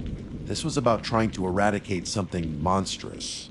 Something that had possibly just overrun not only the primary team, but maybe even Ferris himself at whatever command post he was using. The silence from the Olympic National Forest was no longer just an absence of information. It felt heavy pregnant, like the pause before an explosion. Whatever was in those woods, whatever Thorne's team and their silver bullets had faced, wasn't contained. And judging by the sounds on Ferris's end, it might be spreading. My screen blinked. A new message alert. Secure channel, highest priority encryption. Sender unknown. Subject Protocol Omega. I'd never heard of Protocol Omega, but I had a sickening feeling I was about to find out what it meant, and that my job description had just expanded far beyond logistics. Protocol Omega. The words pulsed on my screen, stark white against the secure system's default black background. My access level usually opened doors, digital ones at least, but trying to query Protocol Omega slammed them shut. Access denied. Security level exceeded. Need to know basis, director level and above. All I could access was the protocol's activation directive, linked directly to my terminal, my authorization codes. It wasn't a request for information, it was an order. It's noises. It bypassed Ferris, bypassed regional command. It seemed to come from somewhere higher, colder, more anonymous. The directive was horrifyingly simpleg. Authorize release and deployment of ordnance package designation Forest Firefly to grid coordinates encompassing Baker 7 in a 5-mile radius. Execute immediately. Confirm execution. Honest, no further communication required or authorized on this matter via unsecured channels. Attached were authorization keys that slotted directly into the control interface for a specific drone wing based out of Joint Base Lewis McChord, a wing whose existence I hadn't even been aware of until that moment. A forest firefly. Sounded almost whimsical. I knew it wasn't. It was code. Ferris had screamed for white phosphorus and thermobarics. That had to be it. A firestorm delivered from the sky, designed not just to kill, but to sterilize, to erase. My hands hovered over the keyboard. 6 body bags. Hansen and Bellwether. Good men. Maybe they were already dead. Victims of whatever tore through Ferris's command post over the phone line. Maybe they were wounded, waiting for a rescue that would never come. Or maybe, just maybe, one of them was still alive, huddled in the dark, praying for extraction while I sat here, poised to rain down hellfire on their position. Could I refuse? Delete the message, feign ignorance or technical difficulties. My screen flickered again. A new file packet automatically downloaded, bypassing my usual firewalls. Security cam footage, timestamped just minutes ago. Not from the ONF, but from an outer perimeter checkpoint miles from Baker 7. Grainy, infrared video. Something huge and possibly fast blurred across the screen. It moved on 2 legs, but hunched, a canyon-like head whipping side to side. It hit the checkpoint barrier, reinforced steel and concrete like a wrecking ball, sending debris flying. 2 armed guards opened fire. As noises, muzzle flashes illuminated the thing for fractions of a second. Matted fur or hide, long claws, jaws that seemed to unhinge. The bullet sparked off it or vanished into its mass with no apparent effect. It vaulted the wreckage, disappearing into the night beyond the forest's edge. Towards civilization, containment failure, breach. It wasn't just a subject. Maybe there was more than one. Or maybe the first one was just unbelievably resilient. The silver hadn't been enough. The elephant tranquilizers hadn't been enough. Thorn and Rostova, the hard cases, hadn't been enough.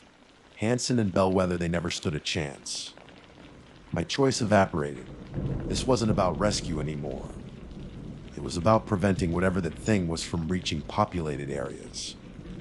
It was about the horrifying math of sacrificing the few to potentially save the many. My fingers moved, almost automatically, entering the authorization sequence. The system accepted the codes. A confirmation window popped up.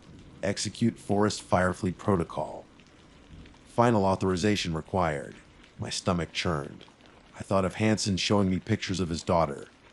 Bellwether's dry wit during long SAR debriefs. I thought of the tearing sound over the phone. I clicked confirm. On one of my secondary monitors, usually tracking weather patterns, a restricted feed flickered to life. Drone perspective, high altitude thermal imaging. I saw the dense canopy of the Olympic National Forest, a vast, undulating sea of cool green and blue in the infrared spectrum. Then, multiple indicators blinked red over the designated zone. Payload release confirmed. Seconds later, the thermal feed flared blindingly white. Multiple overlapping blooms of intense heat erupted across the target area, spreading outwards with terrifying speed. First, the sharp, searing pinpricks of white phosphorus markers, igniting everything they touched. Then, the deeper, blossoming explosions of the thermobaric charges, pressure waves, momentarily visible even on the thermal feed as ripples of heat distortion, followed by an expanding fireball that consumed acres of ancient forest in seconds. The feed showed pure, incandescent white heat across the entire 5-mile radius. Nothing could survive that. Not trees, not wildlife, not SAR veterans, not even nightmare creatures from folklore. It was total annihilation, delivered clinically from miles away. The feed stayed active for another 10 minutes, showing the raging inferno before cutting out abruptly. Replaced by a simple message, operation complete. Stand by for information control directive. The next few hours were a blur of automated system purges, file encryptions, and the dissemination of the official cover story, a tragic, fast-moving wildfire sparked by down power lines during an unexpected electrical storm, complicated by firefighting aircraft malfunctions. Baker 7 ceased to exist on any official map. The names Thorn, Rostova, Hansen, and Bellwether vanished from active personal lists, flagged for reassignment or retirement with backdated paperwork. Ferris was listed as having suffered a sudden, severe stroke at his desk. 2 men in dark, nondescript suits visited my office later that day. They didn't introduce themselves. They didn't need to. Their eyes were cold, empty. They guided me through signing stacks of non-disclosure agreements thick enough to stop a bullet, the smallest noises, reminding me vaguely of national security and the severe penalties for breaches. They wiped my workstation's local drives, installed new security protocols, I bear even the smallest noises, and informed me my duties would now include overseeing certain preemptive logistical readiness programs. Then they left, leaving behind only the faint smell of ozone and the heavy weight of silence. I still handle logistics. I still get the right equipment to the right place for the right people.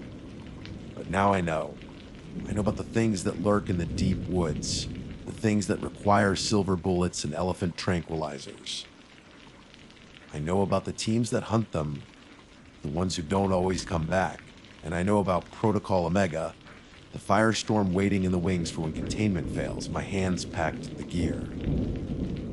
My fingers type the authorization codes, the smallest noises. I watch the news reports about the wildfire in the Olympics, see the shots of smoke plumes against the sky, and I know what lies beneath the ashes.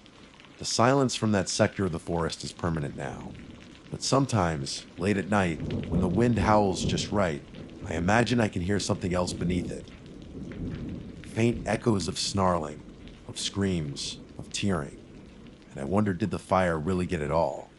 Or did something escape the flames, driven out into the wider world? Protocol Omega exists for a reason. This wasn't the first time. And looking at the new requisitions starting to come across my desk, unusual geological sensors for remote cave systems, specialized sonic emitters for deep water deployments, radiation shielded containers requested by ecological survey teams. Heading to Antarctica, I know, with chilling certainty, it won't be the last. My job is just beginning.